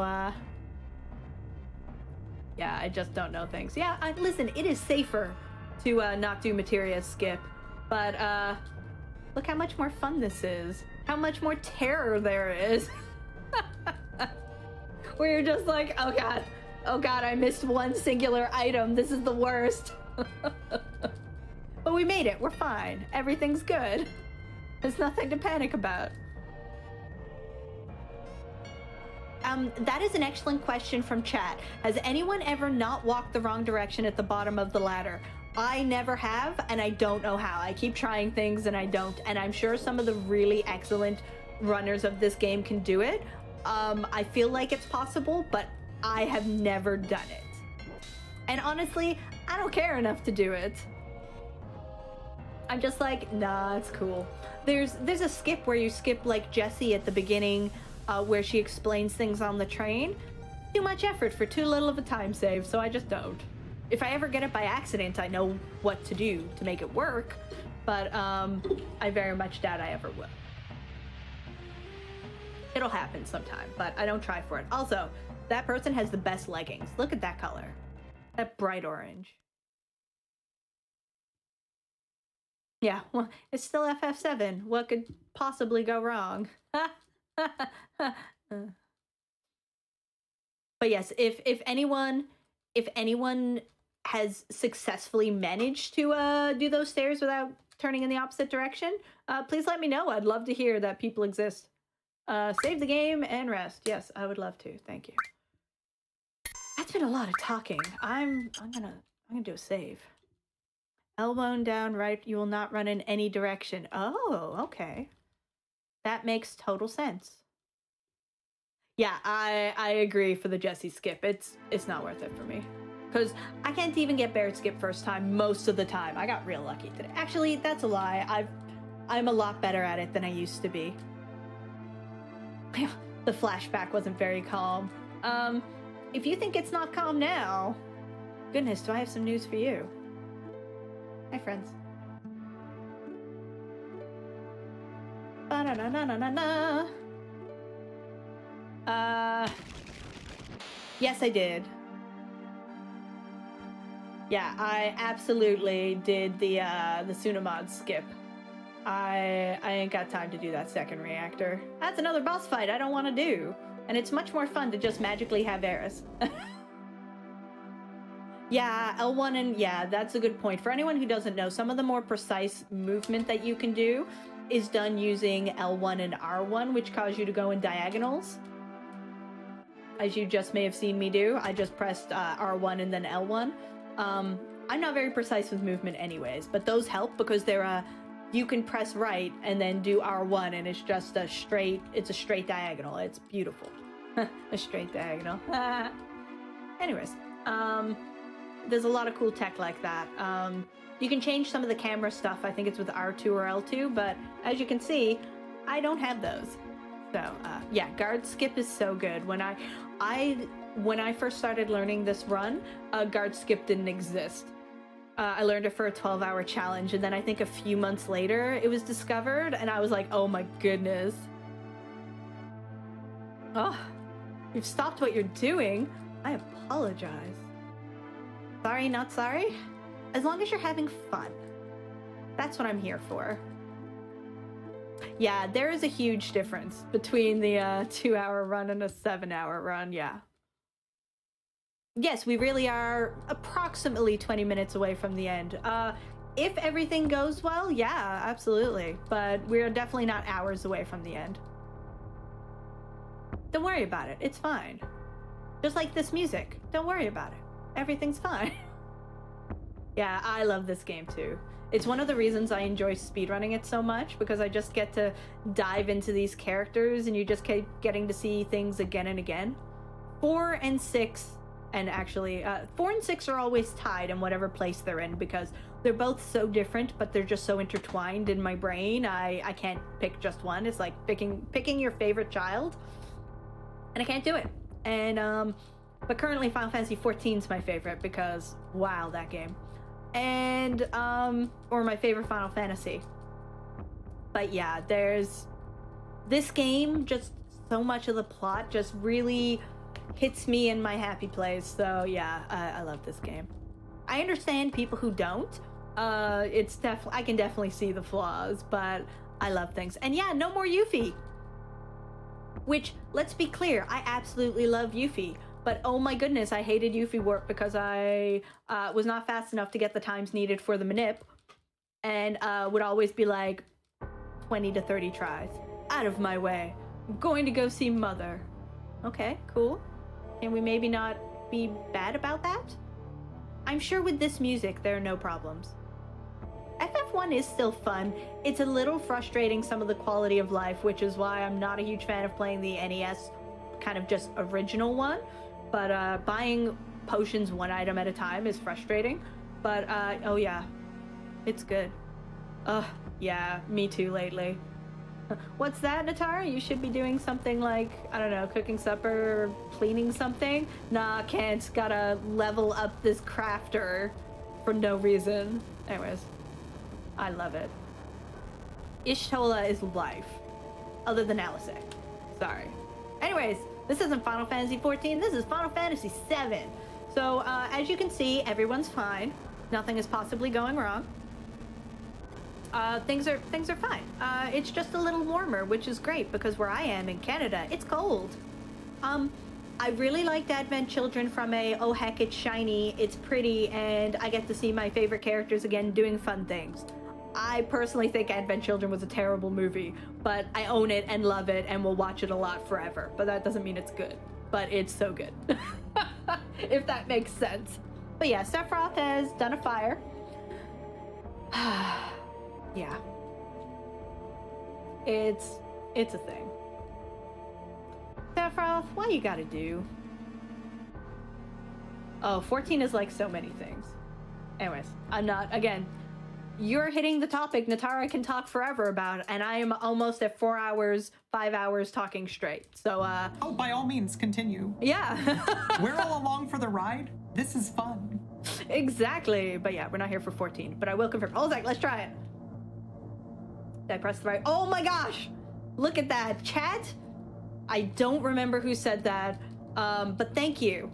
That's the first time I've never gone left on that staircase. I will likely forget promptly, but hopefully I'll at least remember that it was possible. You saw it live on stream, folks, that I did not go left first. What's that? Sephiroth is Airgees? Anyway, sorry. That's a real niche reference. How did they make it back with the bridge broken? That is an excellent question. My guess is because they're both... Actually, no, that wouldn't explain Tifa. My guess is that Tifa knows the mountains well enough to walk around, and they're both soldiers and honestly probably could have jumped back down, and they know the route then. Yes, FF14 and FF11 are both MMOs. So take it with a grain of salt whether you like that sort of thing, but I will disclaim I am not someone who likes or is good at MMOs, generally speaking. I tried World of Warcraft and enjoyed the friend aspect, but didn't get really into it. And I have been playing 14 for the last little over a year, and other than a 3-month break for Animal Crossing because 2020, I've been playing it all the time. I'm all up to date, and I'm just doing extra stuff, so yeah. Also, yes, I forget, I think that's Dave Stereo who's got that emote? Yes. Yeah. Put the gray face in. Though actually that was previously that emote happened, but get it in there anyways if you have it. It's super good. Yeah, it's not a traditional MMO. It's, if you like story, it's good, and it's really good at being accessible, making it easy for you to do things with other people, even if you're ahead. It's great. Nope, no Yuffie warping. It's gone. We removed it. It was awful. Yeah.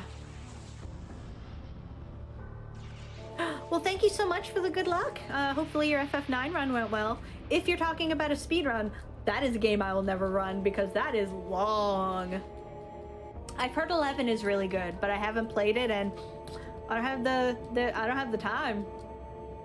I don't run Animal Crossing, no. There are categories of the previous Animal Crossings where they do magical things with floating items and duplication and magic, but I don't. I only have so long I can do things before I physically start to hurt, so I tend to run shorter runs. 4 hours is kind of my limit, which is how I can put these two games together. What is Yuffie Warp? Yuffie Warp was... Oh gosh, I didn't give a flashing warning. I apologize. There was flashing. Sorry, I hope I didn't... Hopefully no one got hurt there. If there's still delay, look away, and it's done now. Yuffie Warp was an example of the stuff we're about to do. Yuffie was a key part of. You had to find Yuffie, and finding her was a trigger into one of the things we would do.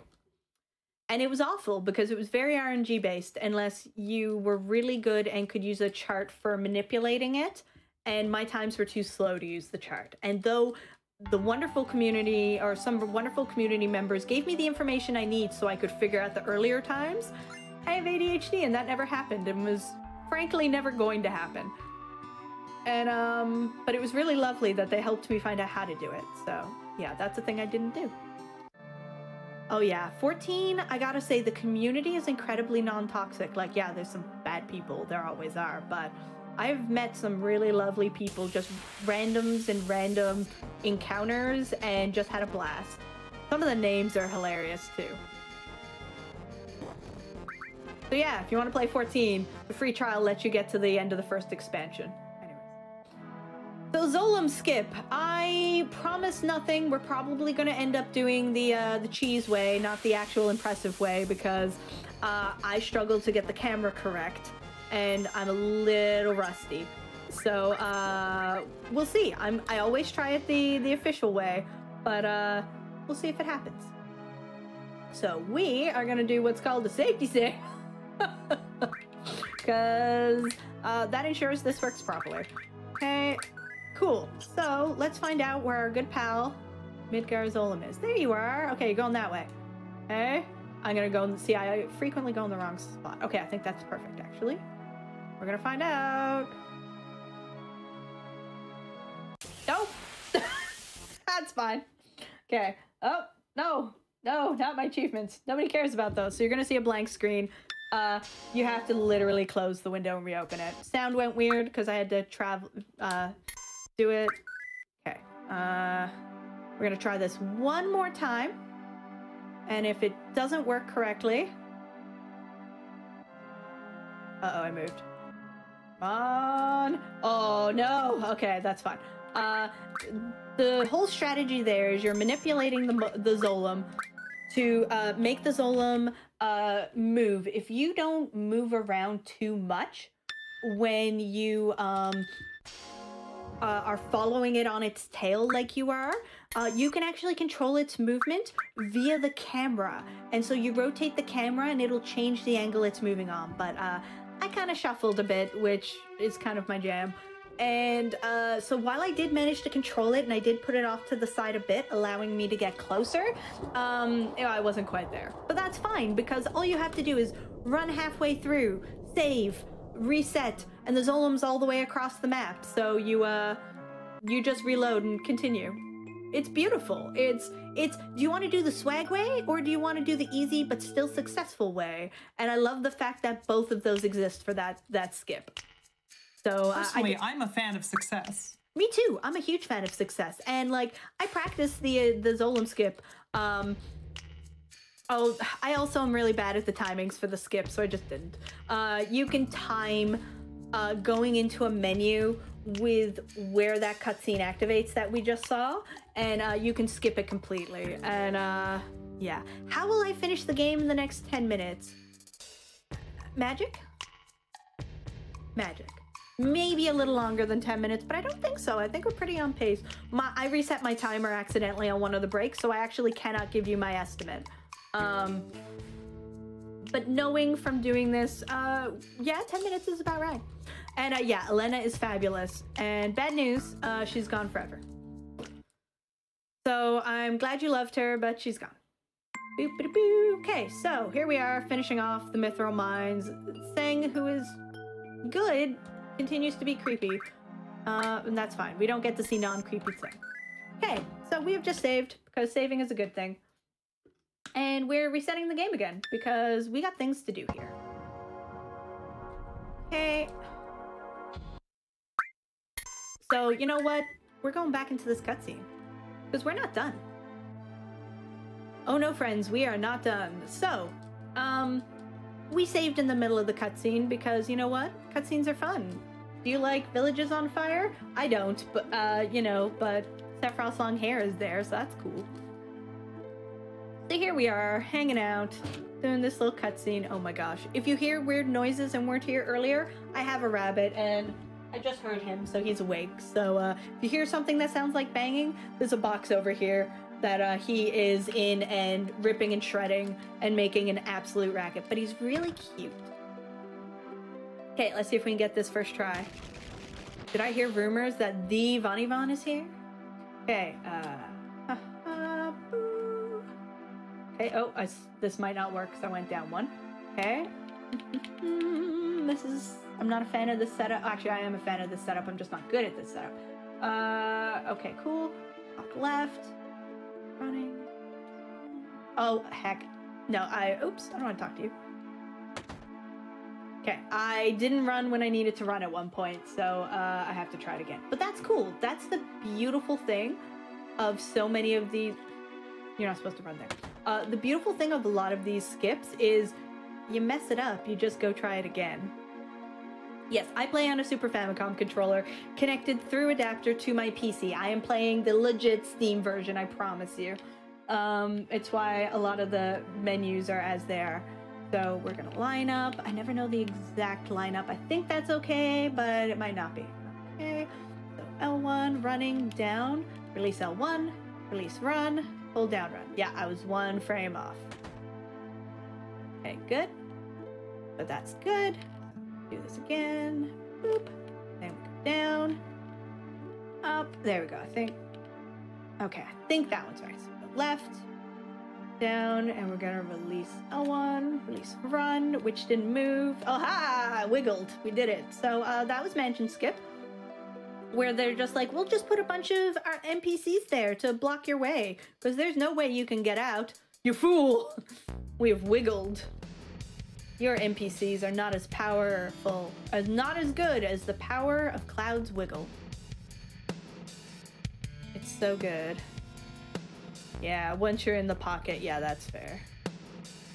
Can we just talk about how people find stuff like that? Yes, we can.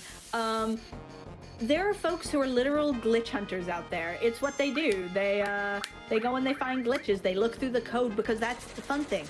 Also, speaking as someone who has found skips by making mistakes, excuse me, dry throat. Sometimes you do something wrong by accident and find a new skip. I did that in the reverse boss order for Link's Awakening when I was learning it. And finished learning it, to be fair. But yeah. So hi, so we just died, don't worry about it. And we're in the world's map.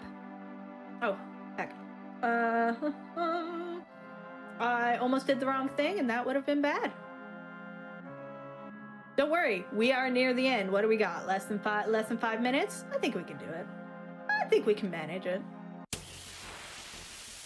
I don't know. I mean, you're dying to low-level random encounters. I know, right? That's not very good of me. That's scary. No, I mean, I'm scared. I'm scared for the estimate. Yeah, you should be. You should be. This is terrifying. We're barely out of Midgar. We just got through the Mithril Mines. We haven't even gotten to Junon yet. Like, how are we gonna finish this in 5 minutes? Okay, cool. So, welcome. We're back in Nibelheim. So what we did is we died. We used the wiggle in order to get to an area we should not have been in. Sephiroth is supposed to be with us to keep us alive. But we managed to go somewhere without him, which is what Picture Skip did too, and died. And then we loaded up a save, which is, you know, cool beans. That's cool times. And that was, you know, less than good. And so we loaded up a save and we beat an enemy in a specific area. And the game goes, okay, but when we just did something, you were in this area, so we're gonna put you back there. So you get put back with your current party into that cutscene area where you died. So we're in Nibelheim, very slowly, much slower than I would like, getting killed. Because we just walked right outside. Did you know this section of World's Map was here? Because let me tell you, friends, I did not know that section was there. Because who leaves out of Nibelheim? No, I think you do from the, in the vanilla, but that's so long ago. So, we died. Whatever. It's fine. There's chocobos. How can anything go wrong? Okay. And now we're back on the world map. So now we're going to look for a very specific encounter. Now it's very important I haven't been closing the game or Alt F4ing. I have been purposely dying, getting to game over, loading a save. Now we're going to do a bunch of running here. Because I am looking for a very specific encounter to run from. So we're just going to keep running around until we get that encounter. So it's great. Yeah, I can save here. Oh, save there? Probably, but I didn't want to. I wanted to die. I'm doing very specific things here. If I don't die, it doesn't work. Yeah, can you save there? Yeah, when you put the chocobo one tile off. Listen, there's no chocobos I have to do anything with in this game. Yeah, that's it. You die and you declare the game's over. We won! Thanks, everyone! Okay, come on, friends. Doo-doo-doo.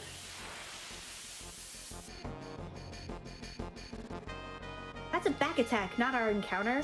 So finding the Yuffie skip was something like this, where you had to wander around in the forest just over to the side, and hope you got the encounter hope you got the Yuffie encounter, because this is the first section of the game where she could just randomly pop up in the forest, because aha, this is our encounter. Excellent. Good news, everyone. So now that we have found our encounter, going back here. Hi, friends. Ta-da! Hi, Big Burb. Okay, I'm gonna warn you now, I'm gonna be a tiny bit over. I cannot finish this in 45 seconds, but we're not gonna be very over. Okay, oops, I did it too early. I forgot which T5 I was on. I also have 2 grenades left, so we're gonna use those. How does Yuffie skip work? So a lot of what this skipping is when the programmers were doing the work they had to do in order to remove discs, they didn't fully succeed, or they did, but there was some stuff left in there, which is what causes this sort of warping with the save files and the magic. I cannot give you more technical than that, because even when it's explained, I eventually forget it. But welcome, my friends, to the debug room. So for those who were asking about the debug room earlier, here it is. Welcome. So, but we want to go to a different debug room, which is this one. Okay, so we're going to talk to this Tifa here.